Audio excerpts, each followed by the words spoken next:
Now, history isn't just carved in stone, but these drawings on 11,000-year-old rocks might be warning us about a freaky future.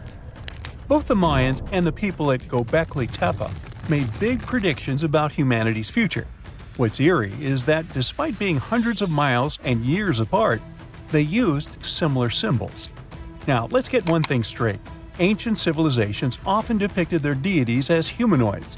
You'll find humanoid representations of celestial beings in ancient Egypt, but also in pre-Columbian societies from the Americas.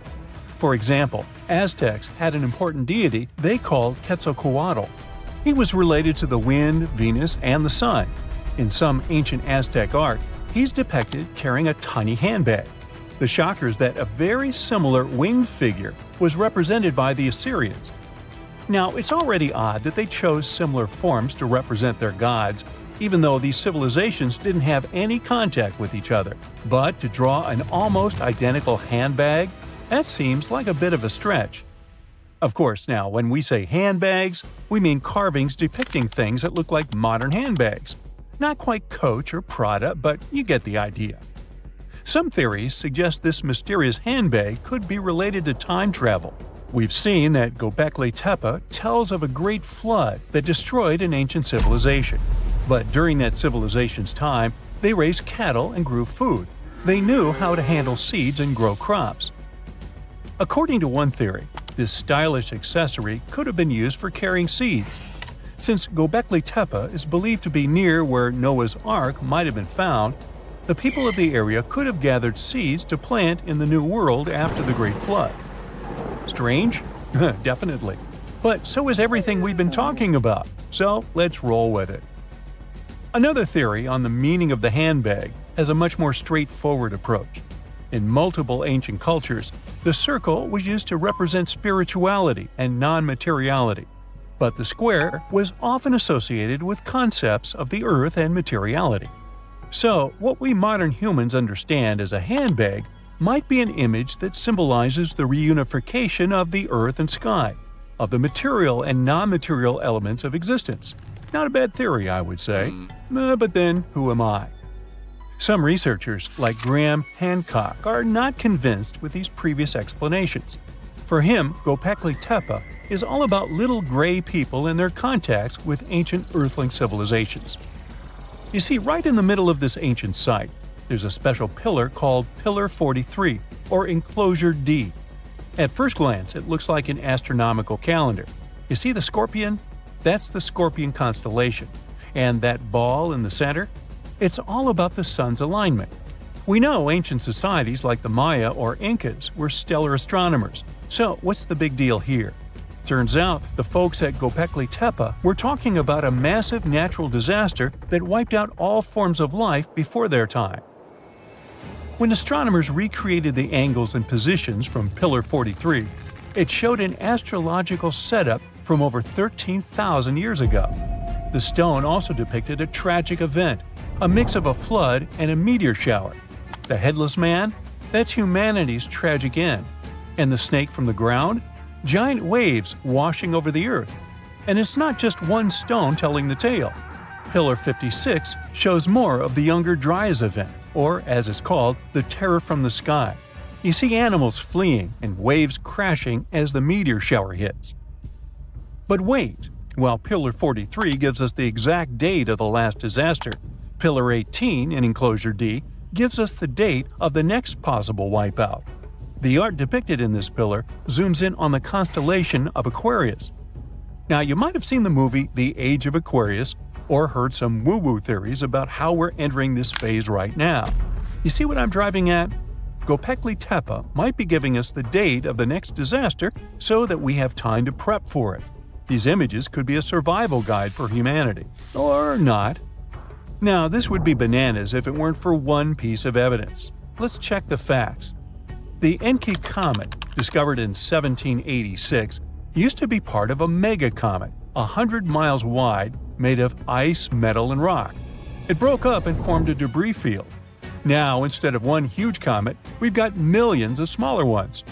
When the Earth passed through that debris, the folks at Göbekli Tepe saw a firestorm of comets, all coming from the Aquarius constellation. just like on Pillar 43. Now here's the supposed scary part. We pass through that same debris field every year. If you're watching this in September, October, or November, we're flying through it right now. It could happen that these debris fall onto the surface of the Earth all over again, repeating history. But so far, that's just a theory. The mind-boggling question is, how did the people at Göbekli Tepe know about an event that happened before they were all born? In 2019, excavations kicked off at Karahan Tepe, about 40 miles from Göbekli Tepe. But research suggests it might have been settled even earlier. Göbekli Tepe seems to have been a place of worship or an observatory, but Karahan Tepe shows signs of a structured society. Excavations at Karahan Tepe reveal artifacts like intricate carvings, tools, and even possible remnants of buildings. This suggests that these people were not just hunters and gatherers, but had a structured society with spiritual or ceremonial practices. In 2020, researchers started unearthing several other settlements in the area, indicating that Göbekli Tepe was part of a huge metropolis. The whole site is known collectively as Tas Tepler. The thing is, the math around all this has scientists baffled. Around that time, Earth was just leaving its last ice age, and scientists used to think Stone Age civilizations were primitive. But evidence keeps showing up, proving that wasn't the case. For Göbekli Tepe to have existed with that level of tech 12,000 years ago, there must have been an even earlier civilization. That kind of tech doesn't just pop up out of nowhere. And hey, we've got plenty of other proof of advanced societies. Take the Mayans, for example. Recent discoveries have shown they were even more advanced than we previously thought. They built massive cities with roads up to 130 feet wide, painted white to guide travelers at night, a feat you'd expect in places like Portugal or England. These roads, sometimes elevated over swampy ground, formed a network of over 964 settlements, like a giant spider web. A bunch of scientists turned their eyes on this theory, but it could be the connecting point of everything we've been speculating about in this video. After all, the people from the sky could have come down and told the people from Göbekli Tepe about the destruction of a more ancient civilization than theirs. Or not. Remember, don't give up your critical thinking just because you see something on the internet. Anyway, Göbekli Tepe raises suspicions just as Stonehenge and the Great Pyramids of Egypt.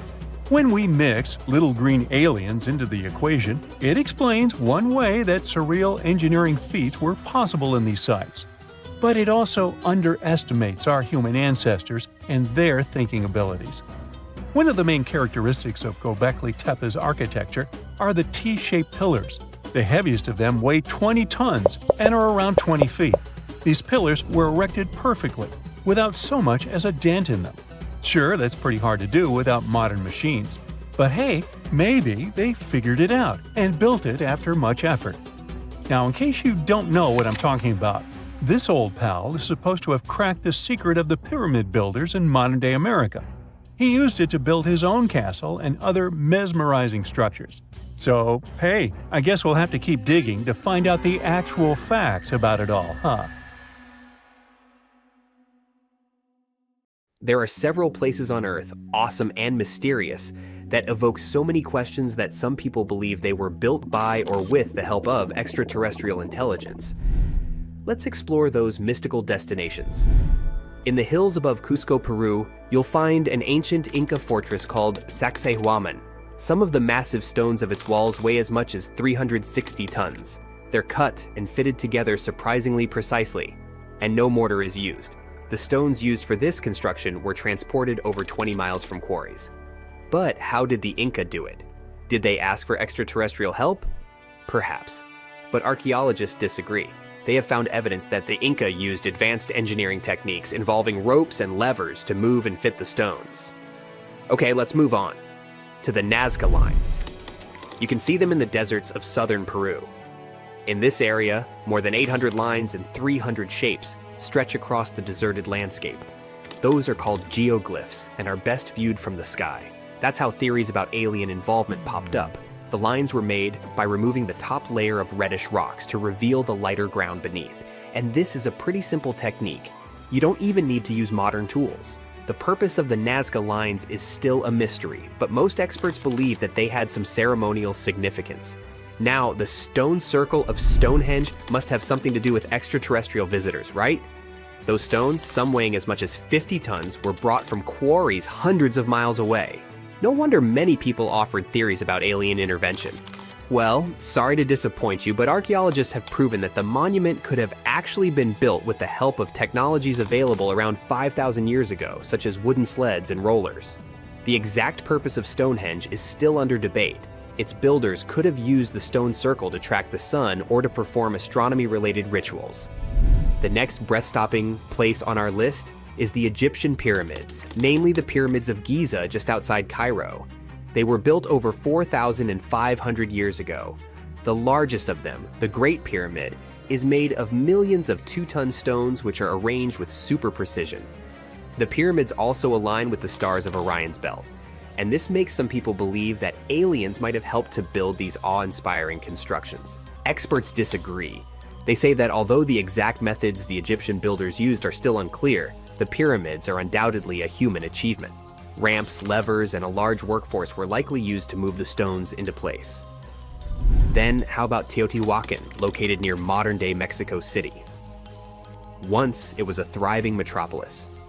The city was built more than 2,000 years ago, and its size and advanced architecture make people wonder if aliens played a key role in its construction.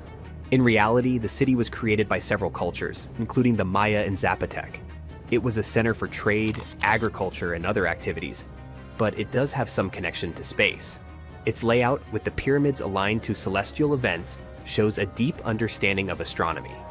And still, it was the work of human hands. Now, let's travel to one of the most mysterious islands in the world, Easter Island. Nearly 900 stone figures known as moai stand there, some towering over 30 feet tall. These statues were carved from volcanic rock more than 1,000 years ago and moved across the island to their final resting places. This impressive feat, as well as the slightly creepy appearance of the figures, makes you think about some alien intervention, doesn't it? Well, another disappointment. It's believed that the Rapa Nui people used wooden sleds or rolling logs to transport the statues, and there's no evidence that extraterrestrials were involved. The last destination isn't even on Earth. In 1976, NASA's Viking 1 orbiter captured an image of what seemed to be a face on Mars. It sparked numerous theories about alien activity. The face seems to be staring up from the Martian surface, like evidence of the activity of an ancient alien civilization. But more detailed images from 2001, taken by the Mars Global Surveyor, revealed that the so-called face was just a natural mesa, an isolated flat-topped hill with steep sides. Before we get into the reason why and how there are pyramids all around the world, let's talk about some of the examples. I'll start with the Pyramid of the Sun in Mexico. These folks really knew how to build a city. Their well-planned urban center spanned over 7 square miles and boasted several pyramids. But the Pyramid of the Sun is the most impressive. This giant pyramid was built way back in 100 CE and is one of the biggest structures of its kind in the whole Western Hemisphere. It's so big that it's 216 feet high above the ground. If you ever find yourself in this ancient city, you won't be able to miss the Pyramid of the Sun. It's right there on the east side of the Avenue of the Dead, the city's main north-south street. To build this incredible pyramid, around 1 million cubic yards of material were used, including a special kind of red volcanic rock called hued tizontle. Impressive, huh? We don't know too much about the people who built the Pyramid of the Sun or its purpose. But archaeologists believe there was once a temple on top of it. When explorers went below the pyramid in the 1970s, they found a bunch of cool tunnels and chambers. In 2011, they even found a secret stash of clay pots, obsidian pieces, animal bones, human figurines, and a mask. Who knows what other secrets the pyramid is hiding? If you decide to see this one, you must climb the pyramid using the 248 uneven steps on the west side. Watch your step. Sudan got some pyramids too. Nubian pyramids aren't as big as the ones in Egypt, but they still got around 200 of them. These ancient pyramids have been home to the tombs of the pharaohs of the Meroitic kingdom for almost 1,000 years, who ruled Egypt from Nubia to the Mediterranean Sea. The pyramids at Meroe were constructed using granite and reddish sandstone. Oh, and did you know that Sudan has more ancient pyramids than Egypt? The Kushite pyramids depict the indigenous architecture and burial traditions of Nubia's Napata and Meroe kingdoms, which ancient Egypt influenced. Meroe, the burial site of over 40 queens and kings, is the most extensive Nubian pyramid site.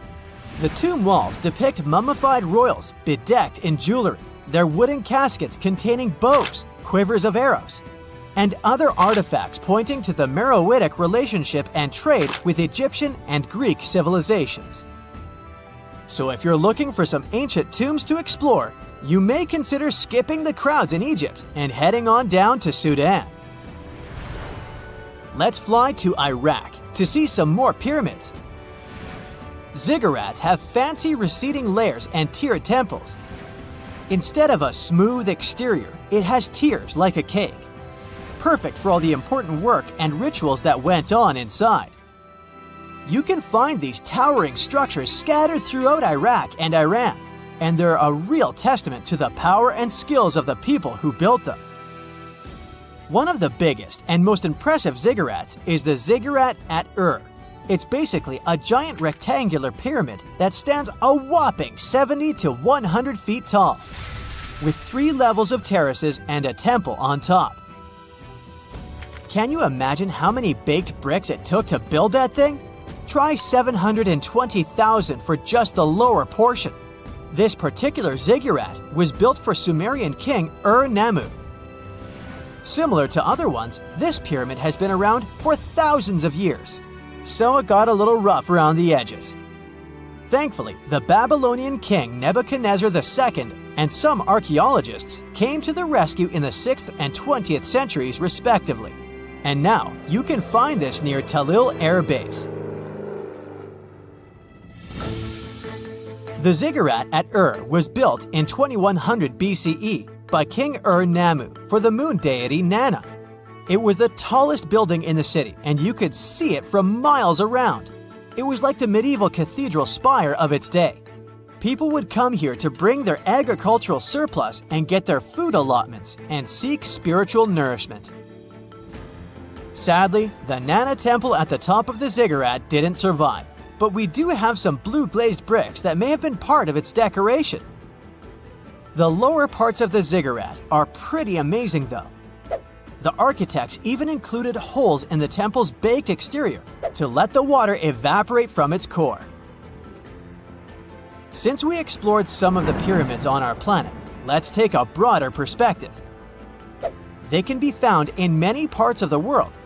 Egypt has over 100 pyramids, double that number in Sudan, and dozens of others are scattered in the Middle East and China. The Americas have the most pyramids in total, with more pyramids than the rest of the world combined. These pyramids are located in Mexico, Guatemala, Honduras, and El Salvador. Time to know more about the evolution of pyramids through history. The oldest pyramid is in Egypt. This pyramid was a step pyramid, which was created by placing one layer of stone on top of another. The pharaoh Sneferu is credited with creating the pyramid shape we recognize today. During his 45-year reign, he built 3 pyramids. His first 2 attempts failed, but he finally got it right with the Red Pyramid, which is considered the first true pyramid. It was Sneferu's son, Khufu, who built the Great Pyramid of Giza, which was the tallest human-made structure on Earth for almost 4,000 years. Latin American pyramids are similar to early Egyptian step pyramids, but they were built independently, with no knowledge of each other. The pyramids in Sudan were built around 700 BCE, and are tall but much narrower than those in Egypt. How in the world did all these civilizations build these things without even texting each other? After all, the Aztecs, Mayans, and ancient Egyptians were about as different as possible. But despite their cultural differences, they all seem to agree on one thing. Pyramids were pretty cool. Step pyramids are all around the world because they were the most feasible and stable way to build large and tall structures without access to lighter building materials like wood and metal. The triangular form with a square base is the best way to build a sturdy structure, and having a cube structure would require more material for less height. Now, when it comes to pyramid design, the Egyptian pyramids were like giant triangles with a square base, smooth sides, and a pointy top.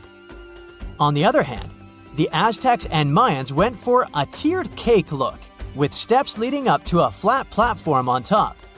So, while all these pyramids share the same basic shape, they have their own unique flair. Each group built its pyramids using different materials, techniques, and slope angles. So while they may have been inspired by each other's work occasionally, they were just doing their own thing. Egyptian pyramids had smooth, angled sides that were designed to help the pharaoh's soul ascend to heaven. The Pyramid of the Sun was built over a series of caves that served as a passageway for the deities.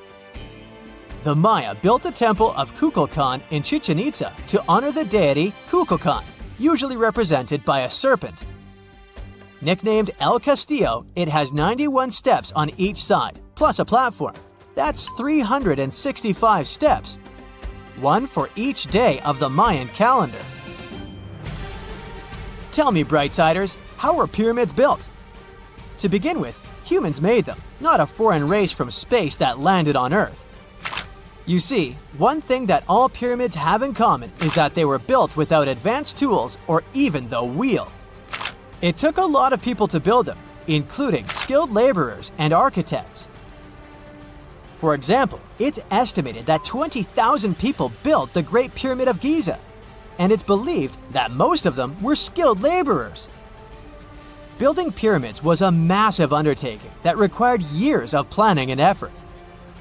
The Great Pyramid at Cholula, Mexico, took 600 years to complete. We all grew up believing that Stonehenge is the world's most ancient observatory, but now it has some serious competition for the title. Nabta Playa was built more than 2,000 miles away in southern Egypt and thousands of years before Stonehenge and even the pyramids of Giza. In 1973, a Bedouin guide stumbled upon a strange group of huge stone formations while crossing the Sahara Desert. He led American archaeologist Fred Wendorf to the site, located about 60 miles from the Nile. Wendorf's friend and colleague claims the team found the stones while stopping for a bathroom break in the desert. Either way, what they found changed history. At first, Wendorf thought the stone structures were just natural formations. But then it hit him. This area was once a lake, meaning no natural rocks should even be there.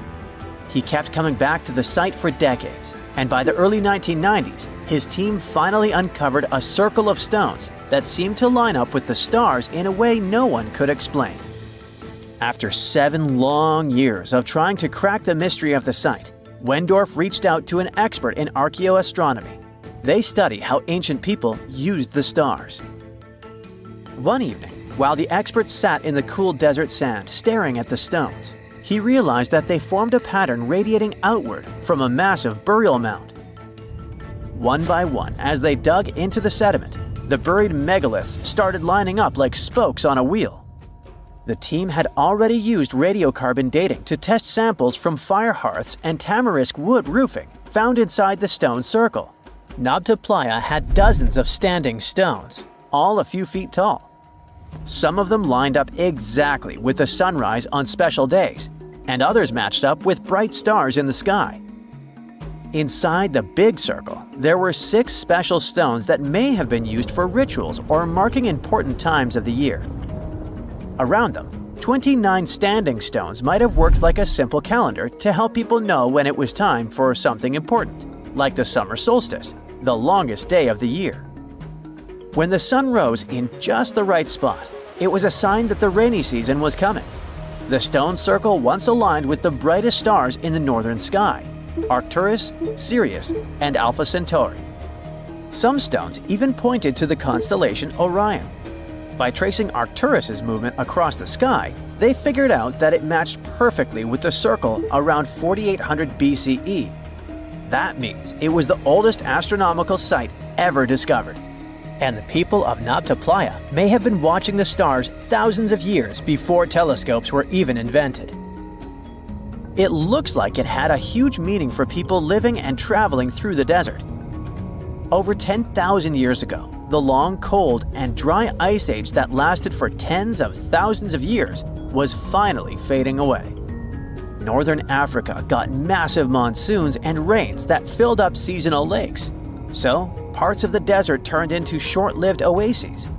For the nomadic people who roamed this harsh land, these summer rains were everything. Their entire way of life revolved around cattle. When archaeologists opened the central tomb at Nabta Playa, they dug up cattle bones and even a massive rock carved into the shape of a cow. The people who built it used the stars to guide them and find hidden watering holes like Nabta Playa, which likely held water for about 4 months a year, starting with the summer monsoons. But there was no North Star back then, so instead they navigated using bright stars and the way the sky seemed to spin in circles above them. When the lakes were full, the standing stones would be partly submerged, and from the western shore, you would see the reflection of the stars on the dark water. Nabta Playa is way less famous than Stonehenge, perhaps because its stones were buried and the famous site in England was open to visitors for thousands of years.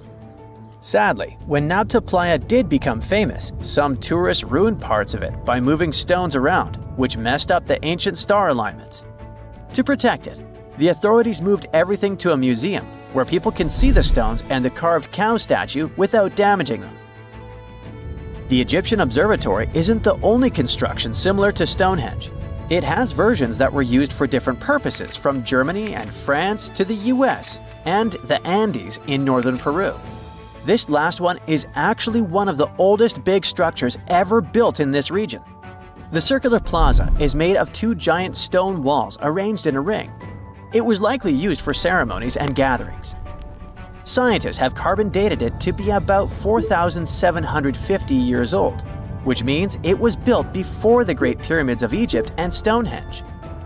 The plaza had 2 entrances and a special layer of clay, soil, gravel, and charcoal underneath. It was carefully planned and built. Archaeologists also found ceramic pieces, quartz crystals, and gemstones at the site, so it was definitely a special place. People visited it for centuries, but at some point it was sealed off, probably because of changing beliefs and traditions. The most recent discovery was the remains of a large timber circle roughly the same age and with parallels to Stonehenge, all the way up in Denmark. This open-air structure was likely part of a special area where prehistoric people from the late Neolithic and early Bronze Age gathered for rituals and ceremonies. The circle was made up of 45 giant wooden posts, forming a huge ring about 100 feet wide. The wood is gone now, but scientists believe tall timbers once stood in the holes and created an impressive wood henge. No one knows exactly what these circles were used for, but archaeologists have found animal bones and food remains at similar sites. So people probably used to gather there for feasts and rituals. In 2024, scientists found 2 ancient stone circles from the Neolithic period in Dartmoor National Park in England. Some archaeologists believe they might form a sacred ark. Many of Dartmoor's stone structures were built in a curved shape on the high ground in the center of the area. A long time ago, Dartmoor was covered in forests, so people may have used the high ground as important markers. One of the newly found circles fits inside this ark, but the other one is outside of it, to the north. This could have been an entrance point into the ark.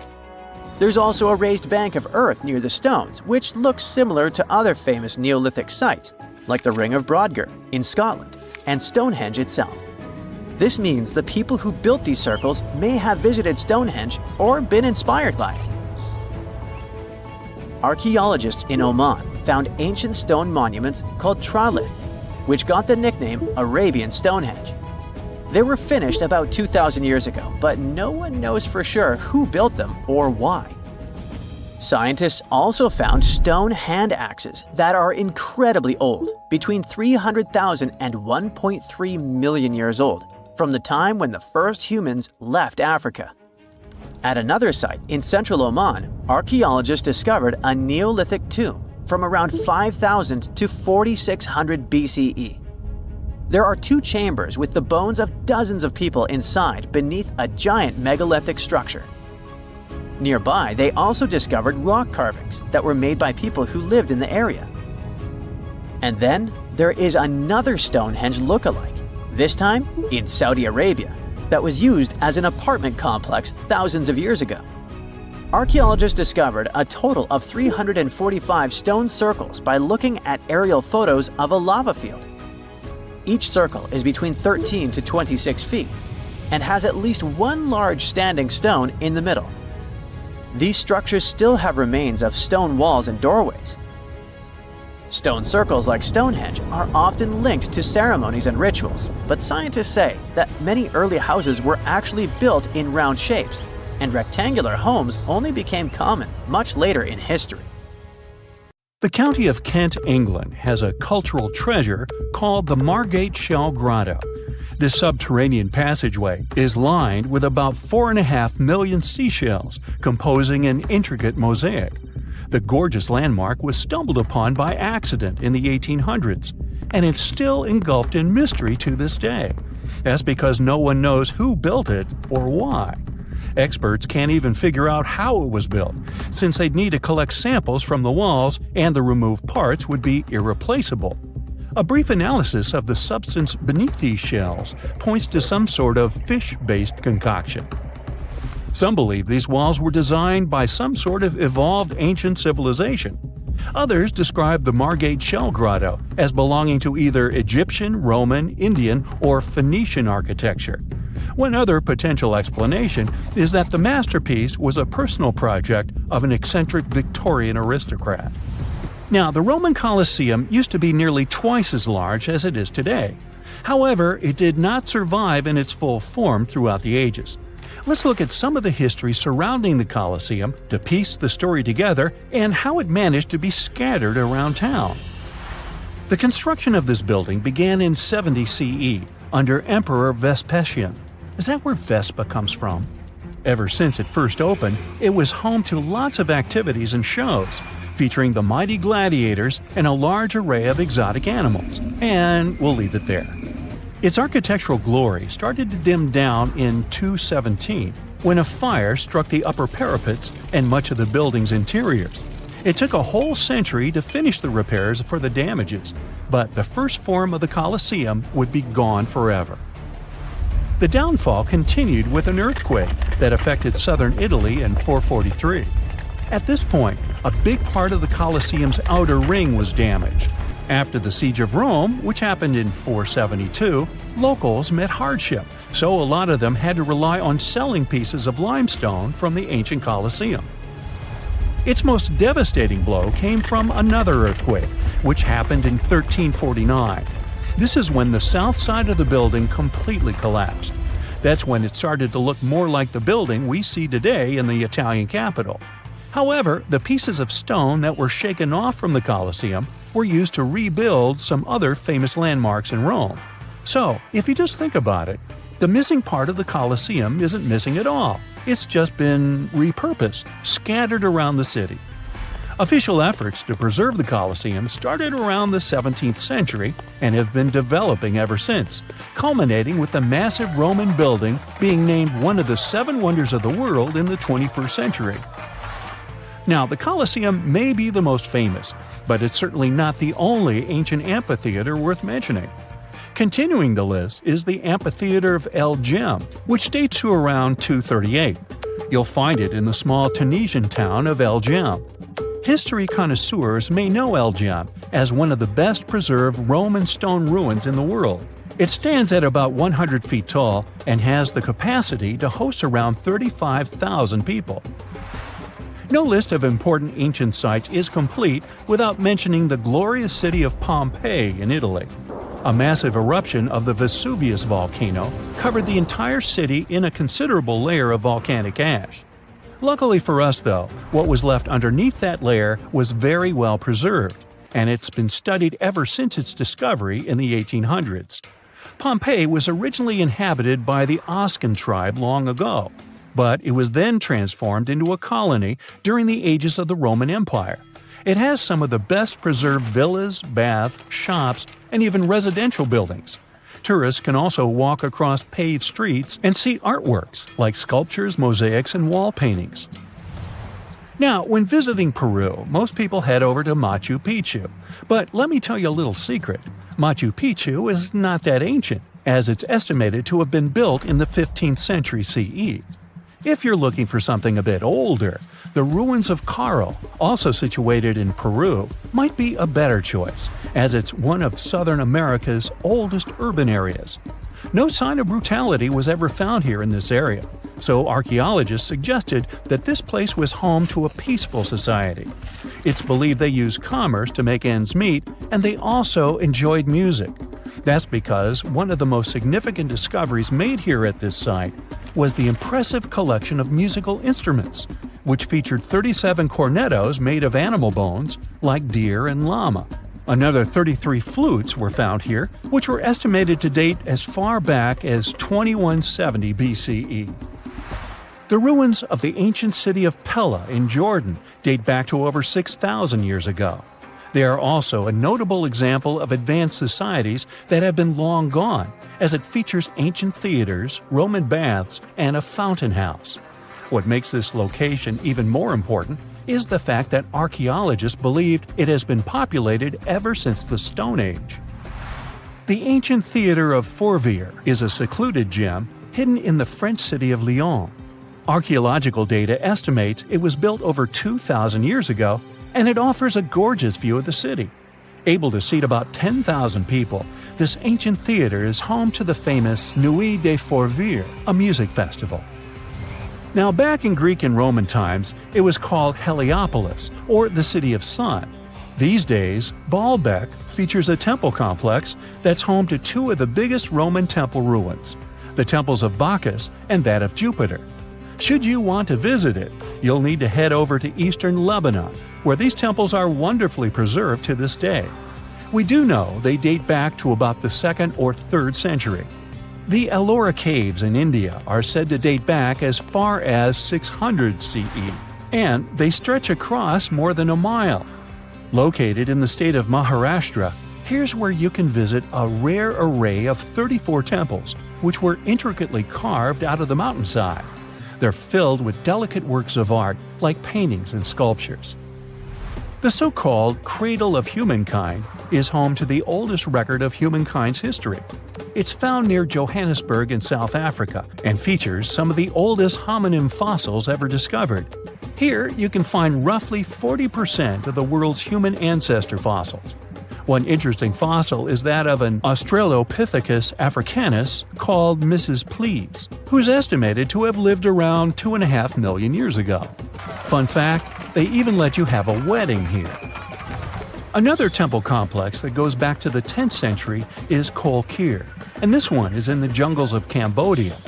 The journey to reach this ancient site is not easy, and most tourists prefer to use tuk-tuks, a 3-wheeled taxi to get there.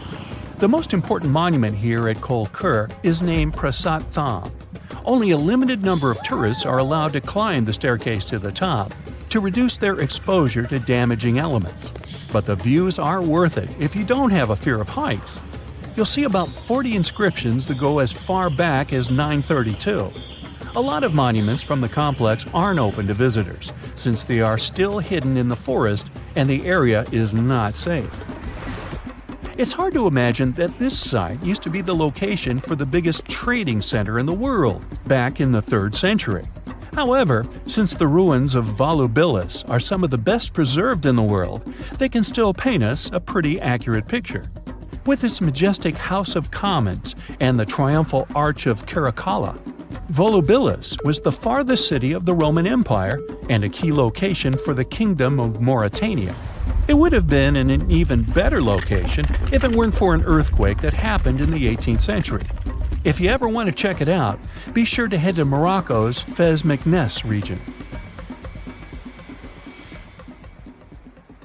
Back in the 12th and 13th centuries, Bologna used to look like modern-day Manhattan. No one knows exactly how many towers resembling skyscrapers it used to have, but the most likely number is at least 100.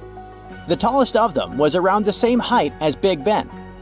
When the towers were built, Bologna was one of the largest cities in Europe. Construction projects were massive and ambitious. Someone built cathedrals and town halls, and the richest noble families also erected towers, possibly as a symbol of status and wealth. There was no place in the city center to build grand castles, so they had to go up with the construction. They didn't actually live in those towers, but in smaller structures next to them. The towers served for defensive purposes. It took between 3 and 10 years of work to build one tower, and it was a really tedious process. Each of them had a steady foundation deep underground and a base made of big blocks of selenite stone. The rest of the tower was becoming thinner and lighter the higher it went. In the 13th century, they demolished many of the towers, and others just collapsed by themselves.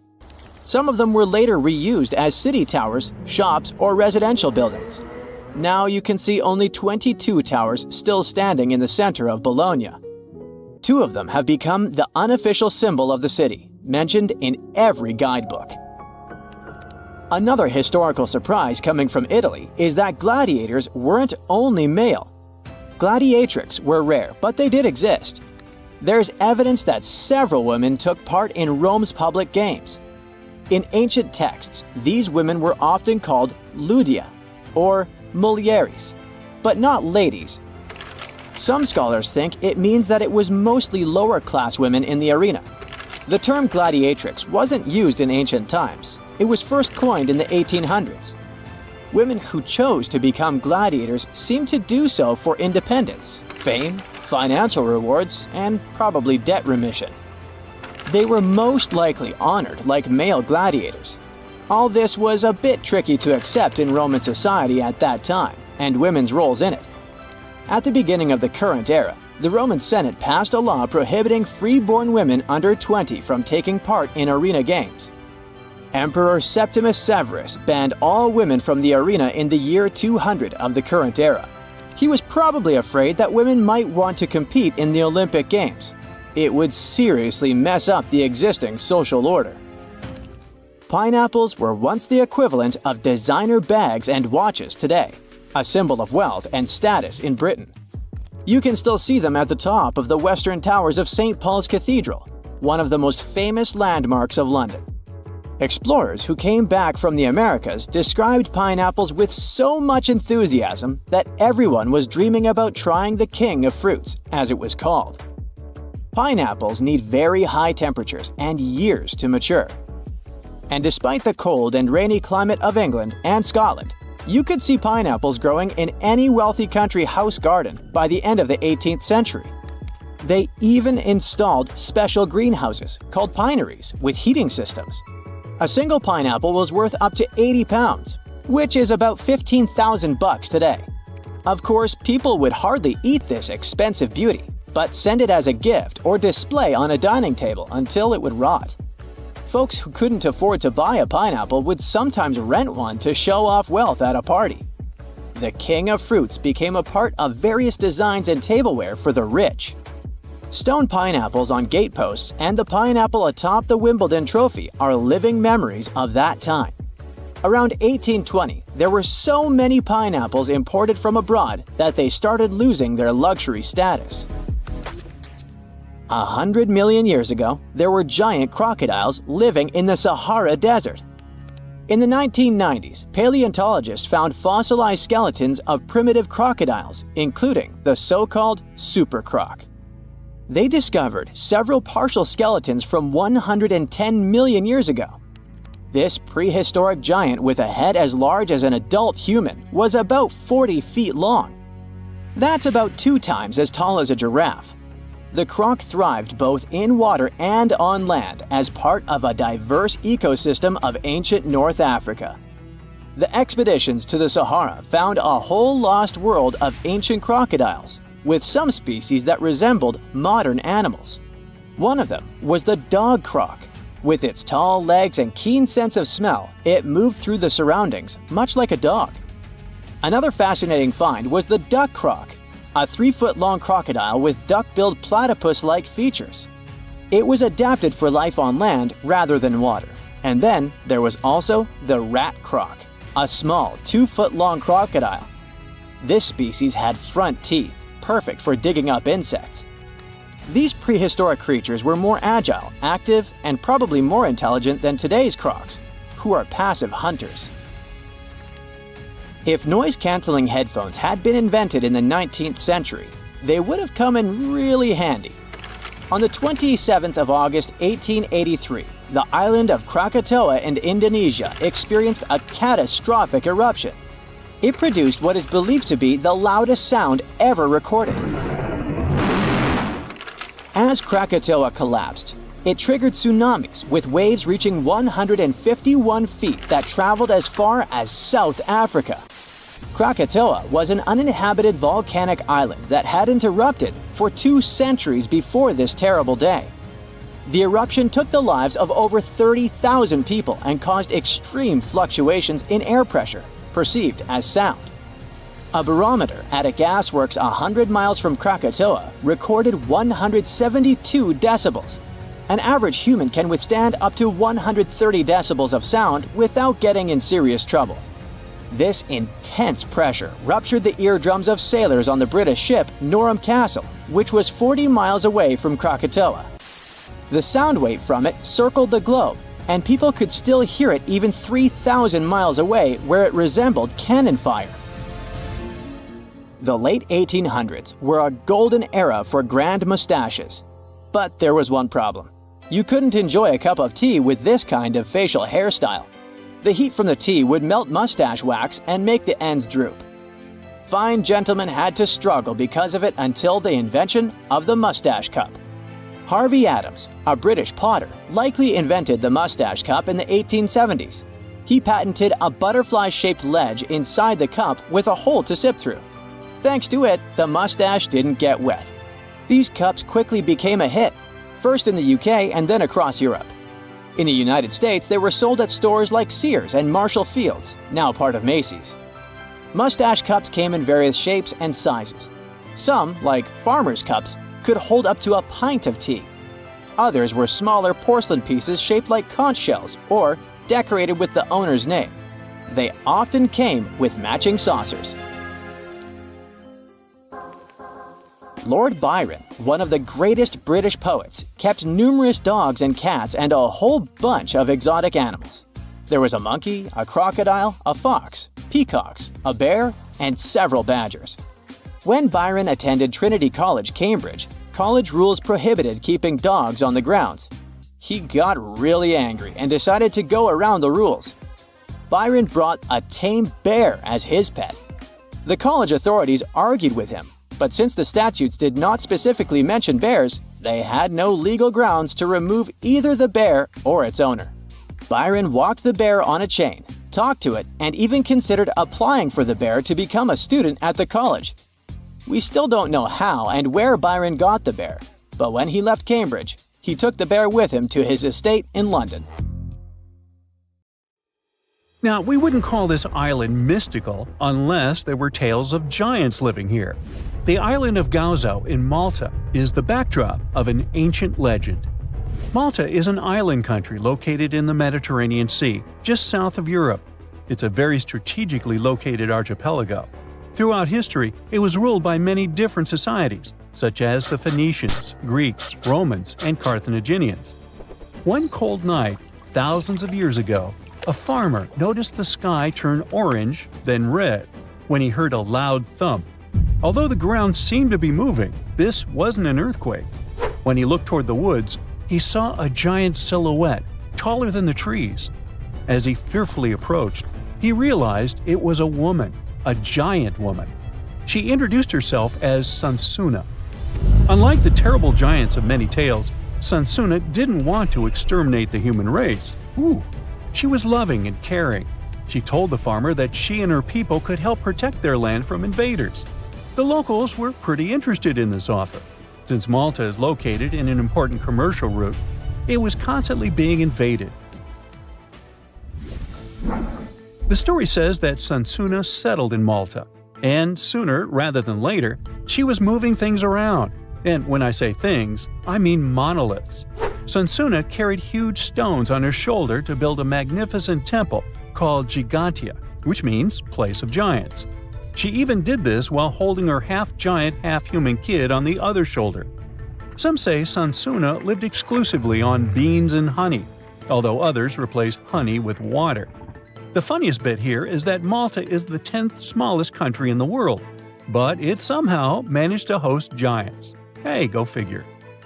The temple looked like a giant game of Tetris, with some stones weighing as much as 20 elephants. Some of these monolithic rocks are so heavy, scholars guess it would take 50 men working together to lift just one stone. Now, as much as this is entertaining, humans never proved giants were real, so this story couldn't be true. There's a brief mention of a species of giants called the Nephilim in some ancient texts. The Nephilims would have been terrible giants that wreaked havoc on the earth and only survived until the Great Flood. But nobody ever found real proof of this species really existing on Earth, until this came along. The world of Maltese archaeology unearthed quite a few shocking things in the past years. One of them are known as the hypogeum skulls. Hypogeum is the Greek word for underground, and this incredible site was discovered in the first decade of the 20th century. Back then, Malta's National Museum director received an important phone call. Someone had accidentally dug some impressive bones and asked him to come check it out. The hypogeum looked like an underground city, filled with mazes and rooms that stretched along multiple floors. They were all made with similar limestones as the Maltese temples above ground. The hypogeum was filled with important relics and artifacts. Scientists quickly understood that the hypogeum was built as a type of final resting place for locals. So, along with skulls, they found a lot of bones and skeletons. One of these artifacts were skulls, but these weren't regular human skulls. Rather, they were of the elongated type. To make matters worse, these skulls were hidden from the public for years. People started to talk and created a bunch of theories behind it. The truth is that this discovery was a turning point for Maltese archaeology, although scientists didn't know what to do with it. Some wondered if these skulls were natural or manipulated, since they knew some cultures in the world used head binds to alter their skulls. Other scientists threw in the hypothesis of little gray people or even the legendary giants. Some say that the elongated skulls could have been sculptures that worshipped otherworldly deities. There was no way to confirm any of these theories, so the question remained: who were the builders of Malta's megalithic temples? Now let's take a look at what scientists know. The Maltese megalithic temples have been standing strong since 3500 BCE, which is even older than the pyramids of Egypt. The main dilemma here is that these temples were built even before we invented writing, yet they required advanced technological skills to exist. The Gigantia Temple seems too absurd to have been built by humans. The South Temple has a corridor with 4 oval rooms on the sides, looking like a big shamrock leaf. In one of these rooms, scientists found altars decorated with spiral patterns. It looked like an altar of some sort, indicating early Maltese people used them for ritualistic purposes.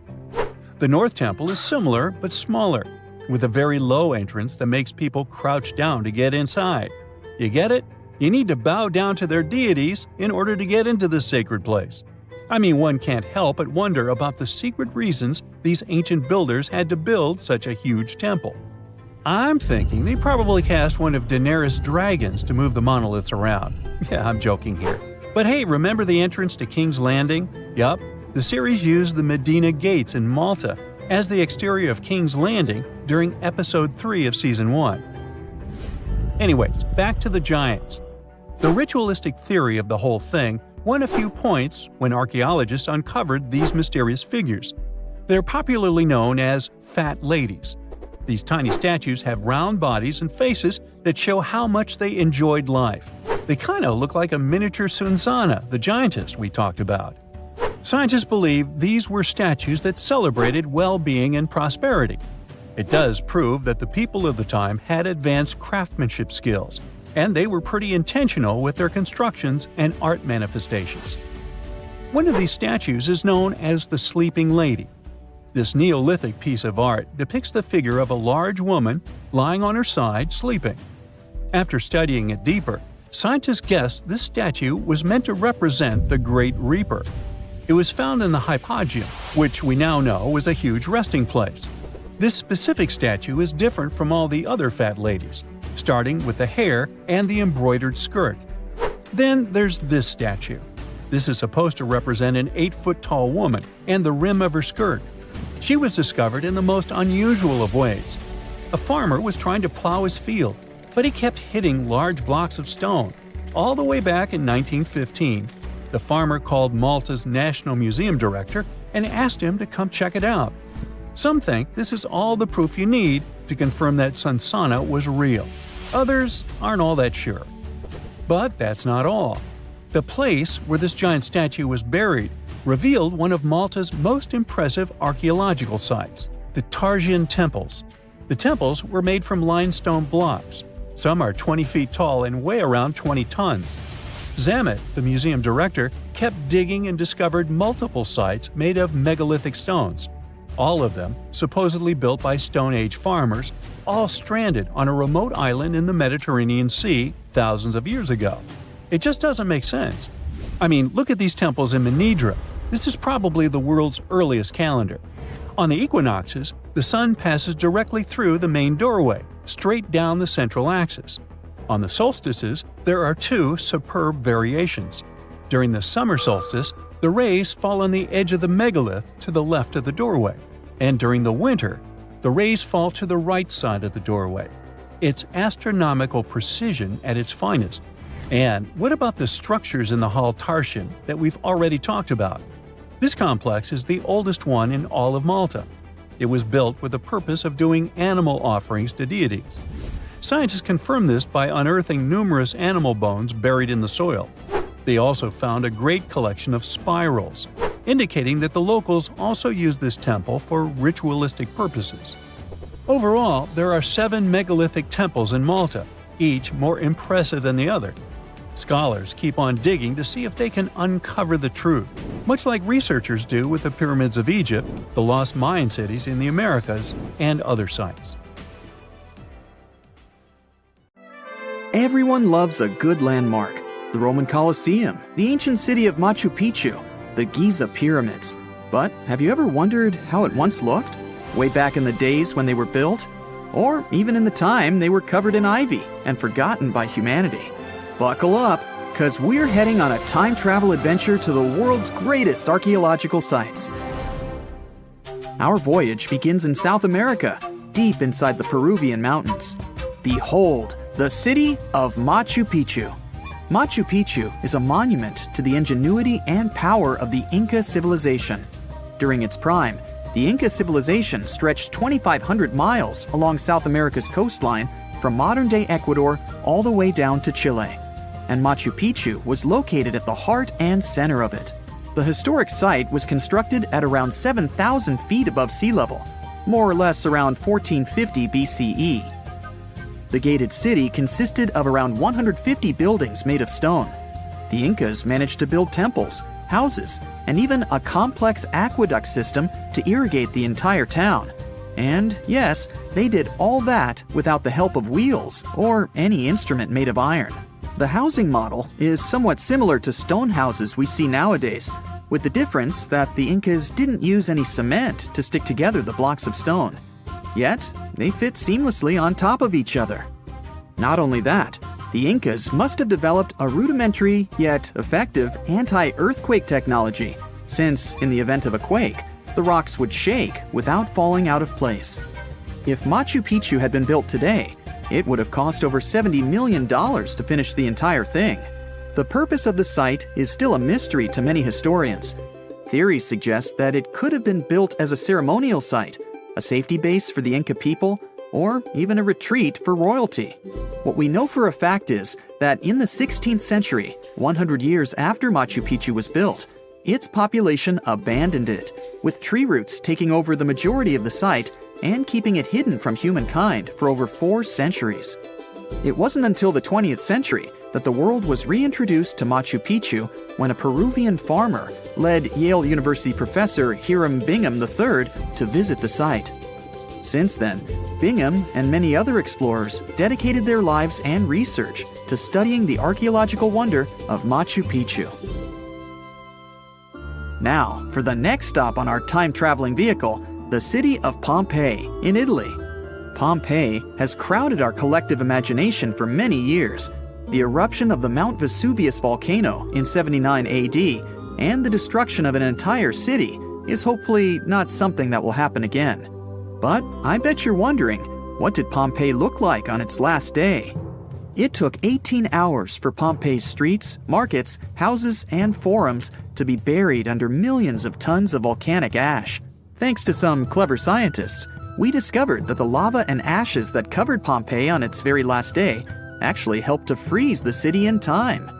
Different from ice, the cloud of ashes did not preserve the city intact, but as the items disintegrated over 2,000 years, they left voids under the earth.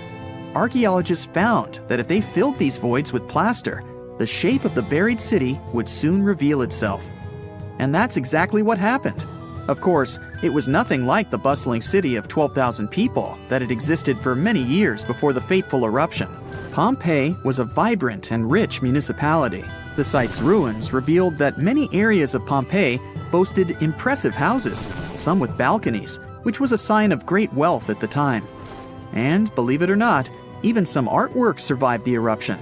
Archaeologists found well-preserved frescoes and murals of mythological creatures, all indicating that members of the high society lived there. Ruins show the city even had thermal baths and showers made with luxurious materials. Oh, and apparently, the people of Pompeii had amazing teeth. Yes, archaeologists could see even that tiny level of detail from the plaster molds they recovered from underground. Still in the Italian territory, we find one of the world's biggest tourist attractions, the Roman Colosseum. It was built as an amphitheater during the reign of Emperor Vespasian, around 70 AD.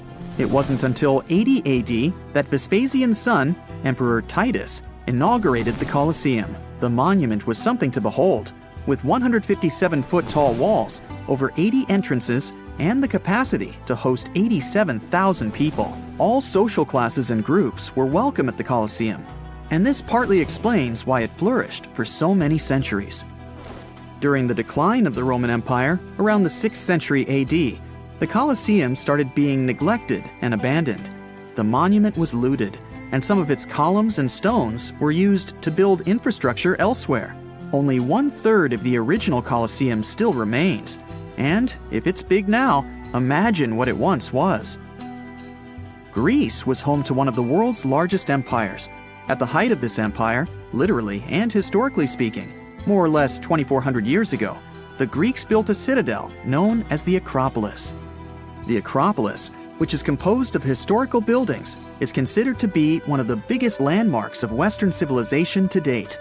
Tourists that visit the capital city of Athens today may be faced with yellowish and broken pillars of the Parthenon standing way up high in one of the city's hills.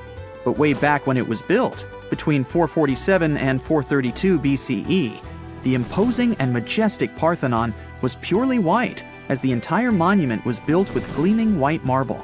The statues inside were made of gold. The Parthenon is a 23,000 square foot temple held up by 69 marble columns. The largest blocks of marble are massive, weighing around 10 tons each. And the most surprising fact is that the marble didn't come from Athens, but from a nearby site that stood 10 miles from the Acropolis, known as Mount Pentelicon. Historians intrigued by where the primary material for building the Acropolis came from found tiny and big blocks of marble all scattered around the floor of Mount Pentelicon. There was also a paved road that the Greeks had built to carry the rocks around. But perhaps the most impacting monument of all times is located at the heart of the Middle East, outside the Egyptian city of Cairo. The pyramids are considered one of the 7 wonders of the ancient world. The Giza Pyramid Complex was built as a tomb for the pharaoh Khufu around 4,500 years ago. Between 20 to 30,000 people took part in the construction process. It's composed of 3 pyramids. The massive monument is made out of approximately 8,000 tons of granite and over 550,000 tons of mortar, which gives it the appearance it has today. Would you believe me if I told you that the pyramids didn't always look like this? Far from it. They were shiny white with a golden triangular tip at the top. This is because the Egyptians used over 6 million tons of limestone to cover the entire rocky, step-like structure, all so that they could gleam white under the unforgiving sunlight of Egyptian skies. The Pyramid of Khufu remained the tallest structure on Earth made by humans for over 3,800 years. It was the only 8-sided pyramid in Egypt and was believed to align with Orion's belt. It's considered to be the most aligned construction facing north. In 1979, it was inscribed on the UNESCO World Heritage List. Let's head on down to the Indian city of Agra to quickly visit the Taj Mahal. You may know it as the Taj, but it can also be called by its more endearing name, a teardrop in the cheek of time. The Taj took over 22 years to build and was commissioned in 1632 by Mughal Emperor Shah Jahan as a declaration of love for his third and favorite wife, Mumtaz Mahal. It was made with ivory white marble, and amazingly, due to tight conservation, it still remains very similar to what it was when it was built. I think all this talk of landmarks got me thirsty for some traveling. What about you? Tell us in the comments below if you've ever visited some of these sites, or which interesting landmarks you'd add to this video. It's strange if you think about it. There are old Roman buildings that have lasted for thousands of years, while our newer buildings seem to fall apart. How did the Romans manage to create such strong buildings? A lot of them with complicated designs, too. Recent research has shown that the Romans used a type of concrete that has an extra layer of protection against the elements. It can even fix itself when it gets wet. This discovery not only explains why these buildings have lasted for thousands of years, but it can also help us make cement in a way that's more natural and resistant. A recent study shows that Romans used volcanic ash in their concrete mix to make it stronger, especially when it was near the ocean, where the air is naturally more humid and could naturally cause more damage. These days, we make concrete out of sand, rocks, water, and a special kind of cement called Portland cement. This cement itself is made by cooking limestone, clay, and other substances in very hot ovens that reach over 1,400 degrees Fahrenheit. Sure, it creates a well-blended mixture, but it cracks easily, and sometimes it only lasts a few decades. There's one more interesting feature of this amazing Roman concrete. It has small white bits of calcium called lime clasts that stay inside the concrete and do not disappear over time. At first, it may not seem that attractive because it's not as smooth as the concrete we use today. And for many years, specialists used to think that having small pieces of lime in concrete was a bad thing because they thought it made buildings less resistant. But researchers found out that these tiny pieces actually help the concrete fix itself. I wish I could fix myself that easily. They discovered that when the concrete got cracks, it seemed to magically fill them with a substance called calcium carbonate, found in the lime clasts. The Romans made their concrete by mixing sand, volcanic ash, and burned limestone together and adding water. This is called hot mixing. When the water and lime mix together, they have a chemical reaction that makes the mixture get very hot, up to 200 degrees Fahrenheit. This also causes those tiny pieces of lime to form. Now, this concrete can get cracks, and when water, rain, or seawater gets in, it makes the calcium in the concrete dissolve. The calcium then sticks to the cracks and makes them close up, kind of like a scab. Of course, researchers had to test this method, and they made concrete as the Romans did. Shortly after, they cracked it here and there. They placed the cracked concrete under water, and after 1 to 3 weeks, the cracks were gone. Safe to say this didn't happen with concrete made using modern methods. Now, the Romans didn't know the science behind making their concrete strong, but they found a good recipe by trying different things over a long time period. Ancient records show that they used this recipe to build strong structures, especially for ships, and continued to use it once they found it was successful. Now, not all Roman buildings made it to the 21st century in perfect condition. The Colosseum, for instance, one of the most famous Roman constructions in the world, used to be nearly twice as large as it is today. It sustained a lot of damage throughout the ages, reaching the form we've come to know today. Let's not forget, it's a pretty old building to begin with. Its construction started in the year 70 under Roman ruler Vespasian, who later started making motor scooters named after him. You know, Vespa? Nah, I made that up. Anyway, ever since it first opened, the Colosseum was home to a lot of activities and shows, featuring fearless gladiators and a large display of exotic animals, who got to mingle and did lunch together. Unfortunately, it all went downhill in 217, when a fire struck the upper parapets and much of the building's interiors. It took a whole century to finish up the repairs for the damages. Sadly, the initial shape of the Colosseum would be gone forever. A strong earthquake followed, and that didn't help either. This one took place in southern Italy in 443. At this point, a considerable portion of the Colosseum's outer ring was damaged. Soon enough, when locals encountered hardship, they had to rely on selling chunks of limestone from the ancient Colosseum to go by. Another earthquake came in 1349, which gave the Colosseum its most devastating blow. It's when the south side of the building collapsed completely. That's when it started to look more like the building we can see today in the Italian capital. It's not all bad, though. Some pieces of stone that were shaken off the Colosseum were used to rebuild other famous landmarks in Rome. So, if we think about it, the missing part of the Colosseum isn't missing at all. It's just been recycled all around the city. One building that features pieces of old stone Colosseum is called Palazzo Venezia, and it's a local museum. Now, speaking of weird buildings, you've probably seen this one, as it's one of the most photographed spots in the world. You can see online photos of people leaning on it, or ones that make the building look like an ice cream scoop. This famous Italian landmark is called, you tell me. Yep, the Tower of Pisa, and it looks like it's seconds away from collapsing to the ground. Now, should you ever want to visit, you'll need to head over to this Italian city with the same name, Pisa, near the Square of Miracles. Now, weirdly enough, this building is more famous for its awkward incline rather than for its history or purpose. Back in 1178, when the construction of the tower was still not completed, people realized that the building was starting to lean over, and that was before they had reached its third floor. They soon figured out it had nothing to do with the building plans or the materials they used. It was all happening because of the mushy and shifting soil which was beneath the construction.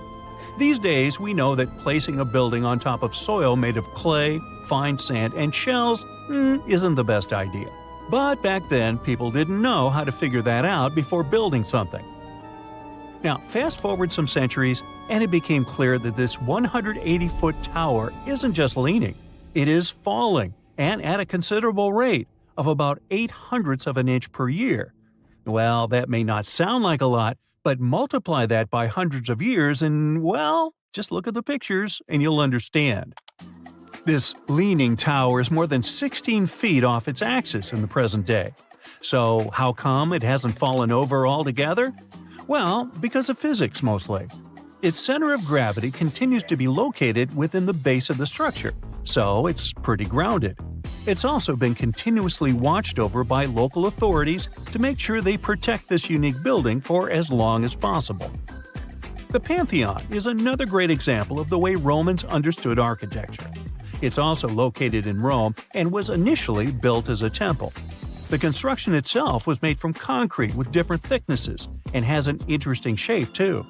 Back in the day, Romans believed the Earth was like a disc, which was covered by a dome-shaped sky. So they modeled the Pantheon sticking to this idea. Light comes into the temple through a hole in the dome, shining down on the floors and walls, showing the movement of the sun. It's also one of the best preserved ancient Roman buildings. It's no wonder many other buildings have been made to look like it. In the U.S. alone, the U.S. Capitol, the Jefferson Memorial, and the National Gallery in Washington, D.C. are all said to be modeled after this ancient construction. The famous painter Michelangelo was so impressed by this building that he believes some unnatural force must have helped in its construction. The place where it stands is also very special because of the story behind it. Legend has it that the founder of Rome, Romulus, was lifted to the ancient Roman higher spirits on the wings of an eagle from this exact location. Apparently, it was a talon show. Get it? Talons? Eagles? Okay, gotta go.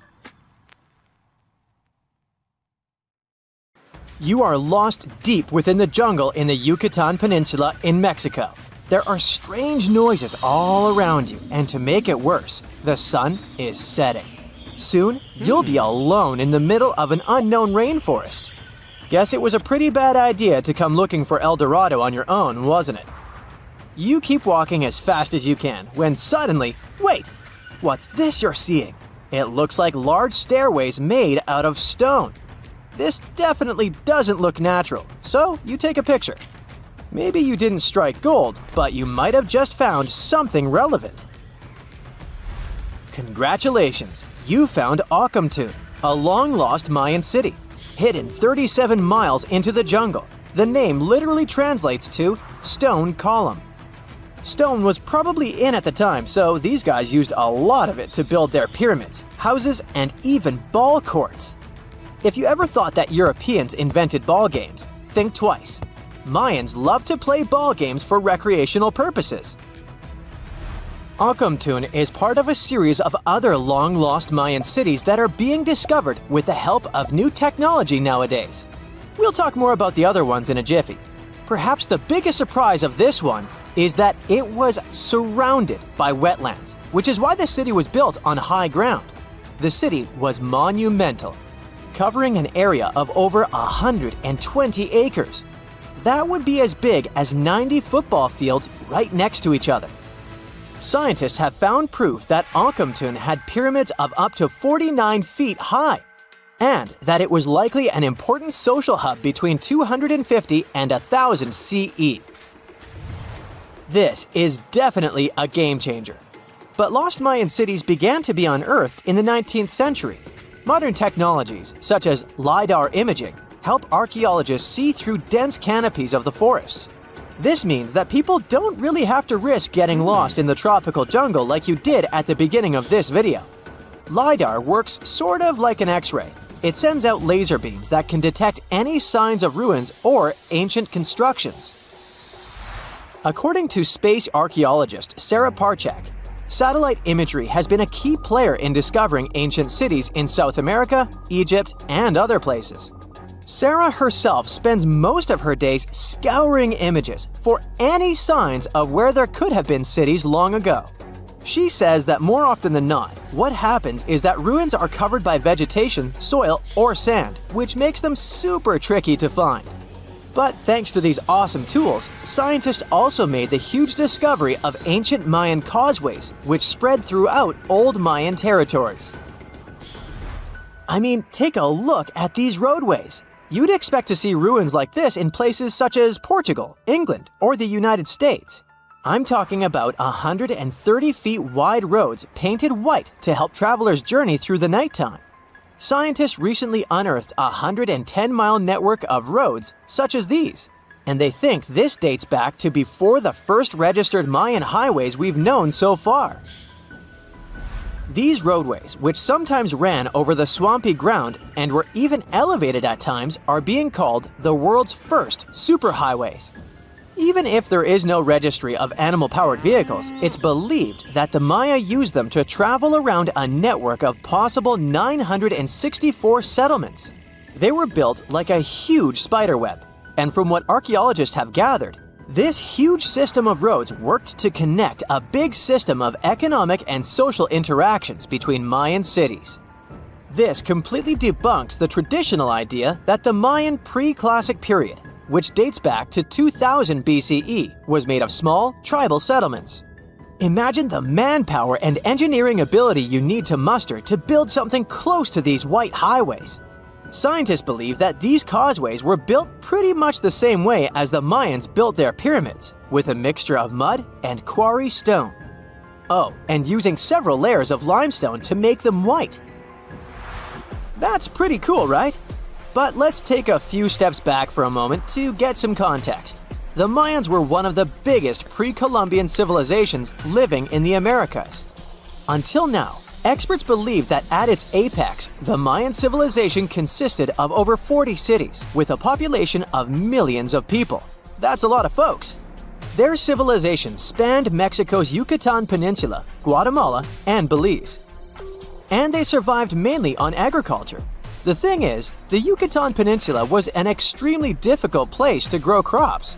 So the Mayans had to develop a complex irrigation system in most of their cities. They built a series of ceremonial buildings, pyramids, and plazas. The Mayans might have been keen pyramid builders, but they also developed an advanced astronomical system. With whatever ancient technology they had, they were able to predict the exact location of planets such as Venus and Mars, as well as the exact dates of eclipses. If you've ever seen examples of ancient Mayan cities, this is Tikal. Located at the heart of the Guatemalan jungle, Tikal is believed to have been the capital of the ancient Mayan conquest state. At its height, it was comparable in importance to cities such as London or New York in today's world. It's composed of a series of complex monuments. The North Acropolis is one of Tikal's most ancient complexes of monuments. Built solely by human hands around 350 BCE, it served as the resting place of kings and chiefs. Its monuments are up to 200 feet high. Back in the day, the step pyramid temples were painted a beautiful red. Mayans loved that color. Today, of course, you'll only see the limestone. Then there's Chichen Itza. It's got one of the best preserved pyramids on Earth to date. Located in Mexico's Yucatan state, this Mayan city is well over 1,500 years old. At its peak, it was home to 35,000 people. The site covers 4 square miles of land. The highlight is El Castillo, a tremendous step-like temple standing 80 feet above ground. Its most peculiar feature is that it has 91 steps up each of its 4 sides, including the upper platform, which makes for 365 steps, the same number of days as the solar year. You can see that these folks were a pretty big deal, huh? That's why nobody can really understand what happened to them. There's a big lack of evidence on the decline of this almighty empire. What could have been the cause of their demise? Was it a drought? New research in 2017 did bring some new discoveries into the mix. Using data from a site at Ceibal, located at southwest of Tikal, scientists analyzed radiocarbon data from ceramics and archaeological excavations to extract new information about the unexpected demise of this great civilization. The information shows that instead of a sudden collapse, the Mayans most likely fell in waves of social instability and political crises. These events are believed to have deteriorated Mayan city centers and began causing the dispersion of the Mayan population. It's hard to pinpoint the exact causes, though. But hey, recent discoveries are shedding a big light on humanity's past. Not only about the Mayan Empire, but about other long-lost civilizations of South America. A major recent discovery in Brazil was done using satellite imaging technology and is also shocking scientists. Some images from near the Xingu River, also in the Amazon, suggest that cities of millions of people might have existed inside the jungle, way before our modern civilization ever existed. I mean, if this doesn't shock you, I don't know what will. Satellite imagery also detected a network of trenches dating back to 200 and 1200 CE in the Bolivian Amazon forest. These proofs suggest settlements that could have supported around 60,000 people right in the middle of the Amazon forest. When researchers from the University of Florida went on ground to check the satellite information, they were shocked to find several mounds that were accompanied by ditches and geoglyphs. Archaeologists also found remnants of carefully designed walls centered around plazas, much like the type of construction done by the ancient Mayans.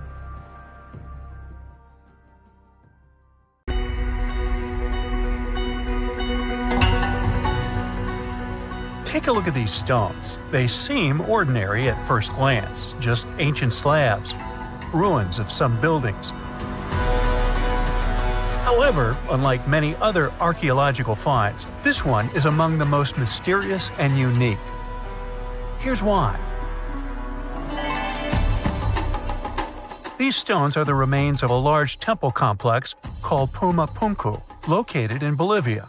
Scientists aren't certain, but it's likely that Puma Punku was built by the Tiahuanaco Empire, which existed between 300 and 1000 CE, before the Inca Empire. There is no information suggesting that this civilization had advanced building technologies.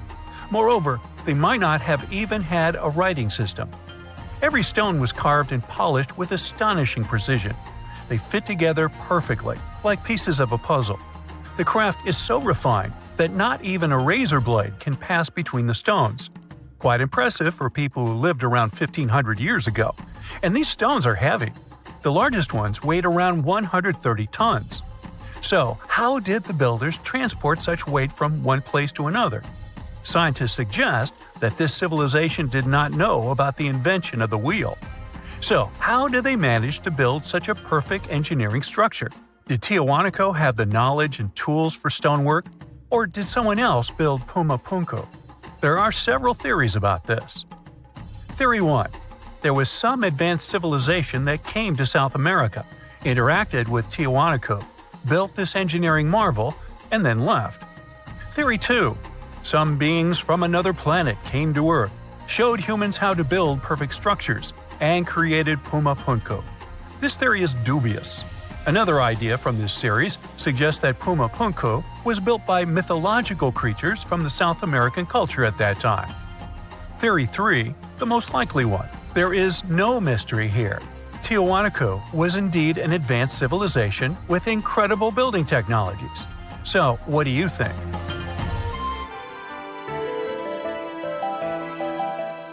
Okay, we've seen some pretty rectangular stones used for building a temple. How about perfectly round stones for studying the starry sky? Or for some other purpose, it doesn't matter. So, welcome to Costa Rica. In the south of this country lies the so-called dicospheres.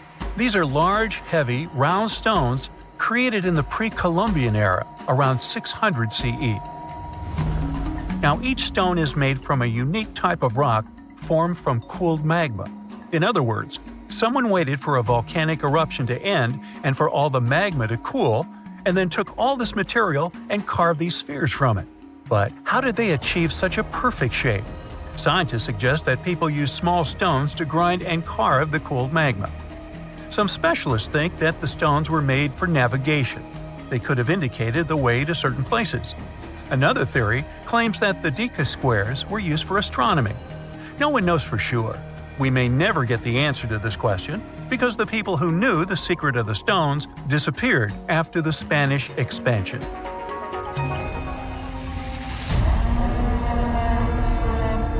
So, let's continue our journey. See these cobblestones?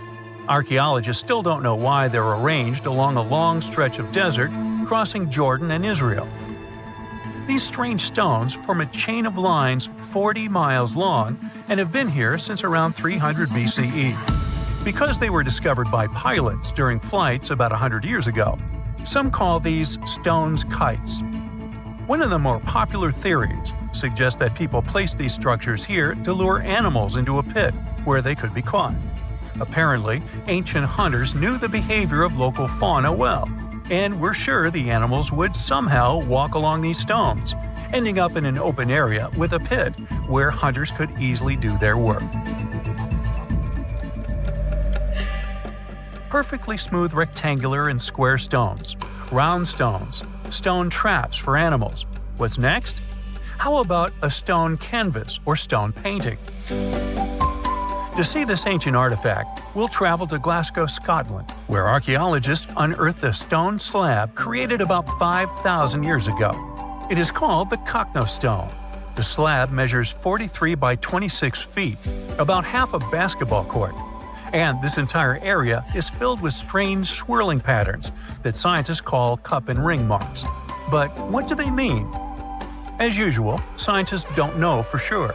But one theory suggests that the inscriptions on the stone are somehow related to astronomical phenomena, such as lunar or solar eclipses. Maybe it was a star map, or maybe people just wanted to create a work of art. In any case, there is another interesting fact related to the cup and ring marks.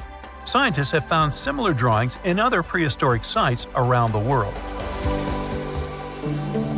Okay, let's step away from mysterious stones and look at some other archaeological mysteries. Here is the approximate order of civilization development starting from 8000 BCE, according to scientists. First, people settle in one place and build a city or settlement there. Then they engage in agriculture, and after that, they build temples. But in 1994, archaeologists said, no, the order might have been different. What if people first built temples to worship higher mythical beings and only then built cities and engaged in agriculture? Let's go to Turkey, to the rural area of Göbekli Tepe, where in the mid-1990s, archaeologists discovered several stone pillars with carved animals on them. This ancient structure dates back to around the 10th millennium BCE. Now, this place is considered one of the oldest places of worship in the world.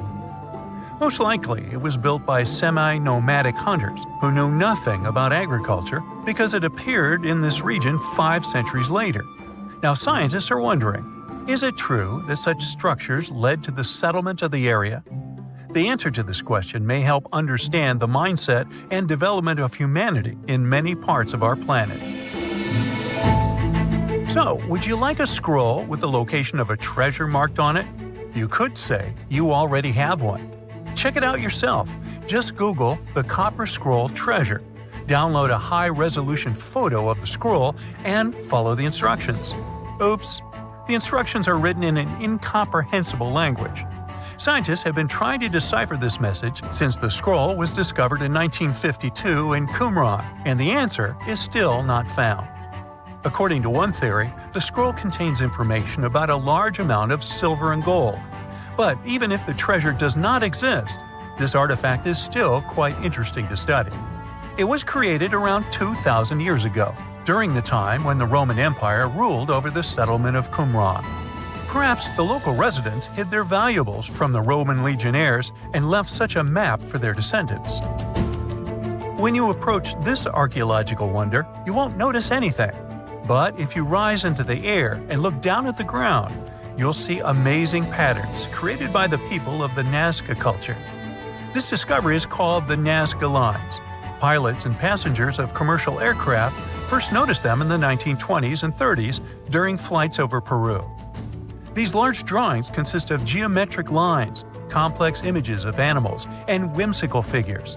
More than 2,000 years ago, people removed part of the surface soil of this land and created these patterns. But why? The Nazca Lines continue to captivate researchers and enthusiasts alike. Recent technological advancements, such as drone imagery and satellite mapping, have provided new insights into these enigmatic formations. Some researchers are now exploring the possibility that the lines serve multiple purposes, including communication with someone not from our world. And to some extent, this is true. Some scientists believe that the Nazca Lines were a ritual method for communicating with the deities of the Nazca civilization.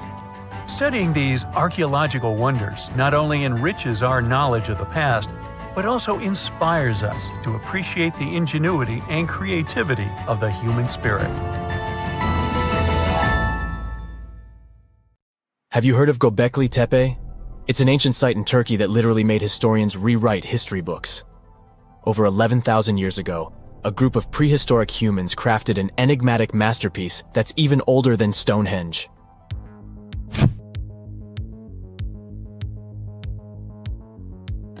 Before its discovery, archaeologists believed that people didn't know about iron and weren't good at making pottery. They were sure that settled life only emerged with the need for agriculture. But Göbekli Tepe changed this belief.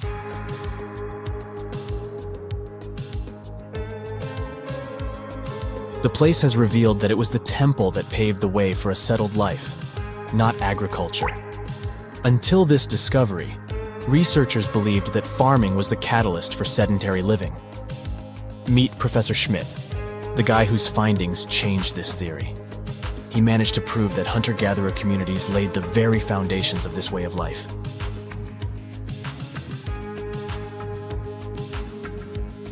Back in the 1960s, other archaeologists visited the area, but they totally missed the mark.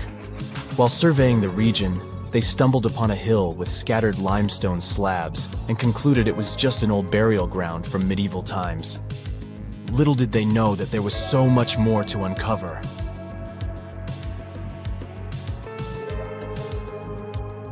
In 1994, Schmidt embarked on his own survey of prehistoric sites in the area. Surprise! He instantly realized he had discovered something truly extraordinary. Unlike the nearby flat and barren plateaus, Göbekli Tepe had a gently rounded top, rising 50 feet above the surrounding landscape.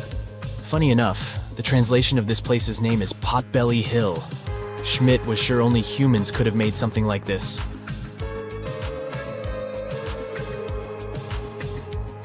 Those broken limestone pieces that were mistaken for gravestones turned out to be way more exciting. It was like stumbling upon a hidden treasure.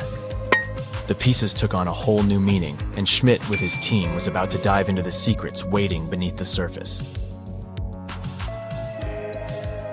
To their surprise, they found no traces of a settlement. No hearths for cooking, no houses, and none of those adorable clay figurines commonly found in nearby sites of similar age. However, they uncovered that those ancient people used tools like stone hammers. So, Schmidt and his team put their heads together and took a wild guess at the age of Göbekli Tepe's stone structures. Their estimation got backed up by some limited carbon dating done right at the site. The ancient vibes of this place were finally starting to make sense. It was like a puzzle slowly coming together.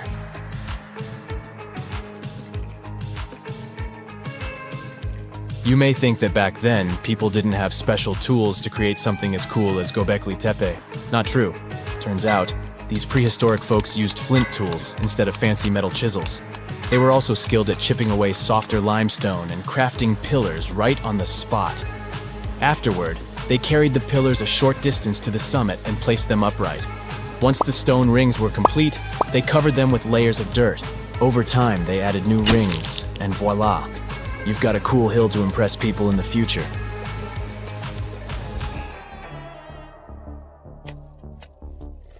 During their first year of excavation, the team went through 15,000 pieces of animal bones from wild creatures. These people didn't have pet animals or grow their own food. They hunted wild animals for their meals.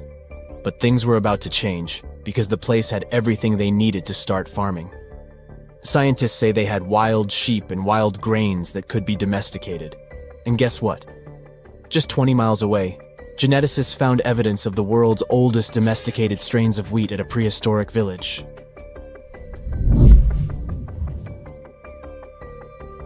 These amazing findings have completely changed how we view civilization. In the past, experts believed that people needed to learn how to farm and settle in one place before they could build temples and develop complex societies. But guess what?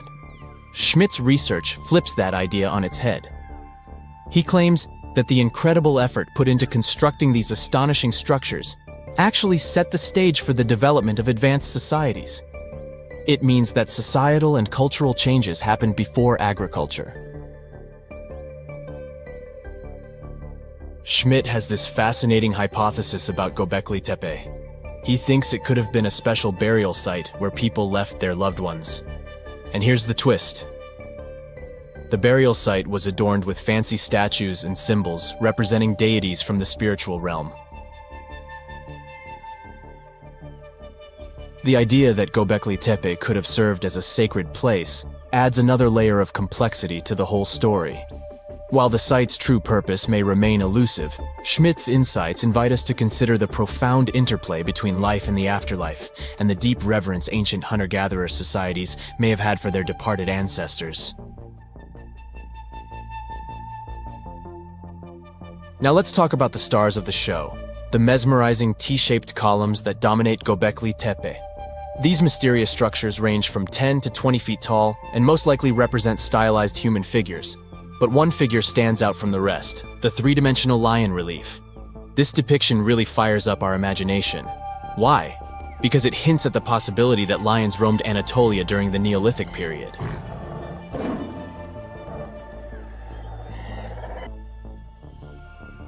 These standing stones are arranged in circles and placed in rectangular pits. Each circle has a similar setup. Two big T-shaped pillars in the center, surrounded by slightly smaller ones facing inward. Talk about a stylish arrangement. These towering pillars reach a whopping 16 feet and weigh between 7 and 10 tons. Some pillars are plain and simple, while others are like works of art with intricate carvings. Foxes, scorpions, and vultures come to life, crawling and twisting on the pillars' sides. But it's not just animals depicted on these stones. Some pillars have abstract shapes representing humans, and even small carvings of clothing items. Some of them even have belts. Now, there's one pillar that stands out from the rest like a rock star. This super old stone pillar suggests that a comet crashed into Earth. It happened during a chilly period that lasted about 1,000 years. Previous studies examining Greenland ice cores hinted at this comet theory, but now the carvings at Göbekli Tepe prove it right.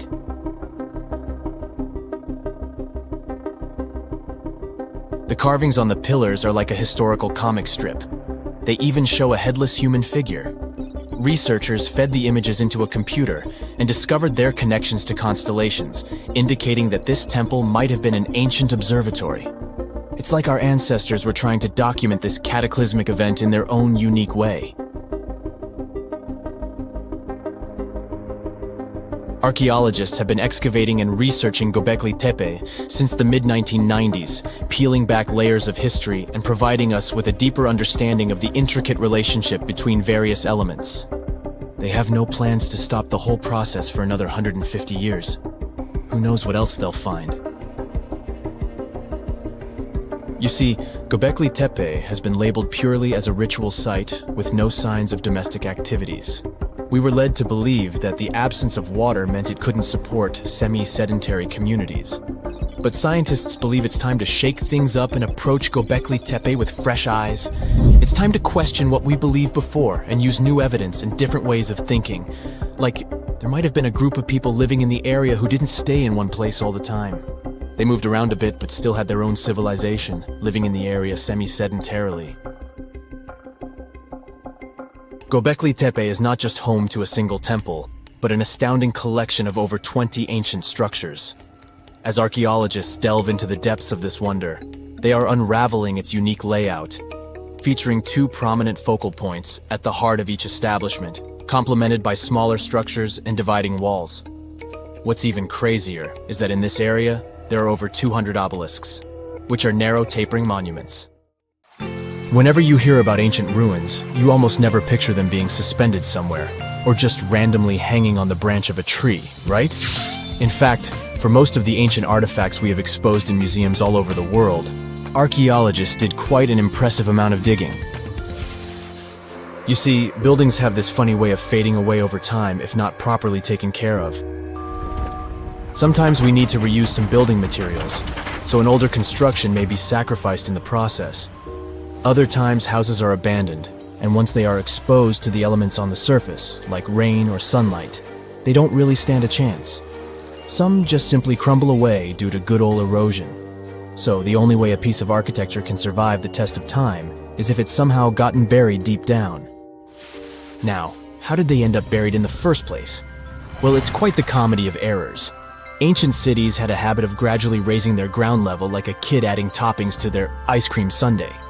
You see, these settlements were always busy collecting food and building materials to keep up with their ever-growing population. But hey, who has time to deal with waste and rubbish? It wasn't exactly high on their to-do list back in the day. So when it came to building new houses, ancient civilizations found it much easier to save their sweat and tears by piling up the rubble and constructing right on top. But that's not all. Rivers would also occasionally flood and deposit a layer of sediment on the city floors, further encapsulating those ancient constructions. And in those dry regions like the desert, where the wind likes to show off its sand and dust dance moves, you can bet it was a constant struggle to keep the establishments clean. One hilarious example is the Sphinx, which had its head buried in sand until a group of archaeologists unearthed it in 1817. Some ancient towns eventually got covered up because they were completely abandoned. With less human activity to control their expansion, plant seeds couldn't resist the opportunity and sprouted all over the place. They gobbled up carbon dioxide from the air and grew, adding more and more bulk to the ground. Those cheeky roots even decided to stabilize the soil made from decaying plant matter, creating layers upon layers of earthy goodness. It's like the ultimate DIY project Mother Nature embarked on, with plants as her loyal helpers. The act of digging into the secrets of ancient civilizations is not just about unearthing a lost world. It's also an epic quest to reveal the hidden treasures beneath layers of history. But how do archaeologists know where to dig in the first place? If everything is covered in layers upon layers of sediments, debris, and plant roots, they must have some sort of system they rely on before embarking on a new project, right? For starters, they're not always the ones suggesting an archaeological dig in a certain location. Let me explain. Let's say you're a contractor and you want to build a new fancy apartment complex in your city. Some local legislations have certain requirements before your project can start, though. For instance, before anyone starts building on a piece of land, they might need to bring in specialists to check the soil. These clever folks can be archaeologists, geologists, or paleontologists, and they need to keep an eye on things during development. If any artifacts or ecofacts, fancy word for organic remnants, are discovered, these experts swoop in to excavate and study them.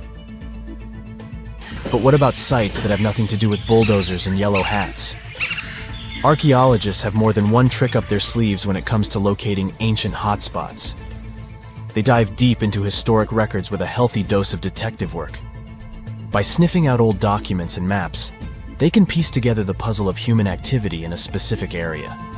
If a site has been visited before, it's even better. Finding records of past excavations or historical accounts can give archaeologists lots of information on where to continue their treasure hunt. Before archaeologists start swinging their shovels, they engage in a bit of a visual scan mission. Armed with a grid system, they'll stroll around the site, keeping their eyes peeled for any artifacts that might be hiding just beneath the Earth's upper layer. From groundstone tools to historic glass and even ancient garbage dumps, yes, they're also valuable. These keen-eyed explorers can spot signs of human activity faster than most people. If they stumble upon midden soil, fancy term for a garbage dump, they know for sure that humans once called this place home. Archaeologists don't just rely on their trusty shovels, though. They have an arsenal of gadgets to aid in their search for hidden wonders. Geophysical tools are like their secret weapons. Take the resistivity meter, for example. This clever contraption measures the electrical component of the soil and any buried features or artifacts. A buried wall, for instance, will create a different resistivity reading than the surrounding soil. Magnetometers and ground-penetrating radar work in similar ways, showcasing potential hints of ancient treasures in the soil. And who could forget our trusty old friend, the GPS? It helps archaeologists map out precise locations, like a high-tech treasure map, leading them straight to their pot of gold. Care to virtually visit some of the most important archaeological sites in the world? Well, follow me. In the United Kingdom, for instance, you'll find this interesting place called Stonehenge. It's one of many henges scattered around, but this one really takes the cake. Picture this: massive ancient stones standing tall and proud, arranged in a funky outer ring and an inner horseshoe, with some smaller stones thrown in for good measure. And guess what? These amazing stones have been around for over 5,000 years. Talk about a serious case of rock-solid longevity. Now, here's where it gets interesting. According to local folklore, the legendary wizard Merlin whipped out his magic wand and poof! He teleported these massive stones all the way from Ireland. Apparently some giants had assembled them there, but Merlin decided they would look much better at their new location. Others think it's just the ruined remains of an old Roman spiritual edifice. These amazing structures were built by our Bronze Age ancestors. With their simple tools and limited tech, they managed to create this monumental masterpiece. Impressive, right? Unfortunately, there's still so much we don't know about this area. Stonehenge's initial purpose remains a mystery to this day. Sure, there are lots of theories, but scientists have yet to agree on the subject. However, we do know that it's perfectly aligned to catch the sunrise during the summer and winter solstices. The ancient city of Pompeii is an equally amazing archaeological site. Picture this. Mount Vesuvius, a notorious troublemaker, decided to throw a volcanic tantrum and completely covered this ancient Roman city. It turned it into a time capsule, located outside present-day Naples in Italy. Fast forward to the year 1748, when a bunch of adventurous explorers stumbled upon Pompeii. Lo and behold, they discovered a treasure trove of well-preserved goodies: streets, houses, food, probably a bit stale by then, blingy jewelry, fancy sculptures, colorful frescoes, everyday household items, and even animal and human remains. It was like an epic archaeological party. From the looks of it, Pompeii had it all. Fancy houses and villas, a massive 20,000-seat arena, cute little artisan shops, hangouts like taverns. And let's not forget the saucy spots like those luxurious bathhouses for some intense pampering. There's also the Sanctuary of Apollo, where people used to gather for their daily dose of worship. And of course, the bustling heart of the city, the Forum of Pompeii, where all the cool people used to hang out. And guess what? Pompeii is so cool that it made it to UNESCO's World Heritage List back in 1997. That's like the ultimate Hall of Fame for historical awesomeness. It also includes many other famous buildings and sites, like the Taj Mahal in India and the Acropolis of Athens in Greece. Strange and amazing items are discovered often, but figuring out what our ancestors were up to is pretty tough. Especially when all you have are just some rusty cups and cave drawings. It's no surprise that even the experts in lab coats sometimes make mistakes. But it's not just about dusty plates and huge stones. Sometimes there's even humans with large heads. So grab your digging tools and let's travel back to ancient times to explore incredible societies that even scientists can't fully explain. Sardinia may look idyllic now, but I'm not gonna lie, I wouldn't fancy visiting it 3,000 years ago. Rumor has it, terrible giants roamed around this island back then. People even talk about finding human skeletons over 13 feet tall there, although nobody's ever shown anything to prove it. But the stories will make you wonder because some weird stuff has definitely happened. In 1974, over 5,000 pieces of broken stone artifacts were found in a part of the island called Monte Prama. But instead of being displayed in a museum, they were locked up in an underground vault for about 30 years. Sounds a bit suspicious, doesn't it? When they were finally displaced in 2005, scientists put the pieces together to find statues of 38 giant men standing 8 feet tall. Not quite as tall as the legendary skeletons, but still pretty huge. It's thought these statues were made by the Nuragic people, who lived on the island a long time ago. Besides giant statues, they also built over 8,000 massive stone buildings. Perhaps Nuragic weren't giants themselves, but they definitely liked their things big. I do too. I like a big number of likes on our videos. That would be pretty great. Thank you if you liked this and subscribed. Now back to the video. You and I are pretty smart, but we might not be the smartest humans ever. Actually, we might not even be the smartest species. Since 1913, some skull fossils found in South Africa have hinted at a possibly smarter contender called Boskop Man. This human-like species might have lived as recently as 10,000 years ago. Their skull suggests they had really big heads, which means their brains could have been 30% bigger than ours. Wow! Their average IQ could have been around 149, making them among the smartest 0.05% of people today. But if a Boskop Brainiac was so much smarter, why are they not around and we are? Well, bigger isn't always better, you know. Our brains are a lot bigger than our ape relatives, mainly in the prefrontal cortex. This part helps with high-level tasks like making decisions, remembering things short-term, and being aware of ourselves. The parts of the brain that handle our senses and movements haven't really grown much. So, maybe the Boskops spent too much time dwelling on the past rather than doing practical things like hunting. But this is all just guessing. We really don't know what happened to these clever cousins of ours. Some people even argue that Boskops weren't any different from us, with the only evidence being parts of skulls. The jungle is huge. Did you know the Amazon rainforest is home to about 30% of all the world's plant and animal species? That's impressive. However, the history of one native species, humans, has long puzzled scientists. The mysterious Kasarabe people lived here for hundreds of years and then vanished around 1400 AD. People thought the Amazon only had a few scattered tribes, but recently we discovered big, unusual shapes in the ground called geoglyphs. These might look like simple shallow ditches, but they're actually the remains of a vast civilization that spread over 5,000 square miles and includes about 450 markings, some as wide as 1,300 feet. That's insane! They likely contained ceremonial buildings and could have hosted up to 1 million people as recently as 550 years ago. Thanks to new technology like LiDAR, which uses a safe laser to map the forest without harming it, we can explore deeper. In 2019, some scans showed miles of raised roads and pathways and even pyramids over 70 feet tall. They found 26 separate settlements, 2 of which were at least 250 acres each. Damn, that's like 330 soccer fields. It's not certain what happened to the Kasarabe people. Maybe European conquistadors drove them out. Maybe the most baffling ancient civilization is one we've never actually found a trace of.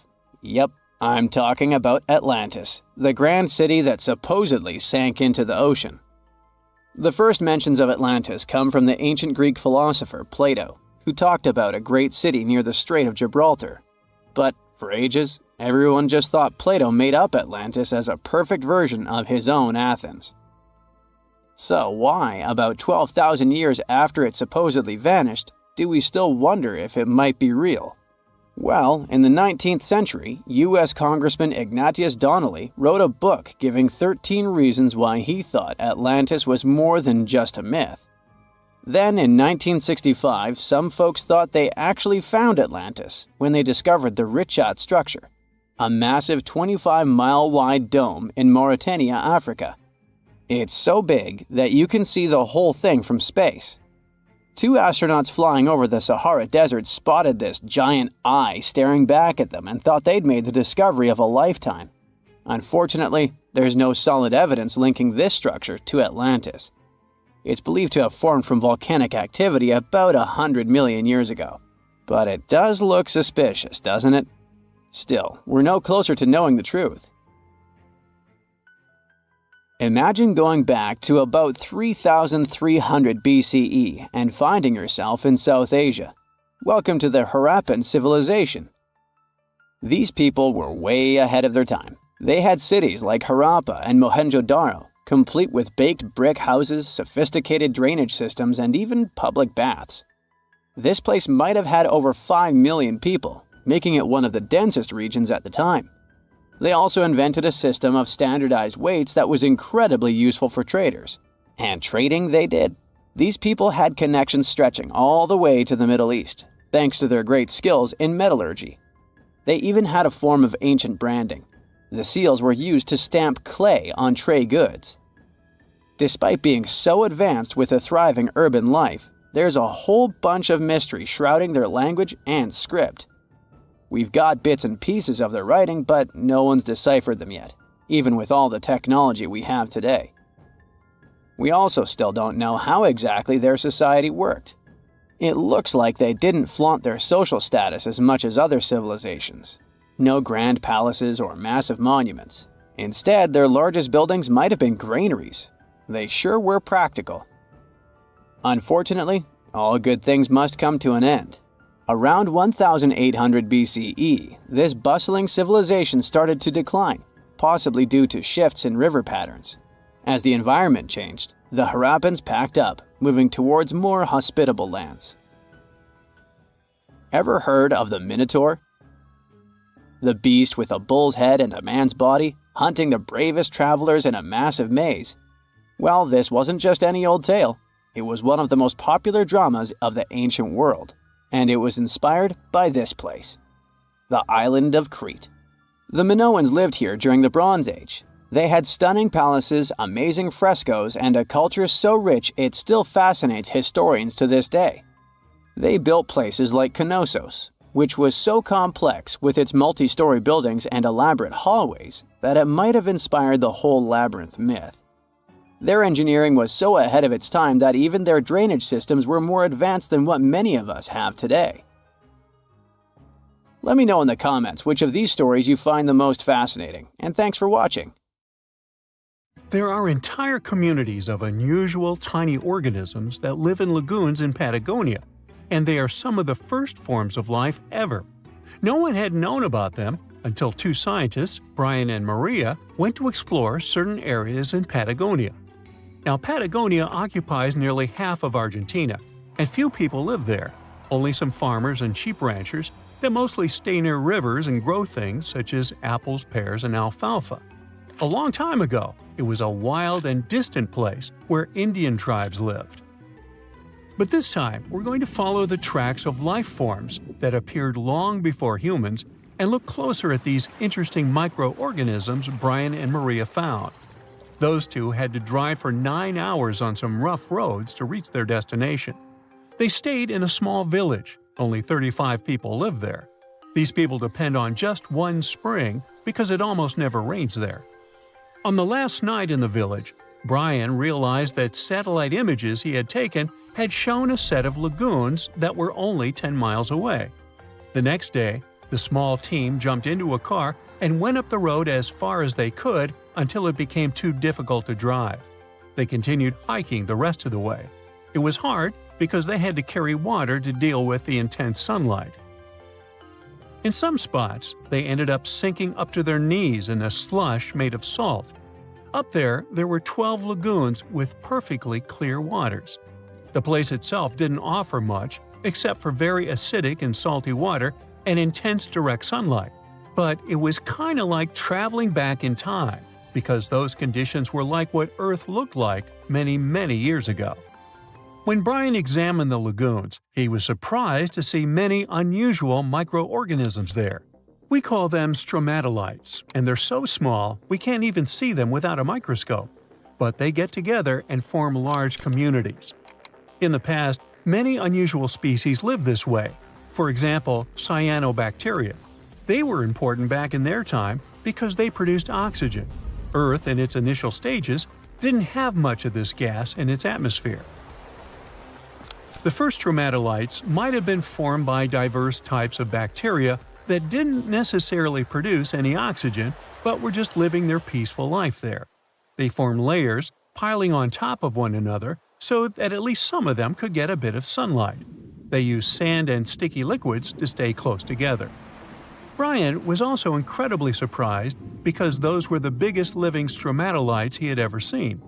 Living stromatolites usually grow to be over 3.3 feet high, but the newly found ones were 15 feet wide and a few feet tall, which is giant compared to those living in other places. And fossilized ones were even larger. A long time ago, they could grow bigger than today because there weren't many other species that could eat or harm them. Also, there are many other organisms today that can grow faster and more massive than them and take up their space. That's why stromatolites can only survive in rare places where hardly anything else can live, like in these very salty lagoons located high above sea level in Punta de Atacama. The stromatolites found there are the most famous ones because they might be some of the best examples of the earliest life on our planet. But they're not actually the first form of life on Earth. The oldest of their fossils are 3.5 billion years old, while some other evidence we have tells us that life on our planet appeared around 4.1 billion years ago. Maybe some stromatolites lived back then as well. But Earth has changed a lot since then, and the places where they might have lived haven't survived. Now, all this may not seem like a lot at first glance, because no one has found an exotic and weird beast our world has never seen. But these are notable examples of what searching for life somewhere else in the universe might look like. Scientists who are interested in studying Mars often come to this place since it might be similar to what the red planet looked like an exceptionally long time ago. If there were fossils hidden in the ancient rocks on Mars, they might look like these stromatolites. Another faraway land has revealed some of its secrets. It's Antarctica, with an ancient lost world found under its ice. Antarctica hasn't always been this frosty, isolated land of snow and ice sheets. Once it used to be part of the Gondwana supercontinent, together with what is now South America, Africa, Australia, the Arabian Peninsula, and the Indian subcontinent. But at some point, it split off and went to build a life on its own. It formed as other landmasses started to move away, which created its coastline. But Antarctica was different in many other ways back then too. It used to be a land covered in magnificent forests and rivers full of life. Scientists used radar and satellites to explore a mysterious world hidden under the ice there. This ancient land, which is close to the Indian Ocean, is as big as the U.S. state of Maryland or Belgium. It's more than 14 million years old. Some studies say that this area formed over 34 million years ago, which was way before Antarctica got into its deep freeze. At first, temperatures there were higher, possibly like the weather in Patagonia or the cold, temperate rainforests of Tasmania, New Zealand, or maybe even more tropical than that. But as the climate became cooler, small glaciers started forming on hills close to the rivers. Valleys sunk deeper because of all that ice covering them. And then, temperatures dropped even lower, and a giant layer of ice covered the entire continent, hiding those old glaciers. Rivers shaped this lost world a long time ago, way before it ended up covered in ice that's almost 2 miles thick in some spots. Scientific studies of this area showed that those landscapes had been full of highlands and mountains. The ice that formed over Antarctica made the whole area very cold, so the landscape couldn't erode anymore. This means everything has remained basically the same and untouched under the ice for millions and millions of years. What's interesting is that we know less about this land hidden under the ice than about the surface of Mars. One way to explore it would be to drill through these ice sheets to check for samples of sediments below. They could tell us more about the ancient flora and fauna frozen underneath. It's not a new method. A similar method was used to collect 2-million-year-old samples in Greenland. Australia has a secret world too. Ancient organisms were found hidden in rocks in the northern parts of the continent that are about 1.6 billion years old. These microscopic things are part of a family called eukaryotes. The members of this family that exist today include plants, fungi, animals, and even those tiny organisms with just one cell, such as amoeba. All living things with nuclei in their cells, including us, can trace their family tree back to one of the oldest members of this family. That one is called the last eukaryotic common ancestor, and it lived more than 1.2 billion years ago. Those ancient organisms were more complex and bigger than bacteria. Maybe they were the first predators on Earth, hunting bacteria.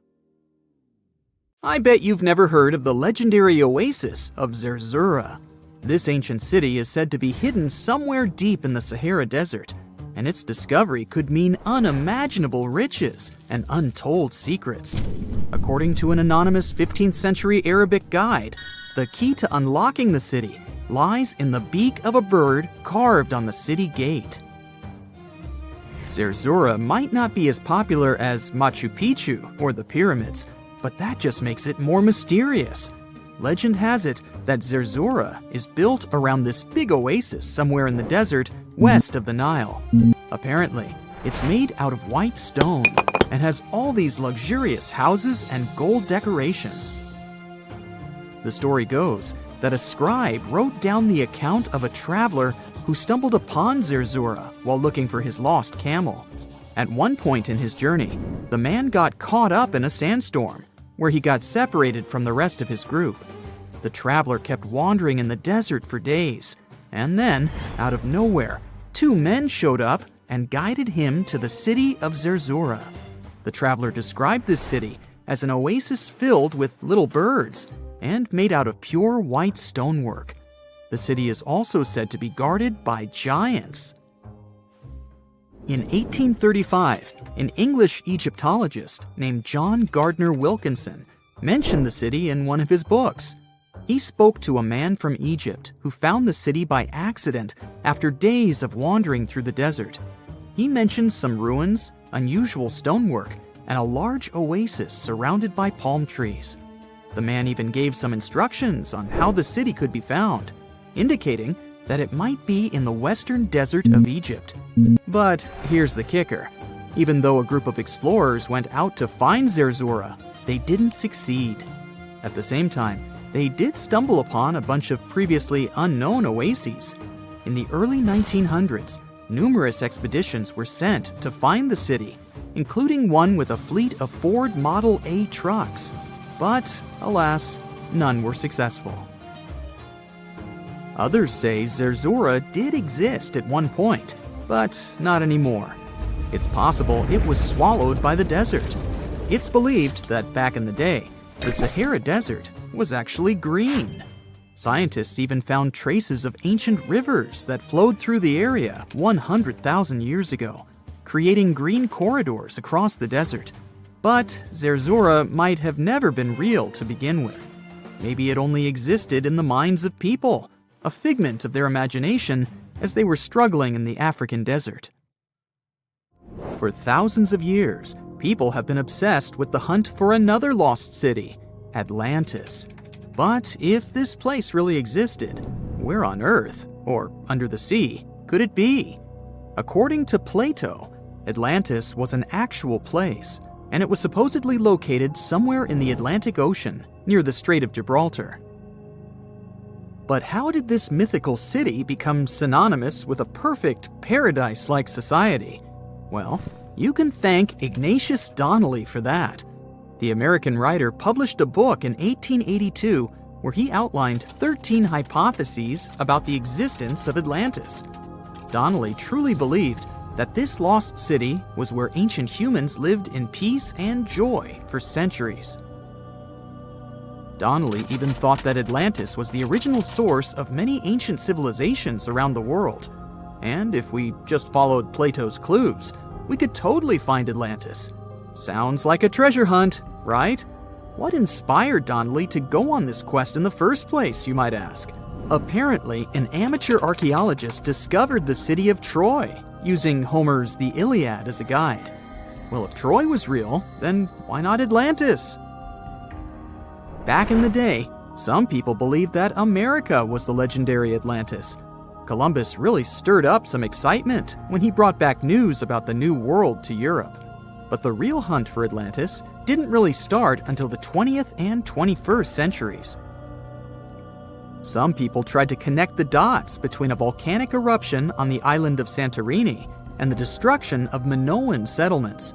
But in 2018, a team of investigators claimed they had nailed it, announcing they had discovered concrete proof that Atlantis had existed. What was their evidence, you ask? A series of mysterious circles in a national park in Spain. But the circles turned out to be nothing more than experimental ponds for studying zooplankton. Let's face it, there's no real evidence that Plato's lost city of Atlantis actually existed. But it doesn't make searching for it any less exciting, does it? The Fountain of Youth isn't a lost city per se, but it is another mythical location that many have claimed to have stumbled upon over the years. Long ago, people were obsessed with the idea of living forever, or at least extending their lives as much as possible. Each culture had its own wild story, like the Greeks talking about a magic fountain that let people live longer, or Alexander the Great finding a river of paradise that could heal the wounded. Japanese legends spoke of hot springs that could make you young again, while the Caribbean locals talked about the restorative powers of the water in one of their own mystical lands. Explorers searched far and wide for these magical waters, but nothing. Probably the most famous of all was the story of the Spanish explorer Juan Ponce de Leon, who thought he'd found it in Florida. Now, Ponce de Leon was quite a character. He sailed with Columbus and became an important figure in the area now known as the Dominican Republic. he found gold in Puerto Rico and even became the island's administrator. But when the ruler of Spain decided to replace him in his duties, he got upset and decided to explore Florida, looking for gold and the elusive Fountain of Youth. He explored the Bahamas, but sadly, he didn't find any gold or magic water. He did, however, make his way to Florida. He explored the coast and even discovered the Gulf Stream. Unfortunately, his last expedition didn't go well, and he was wounded. But the legend of him searching for the Fountain of Youth lived on. Even though historians don't think he was really looking for the Fountain of Youth, thousands of people visit the Fountain of Youth Archaeological Park every year to try the sulfur-smelling water. It's the oldest attraction in Florida, which has been around since the 17th century. Some say the water has unusual properties, but I'll leave that up to you to decide after you visit this place.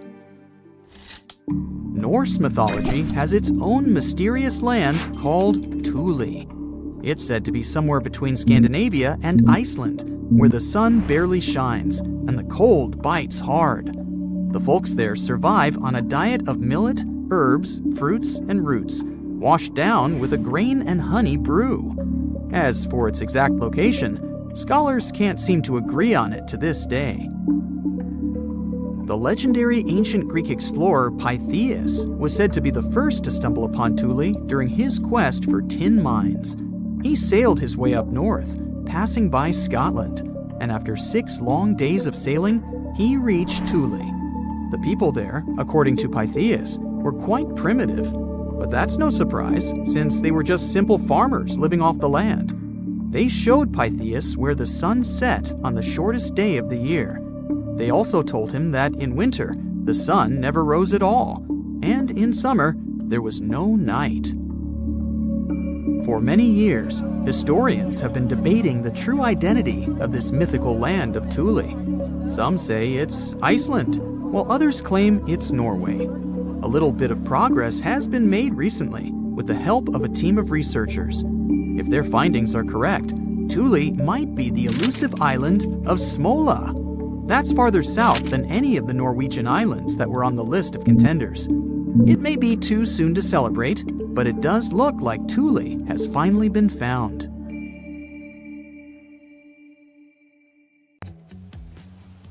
Hey, if you think Stonehenge is one of the oldest stone monuments ever, well, let me introduce you to Göbekli Tepe.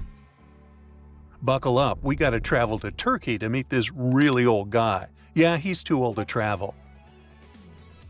Jokes aside, Göbekli Tepe, an archaeological site located in southeastern Turkey that dates back to the Neolithic period, around 10,000 BCE. It's considered to be one of the oldest and most significant archaeological discoveries in recent times. The site consists of a series of circular and rectangular structures made of stone pillars. Yeah, it does look like its younger brother Stonehenge. Some of those pillars are decorated with intricate carvings of animals and other symbols. Now, you maybe wonder, hey, why on earth did they make such a fascinating building? What was its purpose? Sorry, I got no answer for that. The purpose of the site is still unknown, but it is believed to have been a ceremonial center for the ancient people who lived in the area. The discovery of Göbekli Tepe has challenged long-held beliefs about the development of human civilization, as it suggests that complex societies may have emerged much earlier than previously thought. Okay, pack your stuff, our travel's just started. Next destination, Masada.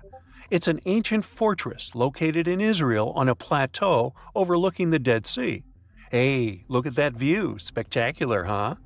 It was built by King Herod the Great in the 1st century BCE, and it was very smartly built.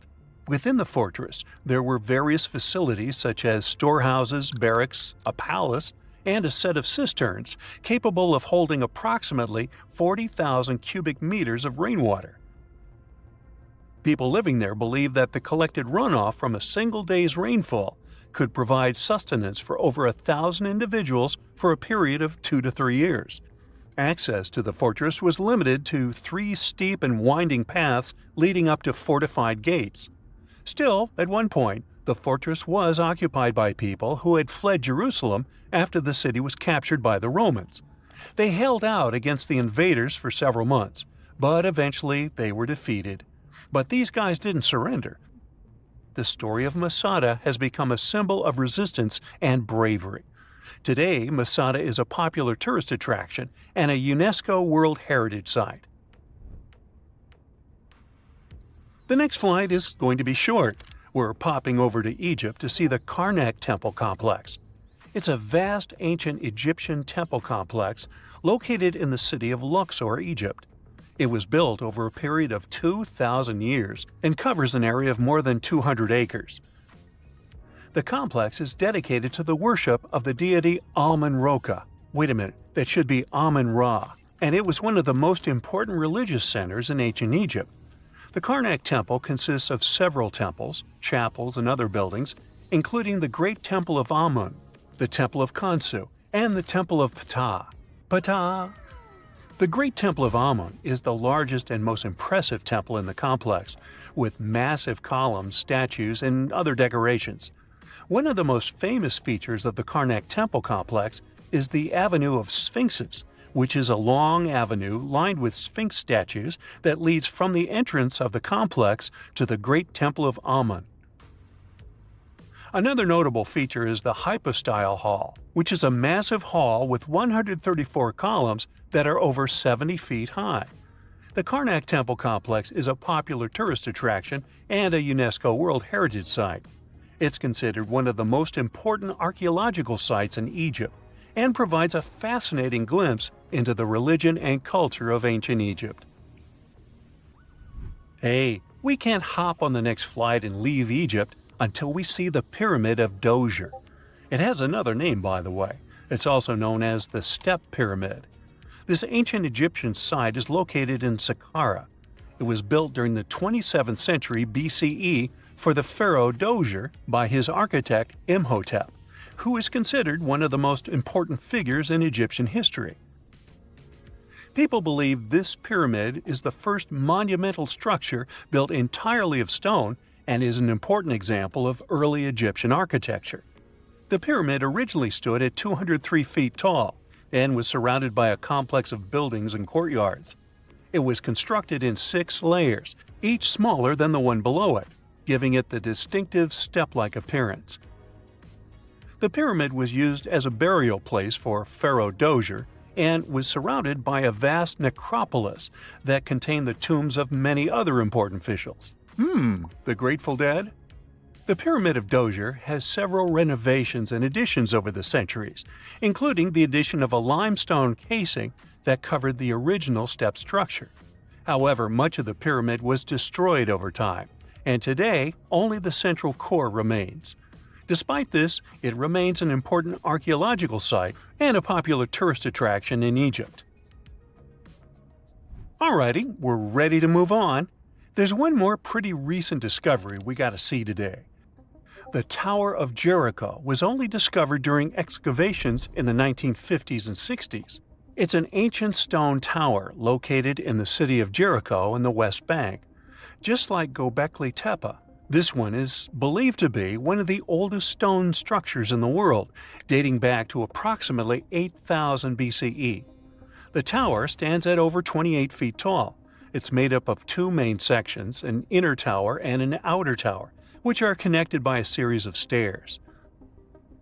The purpose of the Tower of Jericho is not entirely clear, but it is believed to have served as a defensive structure or a watchtower.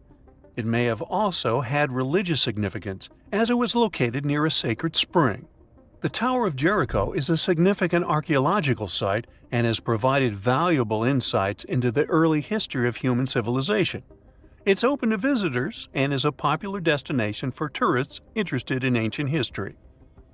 Now, this ancient site even got attention from Netflix, and they made a movie where the action takes place in Mohenjo-Daro.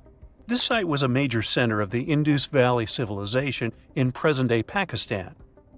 Mohenjo-Daro was one of the largest cities of the ancient world, with a population estimated to have been around 40,000 in its peak. Trust me, that must have been a crazy megalopolis back then. The city was notable for its advanced urban planning, with sophisticated drainage and sanitation systems, and its impressive architecture, including the Great Bath and the Granary. Mohenjo-Daro was abandoned around 1900 BCE, and its ruins were only rediscovered in the 1920s. Today, it is a UNESCO World Heritage Site and an important archaeological site for the study of ancient South Asian civilization. We're heading to a teeny-tiny country that has quite an impressive history. Welcome to Malta. The Xigantia Temples are a Neolithic site located on the Mediterranean island of Gozo. They're probably one of the oldest freestanding structures in the world, dating back to around 3600 to 3200 BCE. The temples consist of two megalithic structures, each with multiple rooms and altars. The name Xigantia means giant tower in Maltese, as people believe that only giants could have built such massive structures.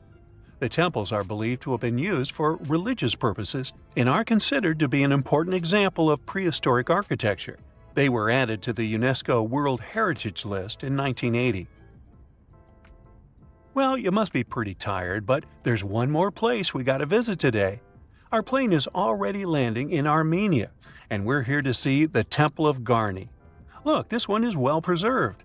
This temple dates back to the 1st century CE. It was built by King Tiridates I as a dedication to the sun deity Mir. Sadly, the temple was destroyed in the 17th century during an earthquake, which is quite a common thing for this area, but it was later reconstructed in the 20th century. Today, it's a popular tourist attraction and is also listed as a UNESCO World Heritage Site. Meet Castello. He's a Brazilian reef octopus. But Castello isn't a regular octopus. While watching him, scientists began to suspect that he might be experiencing nightmares. When he was sleeping, he was changing colors, making some wild movements, expelling water, and even releasing ink. They decided to study Castello for a while. His behavior during sleep resembled stress and fear. The study showed that he might see vivid dreams, which are, at times, spooky. Well, as just one octopus, these cute underwater creatures are known for their intelligence and sometimes human-like behavior, so it's entirely possible that they see dreams just like we do. In Castello's case, he might be haunted by memories of tough times off the coast of the Florida Keys. Poor Castello has a rough past. He lost a tentacle to a predator before captivity, so maybe that's what he sees in his dreams. If proven true, this discovery could reshape how we perceive intelligence and awareness in both animals and humans. Well, it turns out plants can talk. Well, kind of. Scientists found out that plants actually make ultrasonic clicks when they're stressed. Imagine tomatoes and tobacco plants in a jam. They're making sounds like popping bubble wrap, but way too high for us to hear. These are called ultrasonic signals, and they might be their way of indicating stress. That would mean that plants can communicate with each other, and stressed plants prefer to be drama queens and let everybody know about their troubles. They make around 30 to 50 pops and clicks per hour. Calm and healthy plants don't do nearly as much. And not only do plants talk, but even have their own language. They make different sounds depending on whether the plant is experiencing thirst or is bothered by a snipped stem or something else. Moreover, some of them are so dramatic that they start ringing alarms even before they show signs of dehydration, when they know they're getting close to it. Scientists aren't sure why they do that, though. They believe that it might involve cavitation, a term that means air bubbles dancing in the plant's plumbing. Plants that sing these symphonies include corn, wheat, grapes, and even cacti. That is quite a big discovery in agriculture. We could use it to check if our crops are thirsty and stuff like that. So now we'll be eavesdropping on plants and deciphering their secret language. Okay, time for some universal news. Recent studies are shaking up what we thought we knew about the universe's age. Our findings during the last decades showed that the universe must be around 13.7 billion years old. However, a new study shows that it might be almost twice as old, up to 26.7 billion years. Keep in mind that it's not proven, so for now, the official number stays the same. Scientists were using the time since the Big Bang and studying ancient stars to measure the universe's age. But some stars were playing hard to get, looking older than the universe itself. For example, the ancient star Methuselah, which is estimated to be around 14 billion years old, which would be older than our universe. Also, the James Webb Space Telescope caught galaxies looking super mature just a few hundred million years after the Big Bang. All this poses some hard puzzles for astronomers. But this new hypothesis combines the expanding universe theory with something called the tired light theory. It suggests that light loses energy as it zips across cosmic distances. Combine this with the expanding universe theory, and bam! As the universe expands, the light loses energy, so we simply can't see all the super ancient stars that are very far away from us, which is why we could make a mistake in calculating our universe's age. The new model also pushes back when galaxies started forming. It suggests that those early galaxies spotted by the Webb telescope took way longer to form than we originally thought. This study is a serious shakeup in the scientific community. If we made such a huge mistake in calculations, we'd have to rethink the very fundamental astrophysics principles. That would be a giant leap, and we'd have to make a huge makeover of almost everything. Which is why we need to be very cautious about it. So while scientists test this new theory, we just have to wait for the results. Now, these aren't the only space news. The new AI technology is already being actively used for scientific research. This time, AI is helping us to look for signs of extraterrestrial life. Researchers in SETI created machine learning algorithms that would help us sift through the cosmic noise faster and more efficiently. When you point a radio telescope at the stars, it's like turning into a celestial radio station that's full of different signals. We catch everything from pulsars to radio galaxies and earthly interference. Obviously, it would be pretty hard to identify a potential signal from extraterrestrials in all this mess. For over 60 years, scientists had to do all this manually. It was a daunting task to scan the skies and explore countless stars and radio frequencies. But now, AI came to help. The algorithms are trained to recognize and distinguish known interference patterns, like those from mobile phones and electronic devices, amidst the cosmic data. They spot anything deviating from known patterns, the potential needle in the haystack. And we've already had some breakthroughs here. The astronomers caught 8 signals that didn't fit known patterns. While not confirmed as extraterrestrial life, they show that there's a great potential for future research. Going back to animals, this time we're visiting prehistoric Earth. Imagine turtles so massive they make today's turtles look like tiny toys. Recently, scientists stumbled upon the fossilized remains of one of these giants. It's a sea-dwelling titan that cruised the European waters about 80 to 70 million years ago. The discovery was accidental.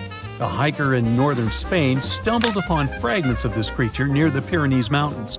This turtle was roughly the size of a rhino, around 30 feet in length.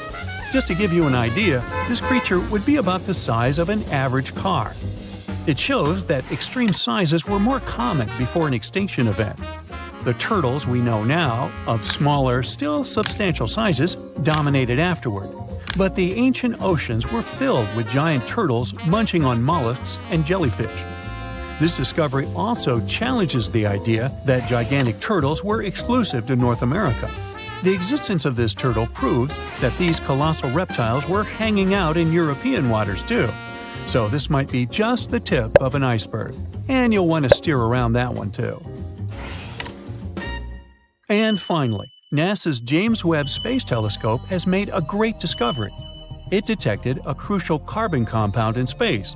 It's called methylcation, and this tiny molecule, even if it might seem insignificant, could help us unlock the secrets of interstellar organic chemistry. Carbon is incredibly important. Carbon molecules are building blocks that construct everything from stars to planets to, well, us. It's the key ingredient for life, and scientists are eager to understand how it shaped our existence on Earth, and if it could do the same elsewhere in the universe. And methylcation plays a very important role in the creation of complex carbon-based molecules. That's why it's very cool that we discovered methylcation, even if it's very far away. NASA scientists found it in a young star system. This system is chilling about 1,350 light-years away from us, in the Orion Nebula. The star in this system, which is smaller and a bit weaker than our Sun, is bombarded by intense ultraviolet light from nearby hot, young, massive stars. You'd think such strong UV radiation would destroy complex organic molecules. But the research team believes that it might actually kickstart the formation of these carbon compounds. Maybe stronger stars and their insane radiation levels actually work as energy sources for life. They set off a chemical chain reaction, which results in complex carbon stuff like plants and animals. Seems like we found yet another puzzle piece.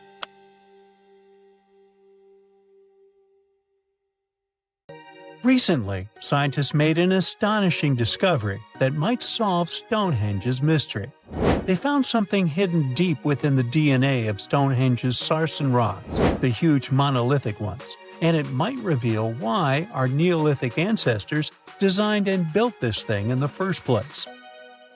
Over the years, scientists have been scratching their heads trying to figure out where the huge sarsen rocks came from. For years, they believed they came from a quarry just 15 miles away from the site, known as Marlborough Downs. At this site, they found similar minerals to the ones that make up the sarsen rocks. But it turned out there was more to this story than they thought.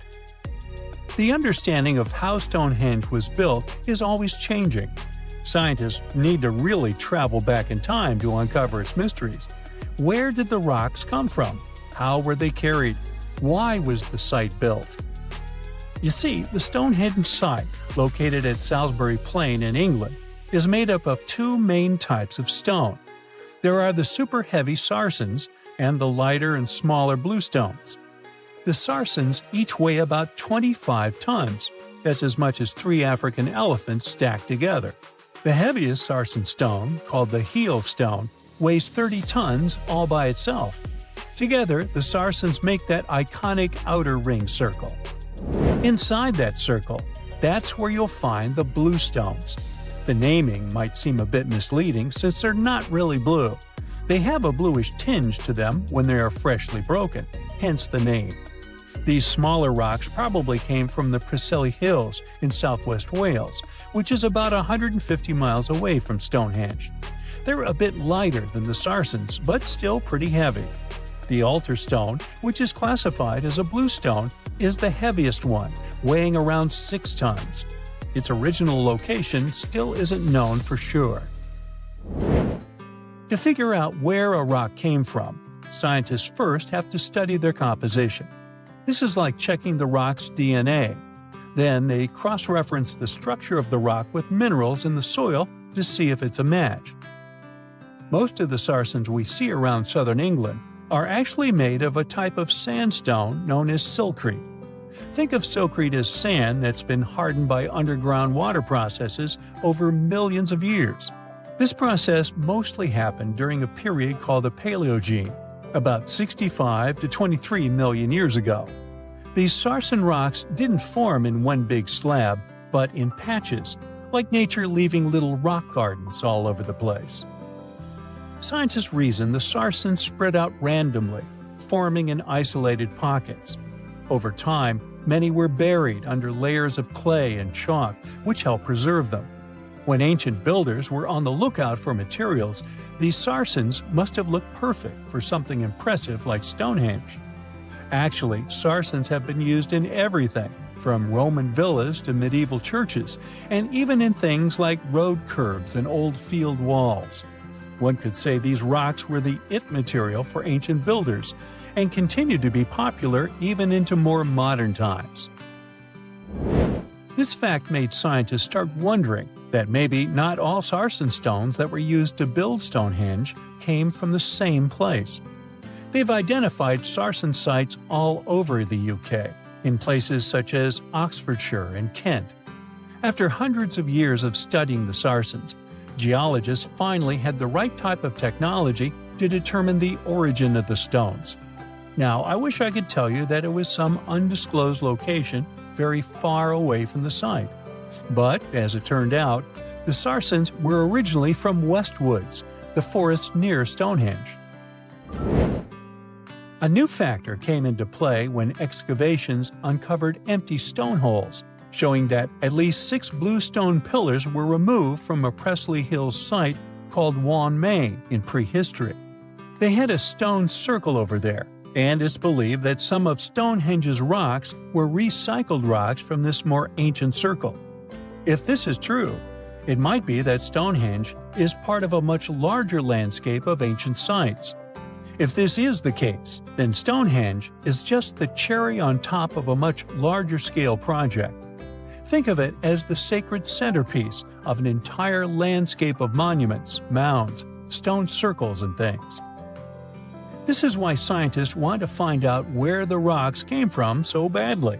It could lead to why and how Stonehenge was built. Now, Stonehenge didn't just pop up overnight. It was built in several stages over hundreds of years. It's likely that it wasn't a single unified vision, but more like a big community project that evolved over time. With each generation, the builders brought in their own ideas, creating a stone structure that would last for ages. The first stage was around 3100 BCE. That's when people dug out a circular ditch and likely set up some bluestones as sort of a starter ring. Later, they added the Sarsens and even topped some of them with horizontal stones to form those famous arches you see today, also known as the trilithons. These ancient builders had some challenges on their hands. How would they move the rocks? There's an old theory known as the ice road that suggests that the rocks were moved by natural icy pathways that formed during the winter. This way, they could slide the rocks down all the way to Stonehenge. But hey, if we're talking about a distance of over 100 miles, that's not too realistic. Anyways, this theory was debunked because it was warmer back then than it is today. There's also the river theory, which suggests that the rocks were floated along the river from the quarry to the site. But if we're talking about Sarsen rocks, they're too heavy to float. So there goes that theory. What we're saying is, no one knows how the rocks were moved. Another interesting science tidbit came from all the research done in Stonehenge. A recent laser survey of the stones revealed the different stone working methods used, and has shown that some of the parts of the monument were more carefully finished than others. In particular, the northeast side and the inner faces of the central trilithons were finely dressed. FYI, a trilithon is one of Stonehenge's most famous shapes. It's when two huge monoliths receive a third one on top of them, connecting the two together. This fancy word is simply Greek for having three stones. But anyways, the bigger question, and the reason Stonehenge is so famous, is why it was built in the first place. Theories are all over the place, and some sound like they're straight out of a sci-fi show. So here's a rundown of the most popular ideas. There's, of course, the solar calendar theory. This one supposes that the stones are aligned with the movements of the sun, especially during the summer and winter solstices. During the summer solstice, the sun rises to the left of the heel stone, that's the lone stone outside the main circle, lighting up the entire monument. Some say it's the ancient version of a calendar, marking the year's longest and shortest days. Some archaeologists think Stonehenge might have been an ancient healing center. Pieces of bluestone have been found chipped away, possibly by people who believed they had healing powers. The theory goes that people traveled from all over to come to Stonehenge in hopes of a cure for whatever was ailing them. There's also some speculation that Stonehenge was the place to be. Think of it as an ancient gathering spot. Some evidence suggests that communities from distant areas traveled to Stonehenge for gatherings, feasts, and ceremonies. Studies of bones found near the site show they came from all over Britain, making it a sort of prehistoric meetup location. You plan to spend your summer vacation in Africa. The final destination is the Sahara Desert. It's located in northern Africa, stretching from the Atlantic Ocean to the Red Sea. you're excited to ride camels and learn about the region's rich cultures. You hop on an extensively long flight, and finally, you are here. You find yourself in the world's biggest hot desert. Can you believe it's 3 million square miles? You're ready for your first adventure after drinking liters of ice-cold water. The guide gives you a choice. You can spend 2 weeks visiting a collection of oases, or you can help them solve an ongoing local mystery. Deep into the desert, near this Algerian town, lies a mystery begging to be solved. A collection of huge, spotted circles in the sand. There are dozens of them, stretching for miles in a straight line. The circles were first identified via Google Earth images several years ago. People have debated them for years, but no one seems to know the answer. The strange thing is that they are so many miles away from any towns, roads, or human activity. The quickest way to discover the truth behind the circles is asking questions. You grab your notebook and set out to talk to locals. Everyone is helpful in this scenario: geographers, anthropologists, elders, and historians. The first person you talk to is a map expert. You need to understand if those circles were authentic or a satellite glitch. You end up interviewing the people who take Google Earth satellite pictures. The circles are really there. They appear in multiple pictures from many years. Then, let's understand why they are there in the first place. After 2 days of interviews, you have your first lead. The circles could be the result of oil activity. Experts explained why this would make sense. Algeria is a rich area for natural resources, so this would be a sensible guess. Usually, to find out if there is anything worth extracting, companies would undertake seismic surveys. Seismic surveys are a way of analyzing the Earth's surface by sending shockwaves into the ground. Depending on how these waves bounce back, you'll know what is located there. A special vehicle could have marked the soil that way. So, did we unravel the mystery? Not quite so. As you know, the Sahara Desert is one of the driest areas on the planet. The average high temperatures in summer are over 104 degrees Fahrenheit. To survive there, people need to find ways of accessing water. So, these circles could be a kind of ruin or leftovers from ancient water wells. Again, I'd say this is a sensible guess. Ready for some fact-checking? Some anthropologists agree that these circles could be ancient fogueras. Foguera is the name of a 2,500-year-old style of irrigation system, usually found in northern Africa. It is also known as a qanat in other places in northern Africa. Locals would dig a deep well at an elevated point, deep enough to tap into underground water. They would then dig parallel shafts at regular distances. Then they would dig an underground channel that connected the city to the well. Solely with the help of gravity, water would run from the well to the city. This traditional technology provided water for crops, livestock, and humans. Now, let's say these wells made human-made oases possible. Even the closest municipality name was an indication that this could be true. The name Fogueret Essaouira is actually named after Fogueras, these ancient wells. Now, this lead was proving to be very accurate. You decide to travel over there to see for yourself. You take a local bus, sit back, and enjoy the ride. The landscape in northern Algeria is filled with ancient-looking towns. You even see ruins of wells along the way, on the outskirts of smaller cities. Opening Google satellite images, you can see the qanat's markings on the ground, a series of holes running down several miles. But as soon as you arrive, you find out you were wrong. Dale Lightfoot, one of the world's leading experts on qanats, said that the circles were definitely not qanats. Even the satellite images confirm this difference. Uh-oh, we were so close. Apparently, qanats or fogueras would not run down a straight line. They wouldn't be shaped like circles. Another clue that this wasn't the case was that there were no towns at the end.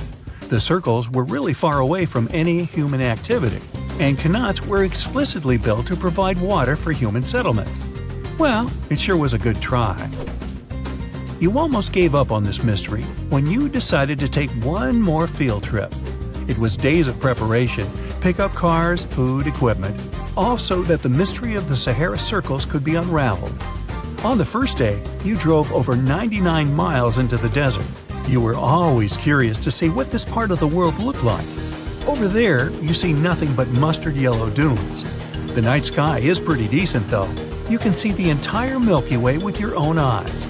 You set up camp and sleep under a canopy of stars. The next day, tension grows. There's no cell reception. Oh dear. But thankfully, you added the coordinates of the circles to your Google map. And surprise, the offline mode works out there. You follow the coordinates, but it leads you astray. You start to get nervous, thinking this was all in vain. But you and the team get into the car and drive a few more miles past the coordinates on your phone. After a very bumpy ride, you can't believe your eyes. There it is, an enormous crater dug on the sand, surrounded by 12 smaller holes. From up high, it looks like a clock, without the pointers, of course. On the ground, they're very faint, so faint you almost miss them. Searching the area, you notice all the holes had something similar, metal wires, thin wires that you can pull from the ground. They're buried deep, so you start digging. An object starts to reveal itself. Uh-oh, it looks like old dynamite. This certainly surprises you. Better stop digging to avoid any accidents. At the end of the survey, you feel satisfied, but still curious. What could all this dynamite mean? And who put it there? What comes next is the turning point of your adventure. Walking back to the car, you see something shining on the ground. You approach the item with curiosity. It's round and rusty and looks like a sardine can? What's that doing here? Could this give you more clues about the circle's mystery? Just in case, you pick it up and put it in the car. Back in the city, the puzzle pieces start to reveal the story behind the Sahara circles. You bring photos and the sardine can and show them to local experts. They analyze your material and give you an intriguing verdict. As it turns out, guess number 1 was the closest one to the truth.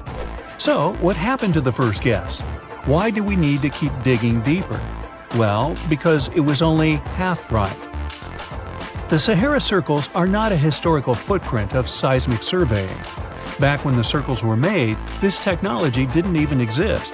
But they sure are related to oil exploration. The dynamite-filled holes were an old method for oil searching. The circles are the leftovers of surveyors looking for resources underground. And the sardine cans? Well, they were left by the workers who held explosion works. You gotta eat, right? According to the model of the can, this happened more or less around the 1950s and 1960s. So these circles aren't even that ancient. More like modern ones, if you ask me. Well. Hope you are glad you tagged along and helped unravel this mystery. See you in the next mystery-solving adventure. In February 1961, 3 adventurous rock lovers were searching for geodes near Olancha, California. They took one of their findings home and studied it because it looked pretty unusual. They managed to cut through the matrix and discovered something unexpected inside. Instead of the usual mineral formations, it had a cylindrical object resembling porcelain inside. There was a metal shaft at its center, and around it, a hexagonal sheath made of copper and some unidentified substance. Its discoverers were hoping they had found an example of some unknown technology from 500,000 years ago. It could be proof that there was a hyper-advanced ancient civilization like Atlantis, or that time travel was real. Maybe someone came all the way from the future and accidentally dropped the item. Or maybe some intelligent extraterrestrial beings brought it when visiting Earth. If any of these theories were true, it would mean that scientists have to completely rewrite all human history as we know it.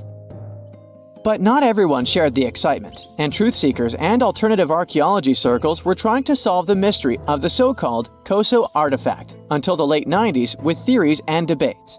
Then a group of skeptics took images and x-rays of the discovery and showed them to spark plug collectors. They have identified the artifact as a spark plug with corroded metal components from the 1920s and not ancient technology at all. Almost 20 years later, one of the co-discoverers of the artifact agreed to take it for inspection at the University of Washington. They officially confirmed it was a 1920s-era champion spark plug. And the stone matrix containing the artifact wasn't a geode, but a concretion. Those can form because of natural processes over decades or years, but not millennia. The Koso artifact is a good example of an out-of-place artifact, which is a thing in pseudo-archaeology. It's something found in a place or time where it shouldn't logically be. These artifacts seem too advanced for the time period they're found in. They could also mean human activity existed when humans weren't supposed to be around. The Baghdad Battery is another example of such an artifact. It was found in the 1930s by a German archaeologist and consists of a clay jar, a copper cylinder, and an iron rod going through the jar's stopper. Its top, which was broken off, probably had been sealed with asphalt. Its discoverer noticed that it had two different metals and possibly an electrolyte, which are key components of a battery. There are no ancient writings to support this theory, but when scientists ran tests and filled it with an ionic solution like vinegar or wine, it showed that it could conduct electricity. If it really was a battery from 2,000 years ago, it might have been used in ancient medical practices, or even embedded in statues to make it look like they were buzzing to impress people. Kionich, who found it, believed it was used for electroplating, a process for coating metals. Even if it was used as a battery, the Baghdad artifact could only produce a small amount of energy, around 1 volt of electricity. So, some people believe it was used as a storage container for sacred scrolls. Back in the 1930s, a couple stumbled upon something strange while walking along Red Creek in London, Texas. It was a piece of wood sticking out of what looked like an ancient rock formation. Around a decade later, their son, who was really curious to find out its secret, decided to crack open the rock and found a surprisingly modern hammer inside. This discovery caught the attention of Carl Baugh, a young Earth creationist who claimed the rock surrounding the hammer dated back to the Cretaceous period. He saw it as evidence against evolutionary theory. After some investigation, scientists proved that the rock was not as ancient as it seemed. Geological processes have just encased the modern hammer over time, so it wasn't evidence of humans coexisting with dinosaurs like the Flintstones, as some hoped. It was just a case of a miner dropping his hammer centuries ago and nature doing its thing. A Chinese archaeologist supposedly stumbled upon some caves that seemed to serve as a burial ground for small beings with big, oval heads. Alongside these remains, there was rock art depicting figures with round helmets, the sun, the moon, the earth, and stars connected by groups of pea-sized dots. They also found over 700 mysterious stone discs etched with spiral grooves. Things got even weirder when these discs were sent to a Chinese professor who claimed the grooves were actually written characters. According to his translation, the discs told the tale of Dropa visitors from another planet who had crashed their spaceship on Earth about 12,000 years ago and had tried to live among us until they were hunted down by locals. But there's no concrete evidence that any of this actually happened. The story was first published back in the 1960s in a couple of articles, but it all seemed a bit fishy. None of the people involved, the archaeologist, the professor, or even the university they supposedly worked at, seemed to have left any trace in the records.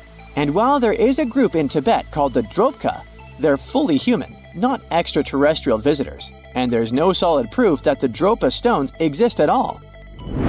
In a remote part of China, there are some bizarre pipe-like formations known as the Beigan pipes. A local explorer found them back in 1996, protruding from Mount Beigan and along the shores of Tosan Lake nearby. Some people thought they were the work of ancient guests from other planets. When samples of the pipe material were tested, they contained mostly common minerals, but there was a mysterious 8% of unknown stuff. Special testing revealed that these pipes had been there before humans. Chinese geologists later visited the site and suggested that these pipes were formed naturally over time. It could be sediment piling up in the fissures in the earth, or even fossilized tree roots from the area's lush past, but it's not certain. There's a mysterious terracotta head in Mexico with a hard-to-pronounce name, discovered back in the 1930s during a burial excavation. This head looked a lot like fancy Roman statues, so it wasn't clear what it was doing in Mexico. For some reason, the discoverer kept it secret for several decades. The head was found in a pyramid with 3 floors about 40 miles from Mexico City, alongside gold, copper, and pottery. Some argue that if this head really is many centuries old, it could mean the Romans or some other civilization had made it to Mesoamerica before Columbus did. There are also drift voyage theories mentioning a shipwreck after which some artifacts and survivors made it ashore. Some suggest that this figurine head was a little souvenir brought over by the Vikings.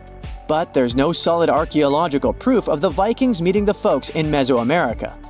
There are some artifacts floating around, but none of them have been stamped as undeniable evidence of pre-Columbian contact, so the mystery of how this head ended up where it did remains unsolved. While digging a trench along a river in Romania, workers found a wedge, which is now famous as the aluminum wedge of Ajud, or the object of Ajud. Right next to it, there were some mastodon bones.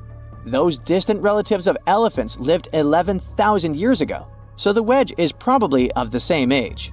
The cool part is that it's made of aluminum, a metal not even discovered until the 1800s. This material requires serious heat to produce. The wedge is also covered in a thick layer of oxide that's been sitting there for hundreds of years. Some folks believe this wedge must have crash-landed here on a spacecraft from some other planet. Some scientists think it's all a hoax, and others suppose it might be a human-made object with an unknown purpose. Stone Age people were grunting cavemen with spears. True or false? Absolutely false.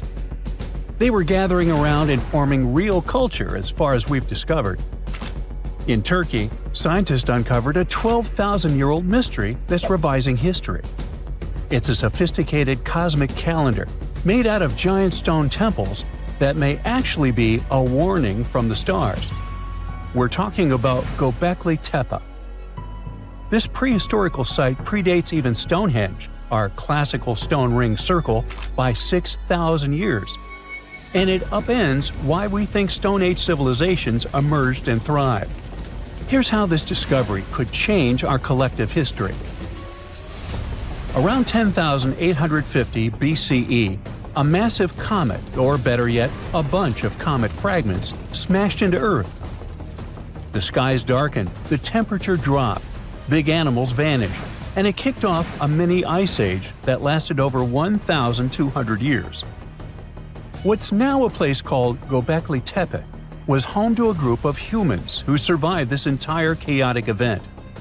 After it happened, they started paying close attention to the sky. As a way of trying to control time a little bit more, they tracked the movements of the sun, the moon, the planets, and comets. This in turn led them to build a huge lunisolar calendar, the first one in the world. Now, if you were to tour around this classic Stone Age monument, you'd see that not all the stone pillars are blank. Some of them have carvings, like this main one with a bunch of V's on it. Turns out there are 365 V's, which scientists believe represent the days of the solar year. One of them, a V hanging on a bird's neck, is thought to mark a solar eclipse. Other pillars have dangerous animals carved on them, like foxes, lions, scorpions, vultures, twisting and crawling up the sides. Unlike typical Stone Age carvings, these weren't of edible animals like deer or sheep. One of the theories is that these drawings were symbolic. Some archaeologists believe they reflect the fears and chaos this civilization had lived through, a kind of collective attempt to make sense of a terrifying and unpredictable world. Archaeologist Danielle Stordur has highlighted the images of vultures, saying they represent the people who passed away. In some ancient cultures, vultures were believed to carry the souls of the deceased into another realm. She's seen similar symbols in ancient sites nearby. To understand why this all makes sense, we need to dig deeper into the real purpose of this site. Göbekli Tepe was discovered in 1994 by German archaeologist Klaus Schmidt, who realized that the hill in southeastern Turkey wasn't just another Neolithic mound. Underneath it, his team uncovered massive stone circles supported by pillars weighing up to 20 tons. Radiocarbon dating puts the site at around 12,000 years old, making it the oldest known ceremonial structure ever built. I mean, it predates the Egyptian pyramids by over 7,000 years. This discovery shocked the archaeological world. At the end of the Ice Age, humans were supposed to be nomadic, surviving off wild plants and animals, not building sacred complexes with symbolic art and giving birth to what we now classify as civilization. We usually think civilization starts with farming, then villages, then crops. But this site suggests something more surprising. Early humans may have come together not to grow food, but to worship. Schmidt found no signs of homes, hearths, or permanent settlement, just stuff used for rituals and gatherings. This has led researchers to believe that spirituality and communal rituals came first and that farming followed. Because to build something this massive, you'd need hundreds of people working together, which in turn would have sparked the need for food, organization, and social structure. In other words, the temple came first, then the village, then the farm. Now, Göbekli Tepe isn't just stirring debate because it's old. It's because it seems too advanced for its time, and that's where the more controversial theories start to emerge. Some researchers believe the builders of Göbekli Tepe weren't simply primitive hunter-gatherers experimenting with stone tools. They may have been the inheritors of ancient knowledge, remnants of a much older civilization that existed before the end of the last ice age. This idea ties into the Younger Dryas impact hypothesis, a theory that a comet struck Earth around 10,850 years ago, triggering a sudden and catastrophic climate shift. According to this view, the survivors of that event passed down their knowledge through symbolism, architecture, and oral tradition. And Göbekli Tepe could be one of the earliest attempts to preserve that memory. Now, if that's true, then the carvings at this site, especially the animal symbols on the pillars, aren't just decorative. They could be astronomical codes, tracking constellations and celestial events. But one pillar might hold the biggest secret of all. It's called the Vulture Stone, and it's freaking archaeologists out. On it, you'll find a strange combination of figures: a headless man, birds, and a scorpion. To the untrained eye, it might seem random, but some researchers believe these are ancient representations of constellations, like Scorpius among them, and that the headless man symbolizes a mass extinction event. Some even argue that this is the oldest known record of a comet impact, the one that triggered the Younger Dryas. And if you're wondering who this older lost civilization might have been, they are called Atlantis, or more neutrally, Civilization X. Theorists like Graham Hancock suggest that this advanced culture, destroyed in the chaos of the comet impact, passed fragments of its knowledge to survivors around the globe. In that case, Göbekli Tepe wasn't the start of civilization, it was the restart. Now, back to the stones. Pillar 43 may look like a celestial calendar at first, but when archaeologists recreated the sky patterns encoded in its carvings, they found a precise snapshot of the sky dating back over 13,000 years. It appears to show a meteor shower, a flood, and humanity's tragic end, aka the Headless Man. A snake rising from the ground might even symbolize tidal waves or destruction coming from below. But the story doesn't end there. Pillar seems to expand on the same disaster, the one they called the Terror of the Sky. You might see animals fleeing, waves, fire raining down. It paints a vivid picture of the meteor shower. But wait! While Pillars 43 and 56 may encode memories of a past catastrophe, Pillar 18 might be a forecast. That stone zooms in on the Aquarius constellation. If this sounds familiar, maybe it's from the phase Age of Aquarius, which is the age we're living in now. Some enthusiasts believe this may be a warning for us, and may be telling us that a similar meteor shower will hit Earth and thus you and me and us. I mean, chills! But hey, that's the kind of mystery that makes Göbekli Tepe so captivating. Today, archaeologists know that Göbekli Tepe was part of a much larger sacred complex, now known as Taş Tepeler, a network of ancient sites across the region each with its own secrets and structures, but connected by shared patterns and motifs. In 2019, excavations began at this sister site, just 40 miles from Göbekli Tepe, known as Karahan Tepe. And here's the twist. Some researchers believe Karahan Tepe might be even older. Unlike Göbekli Tepe, which appears to have been primarily ceremonial, Karahan Tepe has signs of domestic structures like walls, tools, and perhaps even homes. And that changes everything. Because whether these sites were the work of highly sophisticated hunter-gatherers or survivors carrying the fragments of a lost pre-Ice Age civilization, one thing becomes clear. Our ancestors weren't just surviving. They were planning, tracking, and predicting. They were far more capable, curious, and connected to the universe than we ever gave them credit for. This could totally be one of those went looking for copper, found gold stories, except in this case, the farmers in China were actually digging for bat droppings. Yikes! And ended up finding a piece of human skull instead of gold. Huh? Why would people be looking for dung? And more importantly, why is that skull so precious? Almost like gold. Let me break it down for you. First things first. The farmers were just looking for natural fertilizer. That's why they were rummaging in that cave. But instead of bat droppings, they hit a piece of a human skull. Ancient, heavy, and fossilized. Scientists named it Maba 1 and dated it back to 300,000 years ago. Back then, many different types of ancient humans were roaming the earth, so no one could figure out who this skull belonged to. For decades, experts were guessing. Could it be Neanderthal or Homo erectus? Or maybe a totally new species? The skull was just a fragment, no jaw, no body, making it a real puzzle. But now, thanks to high-tech micro-CT scans, researchers have finally looked inside without damaging the fossil. What they found changes everything. Rare, tube-like structures in the skull that almost no Neanderthals had. Could this be evidence of a mysterious ancient human we never knew existed?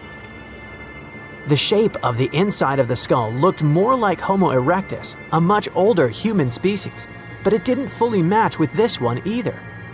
The skull's size and shape were more like modern humans and Neanderthals, and it had features that Homo erectus usually didn't have. For example, a shorter forehead area and a thicker bregma. That's the spot where two skull bones meet. Maba 1 also had a strange dent on the forehead, like a bruise frozen in time. This injury likely happened while the person was alive.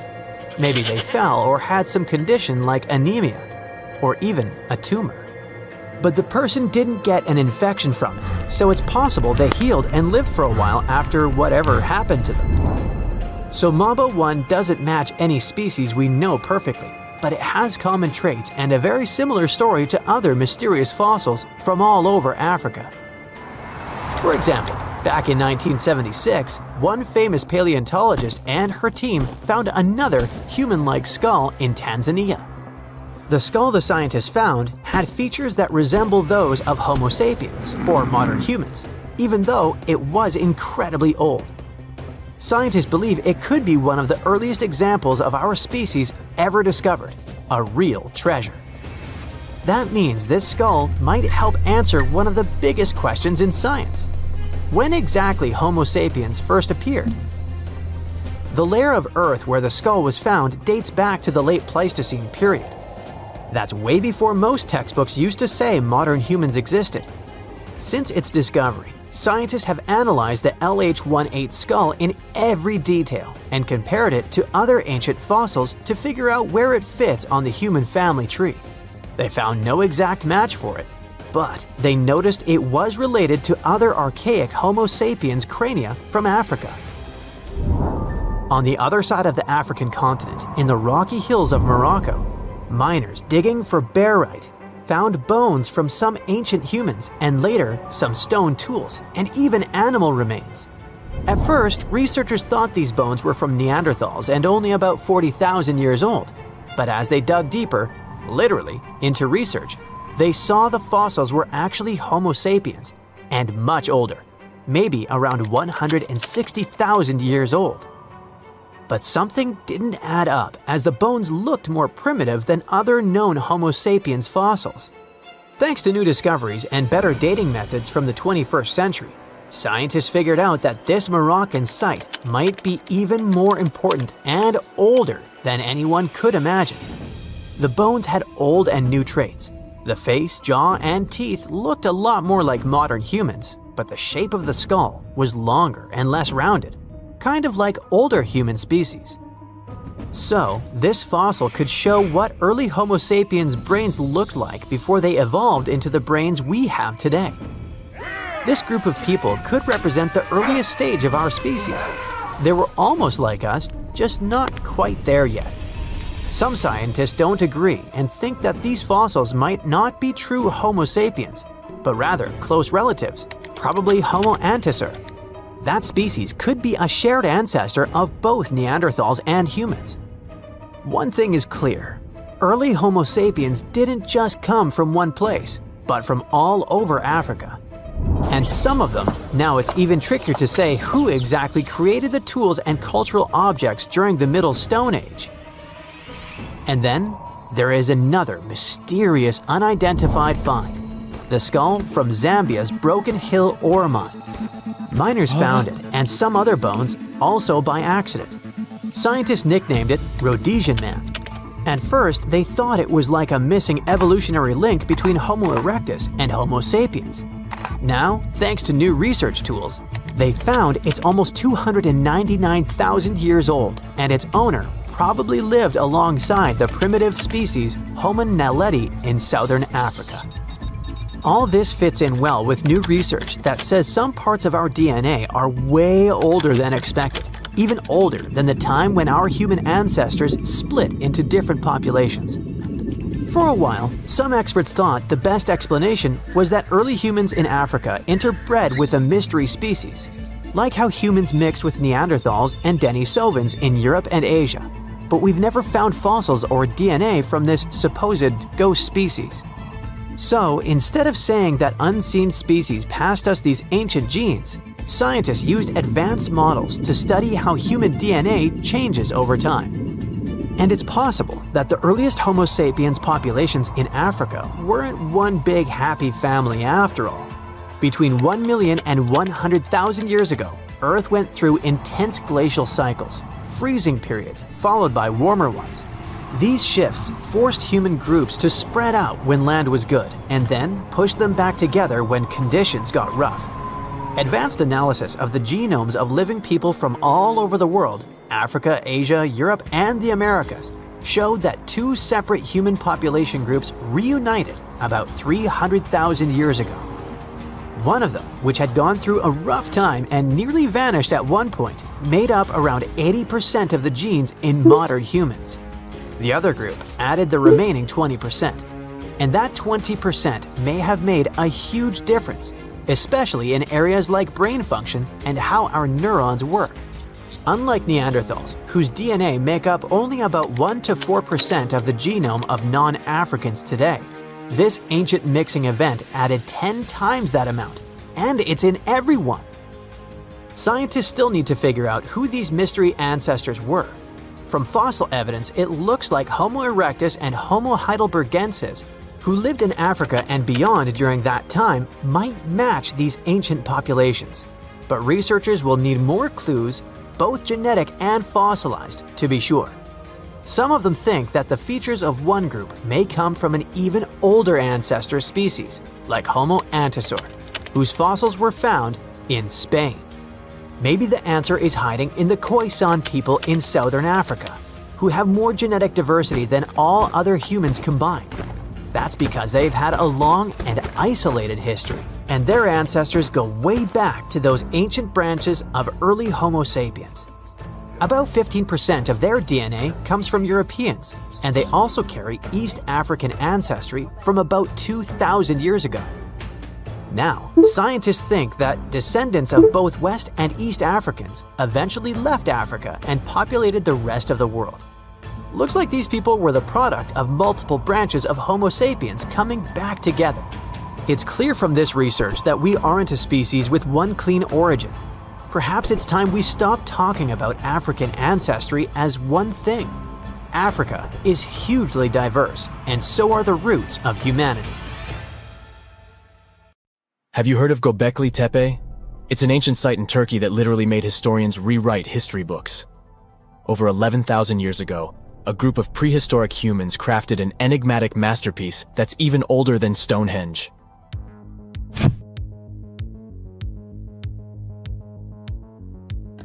Before its discovery, archaeologists believed that people didn't know about iron and weren't good at making pottery.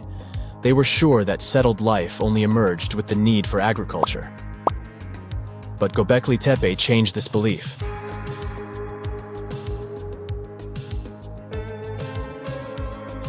The place has revealed that it was the temple that paved the way for a settled life, not agriculture. Until this discovery, researchers believed that farming was the catalyst for sedentary living. Meet Professor Schmidt, the guy whose findings changed this theory. He managed to prove that hunter-gatherer communities laid the very foundations of this way of life.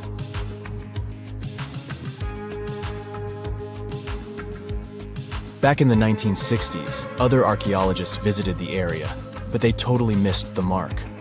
While surveying the region, they stumbled upon a hill with scattered limestone slabs and concluded it was just an old burial ground from medieval times. Little did they know that there was so much more to uncover.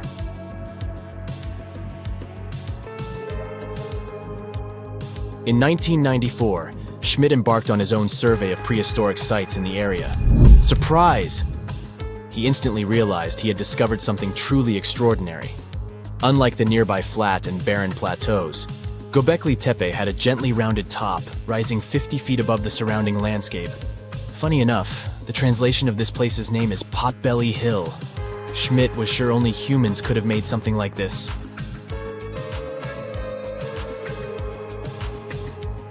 Those broken limestone pieces that were mistaken for gravestones turned out to be way more exciting. It was like stumbling upon a hidden treasure. The pieces took on a whole new meaning, and Schmidt with his team was about to dive into the secrets waiting beneath the surface.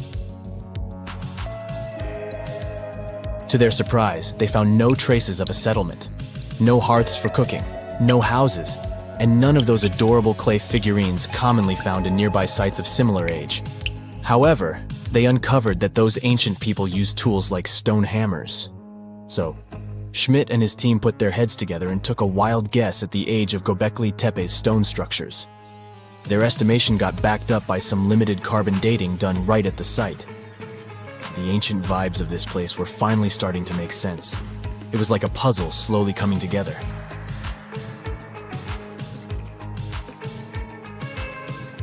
You may think that back then, people didn't have special tools to create something as cool as Göbekli Tepe. Not true. Turns out, these prehistoric folks used flint tools instead of fancy metal chisels. They were also skilled at chipping away softer limestone and crafting pillars right on the spot. Afterward, they carried the pillars a short distance to the summit and placed them upright. Once the stone rings were complete, they covered them with layers of dirt. Over time, they added new rings, and voila! You've got a cool hill to impress people in the future.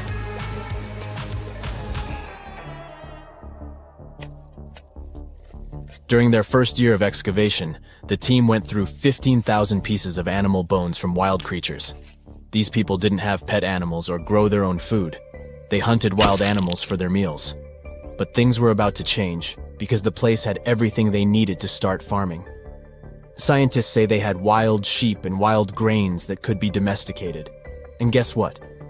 Just 20 miles away, geneticists found evidence of the world's oldest domesticated strains of wheat at a prehistoric village.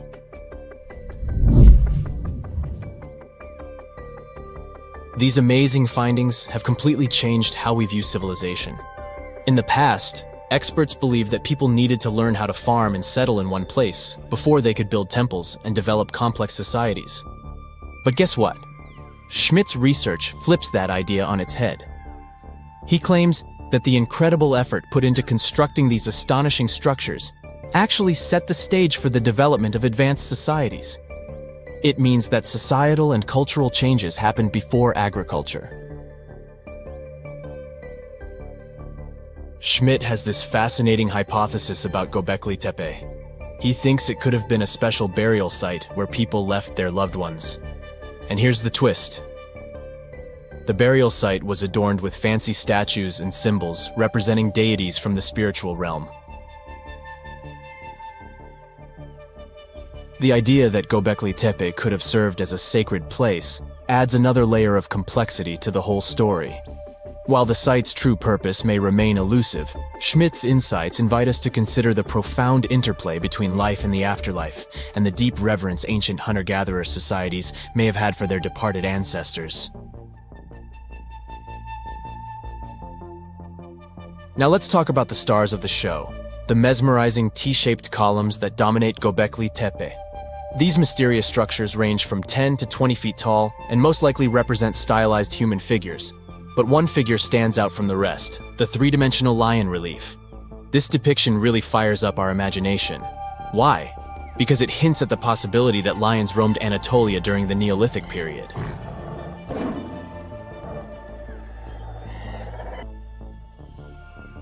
These standing stones are arranged in circles and placed in rectangular pits. Each circle has a similar setup. Two big T-shaped pillars in the center, surrounded by slightly smaller ones facing inward. Talk about a stylish arrangement. These towering pillars reach a whopping 16 feet and weigh between 7 and 10 tons. Some pillars are plain and simple, while others are like works of art with intricate carvings. Foxes, scorpions, and vultures come to life, crawling and twisting on the pillars' sides. But it's not just animals depicted on these stones. Some pillars have abstract shapes representing humans, and even small carvings of clothing items. Some of them even have belts. Now, there's one pillar that stands out from the rest like a rock star. This super old stone pillar suggests that a comet crashed into Earth. It happened during a chilly period that lasted about 1,000 years.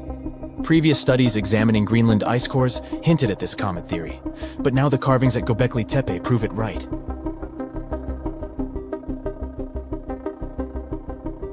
The carvings on the pillars are like a historical comic strip. They even show a headless human figure. Researchers fed the images into a computer and discovered their connections to constellations, indicating that this temple might have been an ancient observatory. It's like our ancestors were trying to document this cataclysmic event in their own unique way. Archaeologists have been excavating and researching Göbekli Tepe since the mid-1990s, peeling back layers of history and providing us with a deeper understanding of the intricate relationship between various elements. They have no plans to stop the whole process for another 150 years. Who knows what else they'll find? You see, Göbekli Tepe has been labeled purely as a ritual site with no signs of domestic activities. We were led to believe that the absence of water meant it couldn't support semi-sedentary communities. But scientists believe it's time to shake things up and approach Göbekli Tepe with fresh eyes. It's time to question what we believed before and use new evidence and different ways of thinking. Like, there might have been a group of people living in the area who didn't stay in one place all the time. They moved around a bit but still had their own civilization, living in the area semi-sedentarily. Göbekli Tepe is not just home to a single temple, but an astounding collection of over 20 ancient structures. As archaeologists delve into the depths of this wonder, they are unraveling its unique layout, featuring two prominent focal points at the heart of each establishment, complemented by smaller structures and dividing walls. What's even crazier is that in this area, there are over 200 obelisks, which are narrow tapering monuments. The Tower of London is the ultimate symbol of royal power. For nearly 1,000 years, it housed kings, queens, and the crown jewels. It served as a fortress, palace, and prison.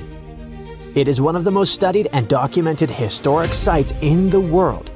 Yet, archaeologists uncovered unsettling human remains only 10 feet right under the walkway. Who were these people, and how did they stay hidden for so long? The Tower of London sits on the River Thames, in the heart of London. It's a true medieval castle with thick, well-preserved stone walls, armored gates, and watchtowers like you only see in movies. It was built almost a millennium ago, When William the Conqueror took control of England, he needed a fortress to lock the city down and send the message, "The new king is here, so better behave." The entire castle complex covers 18 acres, which is about the exact size of the White House grounds. It still keeps and displays the crown jewels under guard. The citadel was also a high-security prison for centuries, holding high-profile prisoners locked away. But it wasn't just a prison for humans. For centuries, the tower was a royal zoo filled with lions, elephants, and leopards. The King of Norway even sent a polar bear, which was allowed to swim in the Thames on a long leash to catch fish. One of the biggest attractions is the White Tower, a massive stone keep. Rising about 90 feet, it had been the tallest building in all of London for hundreds of years. Kings famously whitewashed the stones to make them gleam. It stood out like a blinding beacon above the dark, muddy city. Another must-see spot is the Chapel of St. Peter ad Vincula, the tower's historic church. It served as the final resting place for famous prisoners and nobles alike. It was just outside of this very chapel that archaeologists made a chilling discovery. The mystery started in 2019 when a routine check uncovered 2 burials.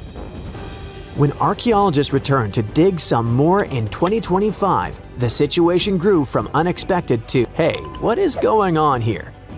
Over 20 skeletons were packed into the soil, mixed with fragments from older burials, proving this spot had been used and reused many times before. These graves span centuries, from the 1200s to the 1600s.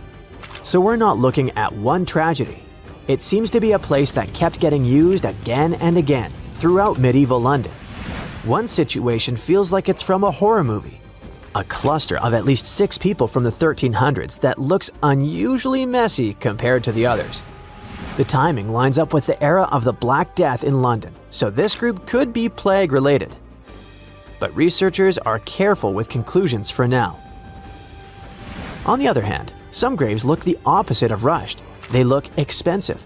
Several people were buried in coffins. In one case, the wood had rotted away completely, leaving behind a perfect shadow of a coffin stamped into the clay. The report says this coffin shadow likely held a juvenile buried in the 1200s. Then there's the chapel itself that might give us some clues.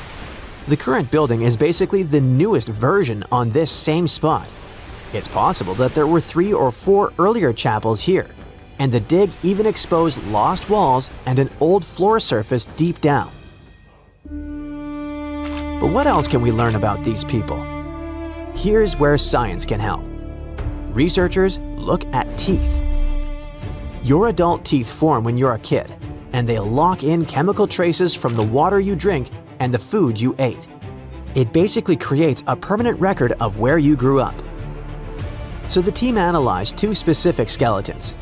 The first one seemed wealthier. The chemistry suggests they might have grown up in Wales and moved around a few times. They even had traces of a high-sugar diet. That was a huge luxury back then. The second person had a totally different story.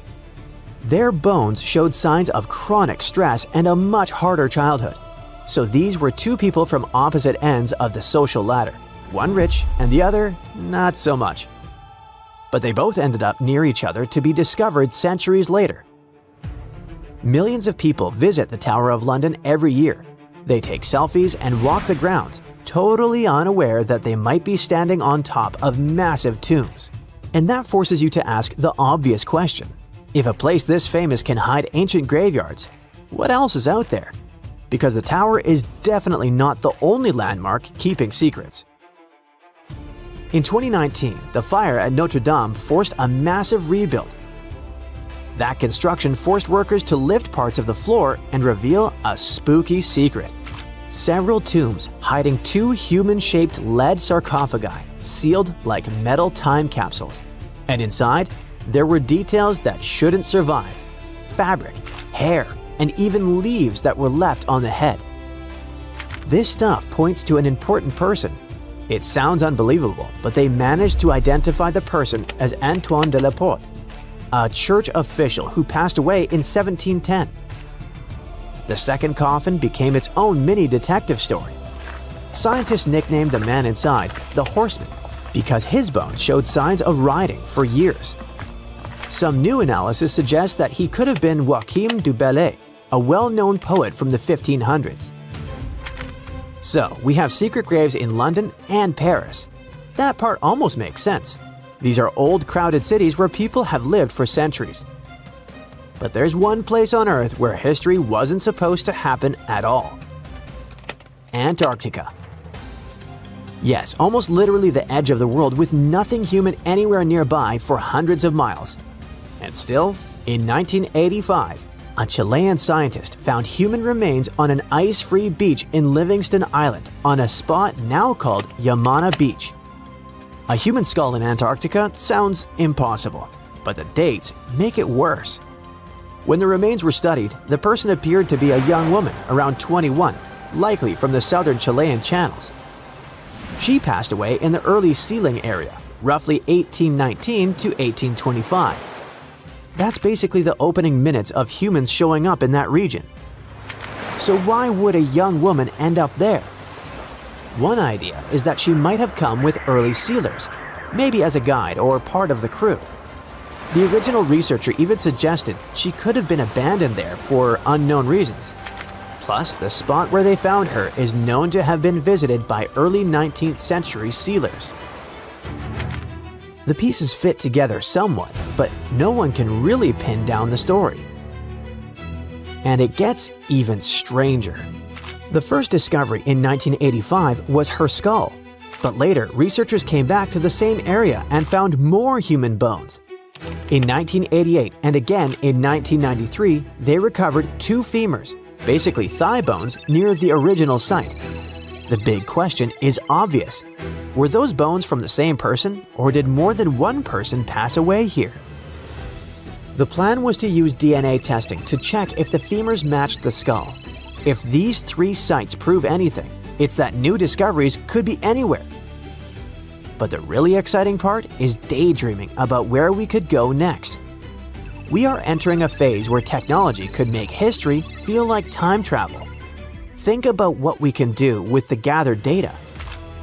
We can already pull DNA from a tooth to find out what someone ate or where they grew up. Maybe one day we could take that biological code and use AI to completely recreate a person. Imagine a digital human that looks just like them, with the right eye color, skin texture, and even scars. Then we combine that with the environment. Laser scanning allows us to map every inch of those buried foundations.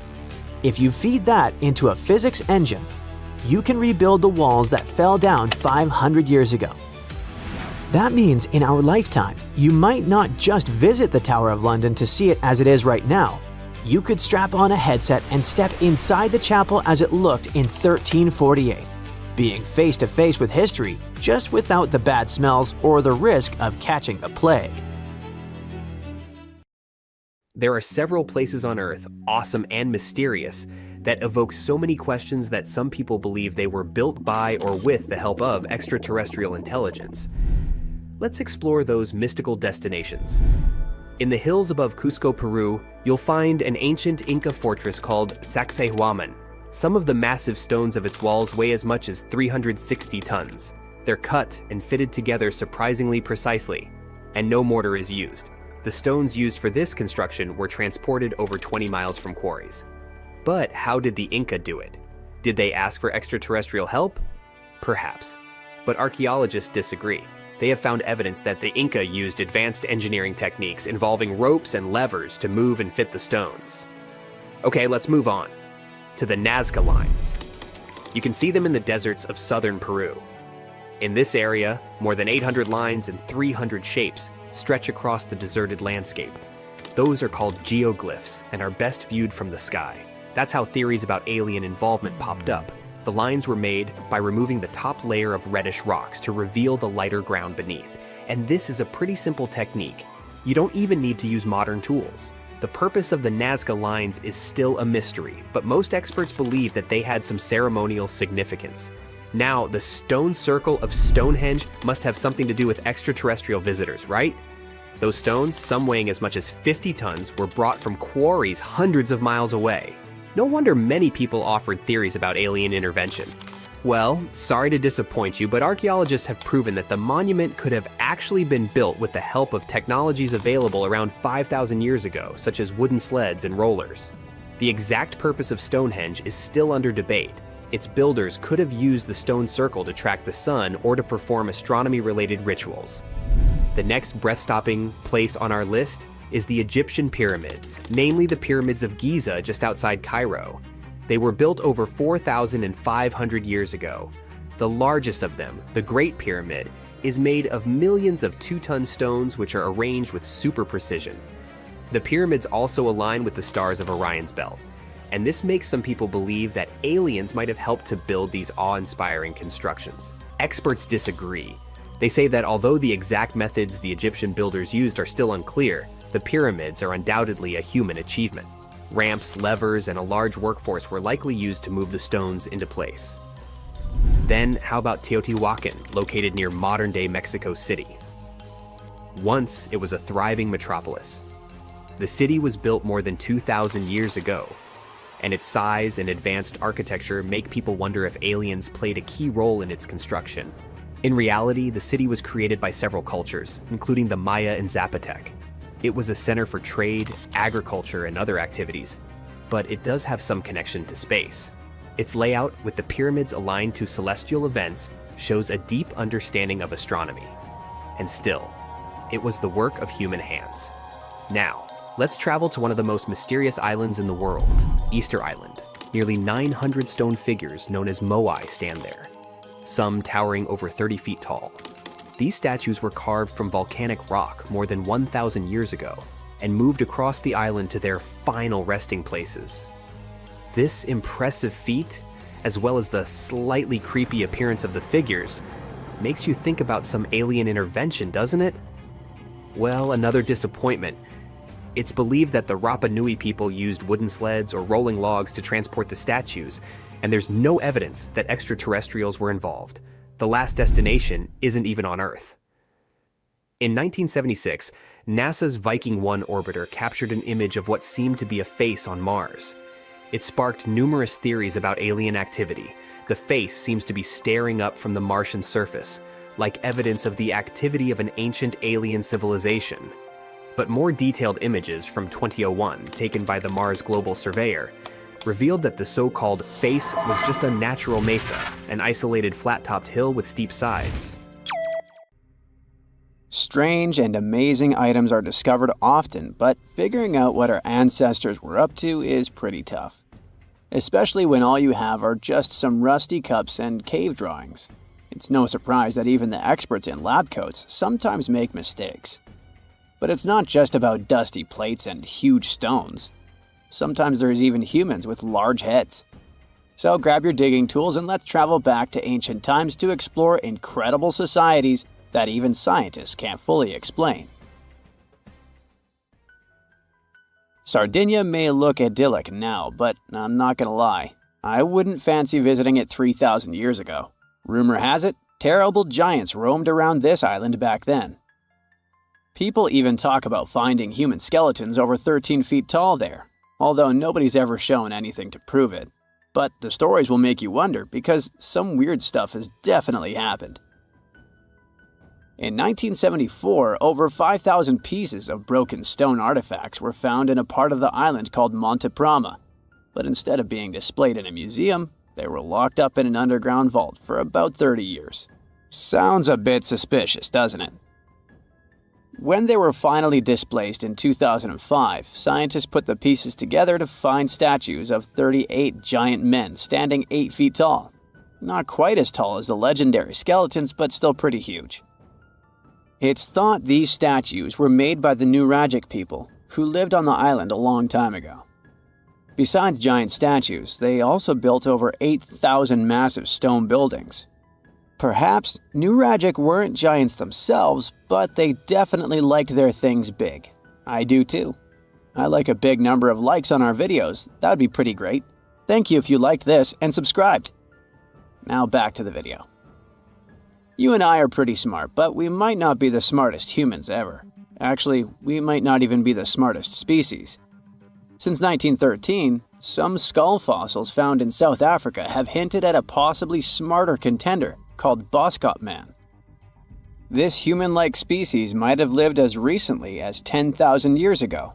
Their skull suggests they had really big heads, which means their brains could have been 30% bigger than ours. Wow! Their average IQ could have been around 149, making them among the smartest 0.05% of people today. But if a Boskop brainiac was so much smarter, why are they not around and we are? Well, bigger isn't always better, you know. Our brains are a lot bigger than our ape relatives, mainly in the prefrontal cortex. This part helps with high-level tasks like making decisions, remembering things short-term, and being aware of ourselves.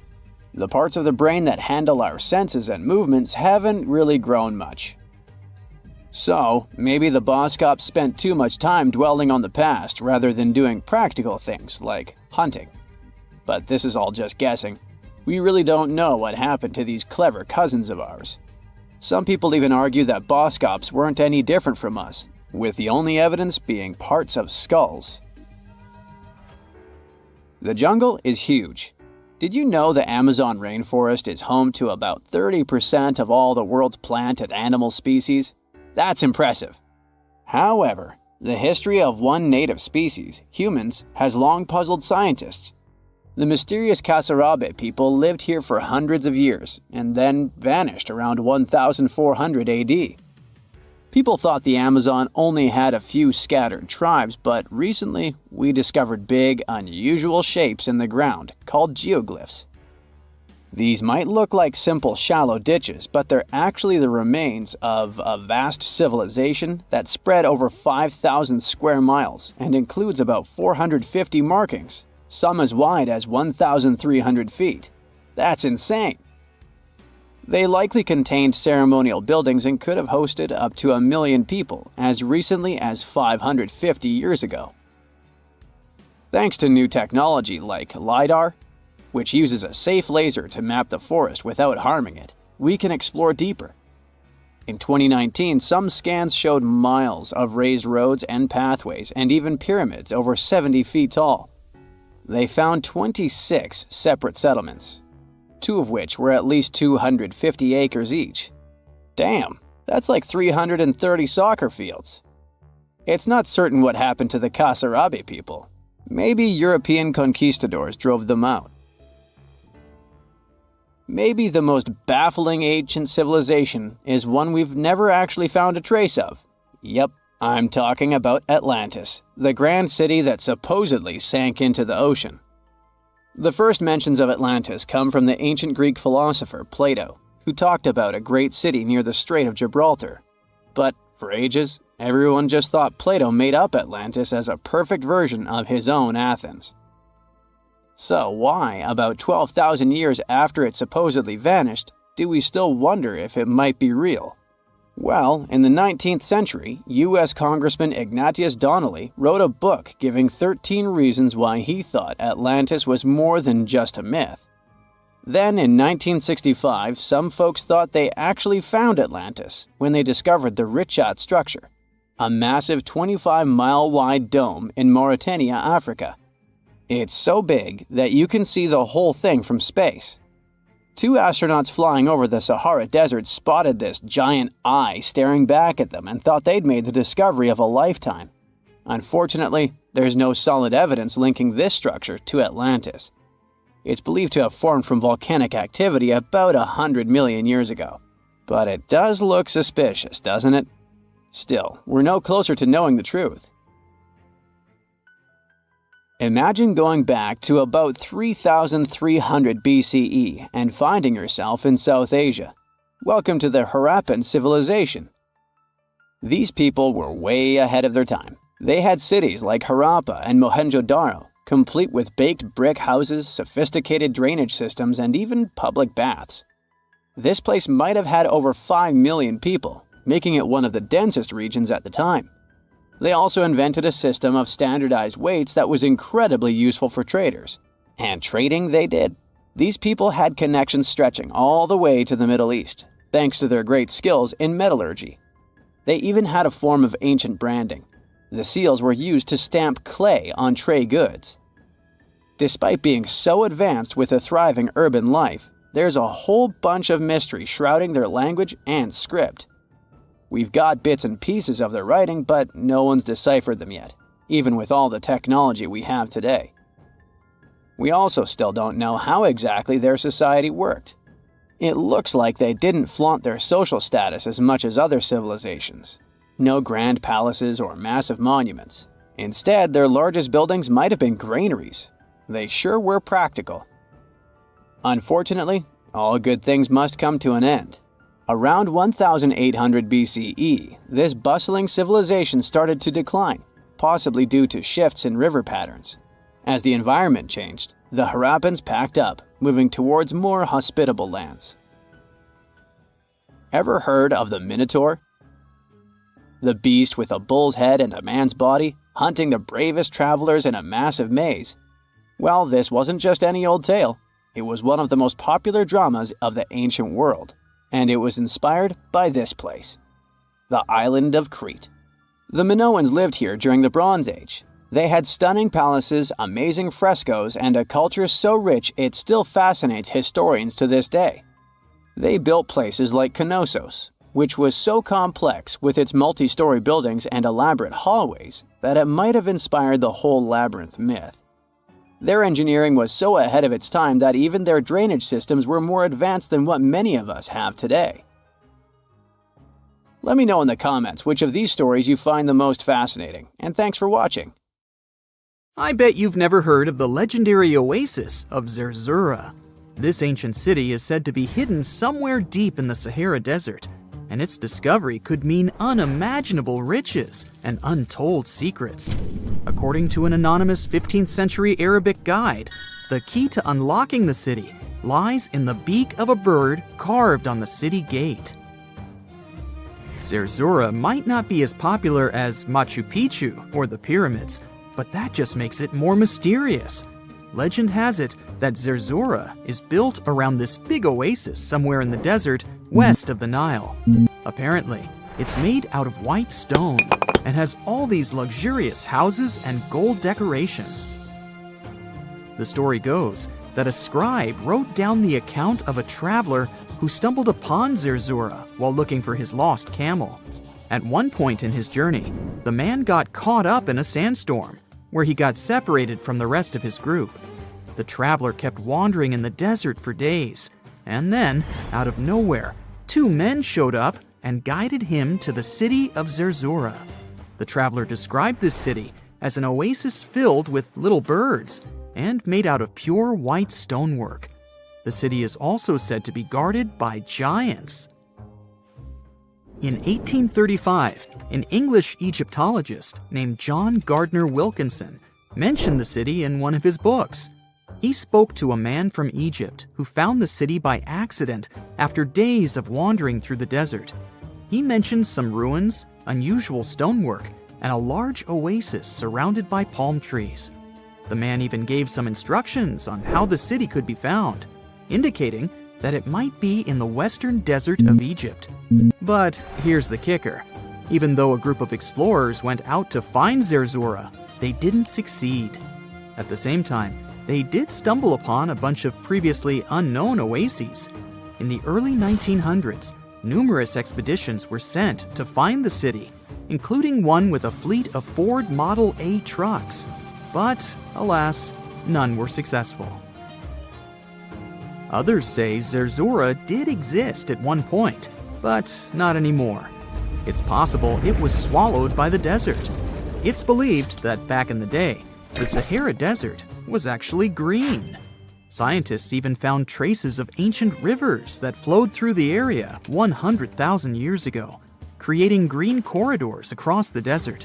But Zerzura might have never been real to begin with. Maybe it only existed in the minds of people, a figment of their imagination as they were struggling in the African desert. For thousands of years, people have been obsessed with the hunt for another lost city, Atlantis. But if this place really existed, where on Earth, or under the sea, could it be? According to Plato, Atlantis was an actual place, and it was supposedly located somewhere in the Atlantic Ocean, near the Strait of Gibraltar. But how did this mythical city become synonymous with a perfect paradise-like society? Well, you can thank Ignatius Donnelly for that. The American writer published a book in 1882 where he outlined 13 hypotheses about the existence of Atlantis. Donnelly truly believed that this lost city was where ancient humans lived in peace and joy for centuries. Donnelly even thought that Atlantis was the original source of many ancient civilizations around the world. And if we just followed Plato's clues, we could totally find Atlantis. Sounds like a treasure hunt, right? What inspired Donnelly to go on this quest in the first place, you might ask? Apparently, an amateur archaeologist discovered the city of Troy, using Homer's The Iliad as a guide. Well, if Troy was real, then why not Atlantis? Back in the day, some people believed that America was the legendary Atlantis. Columbus really stirred up some excitement when he brought back news about the New World to Europe. But the real hunt for Atlantis didn't really start until the 20th and 21st centuries. Some people tried to connect the dots between a volcanic eruption on the island of Santorini and the destruction of Minoan settlements. But in 2018, a team of investigators claimed they had nailed it, announcing they had discovered concrete proof that Atlantis had existed. What was their evidence, you ask? A series of mysterious circles in a national park in Spain. But the circles turned out to be nothing more than experimental ponds for studying zooplankton. Let's face it, there's no real evidence that Plato's lost city of Atlantis actually existed. But it doesn't make searching for it any less exciting, does it? The Fountain of Youth isn't a lost city per se, but it is another mythical location that many have claimed to have stumbled upon over the years. Long ago, people were obsessed with the idea of living forever, or at least extending their lives as much as possible. Each culture had its own wild story, like the Greeks talking about a magic fountain that let people live longer, or Alexander the Great finding a river of paradise that could heal the wounded. Japanese legends spoke of hot springs that could make you young again, while the Caribbean locals talked about the restorative powers of the water in one of their own mystical lands. Explorers searched far and wide for these magical waters, but nothing. Probably the most famous of all was the story of the Spanish explorer Juan Ponce de Leon, who thought he'd found it in Florida. Now, Ponce de Leon was quite a character. He sailed with Columbus and became an important figure in the area now known as the Dominican Republic. He found gold in Puerto Rico and even became the island's administrator. But when the ruler of Spain decided to replace him in his duties, he got upset and decided to explore Florida, looking for gold and the elusive Fountain of Youth. He explored the Bahamas, but sadly, he didn't find any gold or magic water. He did, however, make his way to Florida. He explored the coast and even discovered the Gulf Stream. Unfortunately, his last expedition didn't go well, and he was wounded. But the legend of him searching for the Fountain of Youth lived on. Even though historians don't think he was really looking for the Fountain of Youth, thousands of people visit the Fountain of Youth Archaeological Park every year to try the sulfur-smelling water. It's the oldest attraction in Florida, which has been around since the 17th century. Some say the water has unusual properties, but I'll leave that up to you to decide after you visit this place. Norse mythology has its own mysterious land called Thule. It's said to be somewhere between Scandinavia and Iceland, where the sun barely shines and the cold bites hard. The folks there survive on a diet of millet, herbs, fruits, and roots, washed down with a grain and honey brew. As for its exact location, scholars can't seem to agree on it to this day. The legendary ancient Greek explorer Pytheas was said to be the first to stumble upon Thule during his quest for tin mines. He sailed his way up north, passing by Scotland. and after 6 long days of sailing, he reached Thule. The people there, according to Pytheas, were quite primitive. But that's no surprise, since they were just simple farmers living off the land. They showed Pytheas where the sun set on the shortest day of the year. They also told him that in winter, the sun never rose at all, and in summer, there was no night. For many years, historians have been debating the true identity of this mythical land of Thule. Some say it's Iceland, while others claim it's Norway. A little bit of progress has been made recently with the help of a team of researchers. If their findings are correct, Thule might be the elusive island of Smola. That's farther south than any of the Norwegian islands that were on the list of contenders. It may be too soon to celebrate, but it does look like Thule has finally been found. Now, we wouldn't call this island mystical unless there were tales of giants living here. The island of Gozo in Malta is the backdrop of an ancient legend. Malta is an island country located in the Mediterranean Sea, just south of Europe. It's a very strategically located archipelago. Throughout history, it was ruled by many different societies, such as the Phoenicians, Greeks, Romans, and Carthaginians. One cold night, thousands of years ago, a farmer noticed the sky turn orange, then red, when he heard a loud thump. Although the ground seemed to be moving, this wasn't an earthquake. When he looked toward the woods, he saw a giant silhouette, taller than the trees. As he fearfully approached, he realized it was a woman, a giant woman. She introduced herself as Sansuna. Unlike the terrible giants of many tales, Sansuna didn't want to exterminate the human race. She was loving and caring. She told the farmer that she and her people could help protect their land from invaders. The locals were pretty interested in this offer. Since Malta is located in an important commercial route, it was constantly being invaded. The story says that Sansuna settled in Malta, and sooner rather than later, she was moving things around. And when I say things, I mean monoliths. Sansuna carried huge stones on her shoulder to build a magnificent temple called Gigantia, which means place of giants. She even did this while holding her half-giant, half-human kid on the other shoulder. Some say Sansuna lived exclusively on beans and honey, although others replace honey with water. The funniest bit here is that Malta is the 10th smallest country in the world, but it somehow managed to host giants. Hey, go figure. The temple looked like a giant game of Tetris, with some stones weighing as much as 20 elephants.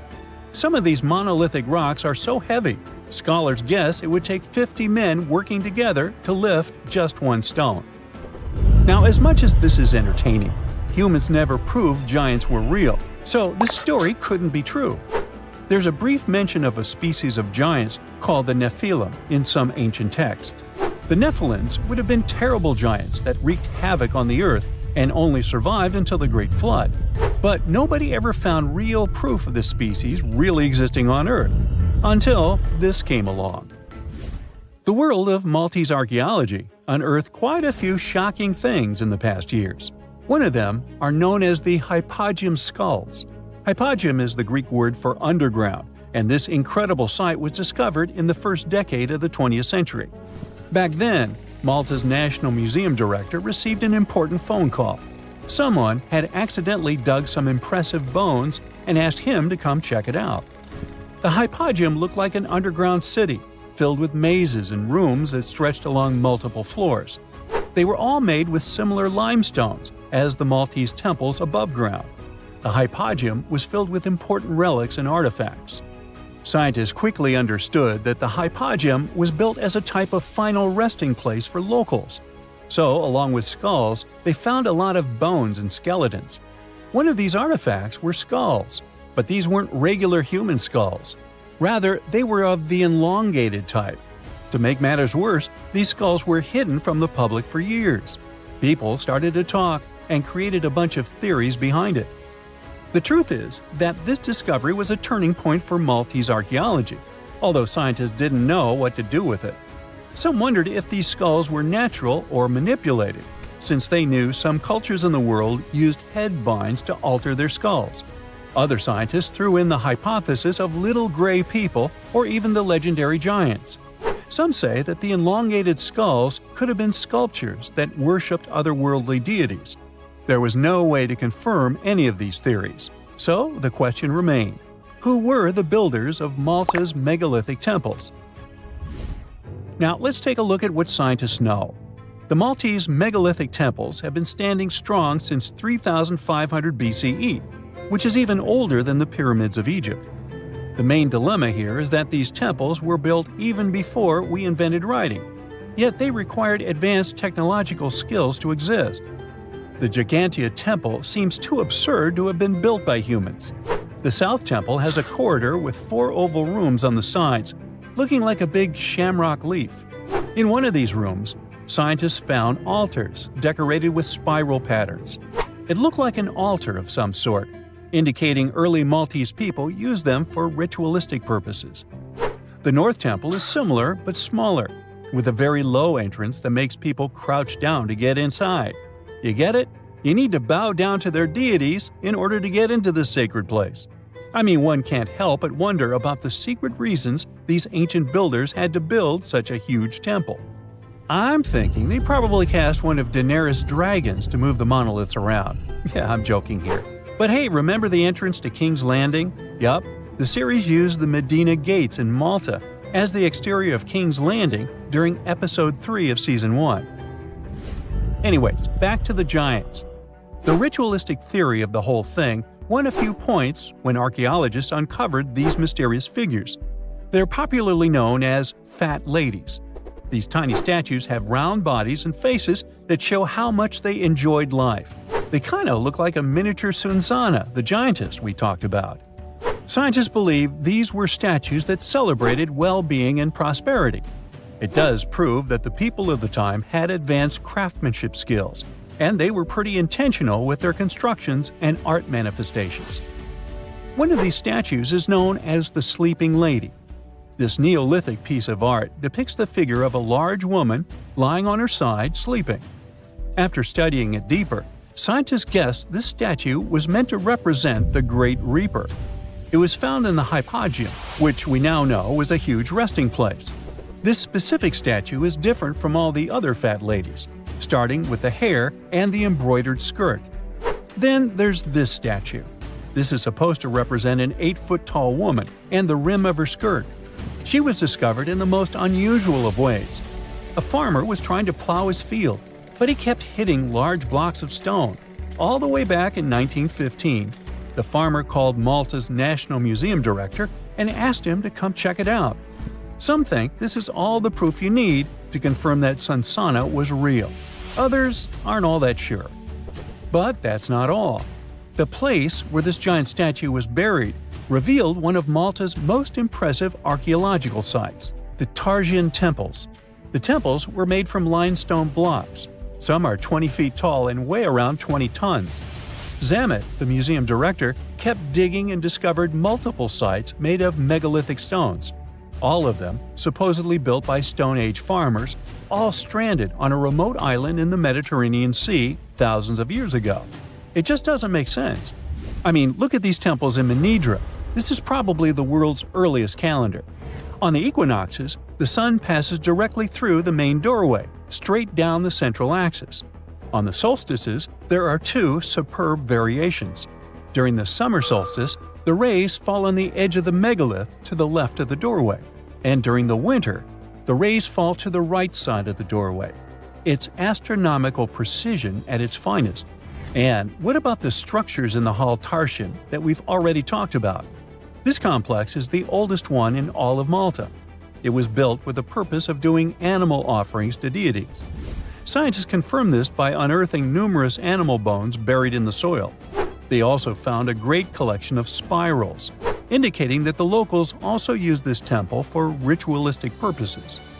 Overall, there are 7 megalithic temples in Malta, each more impressive than the other. Scholars keep on digging to see if they can uncover the truth, much like researchers do with the pyramids of Egypt, the lost Mayan cities in the Americas, and other sites.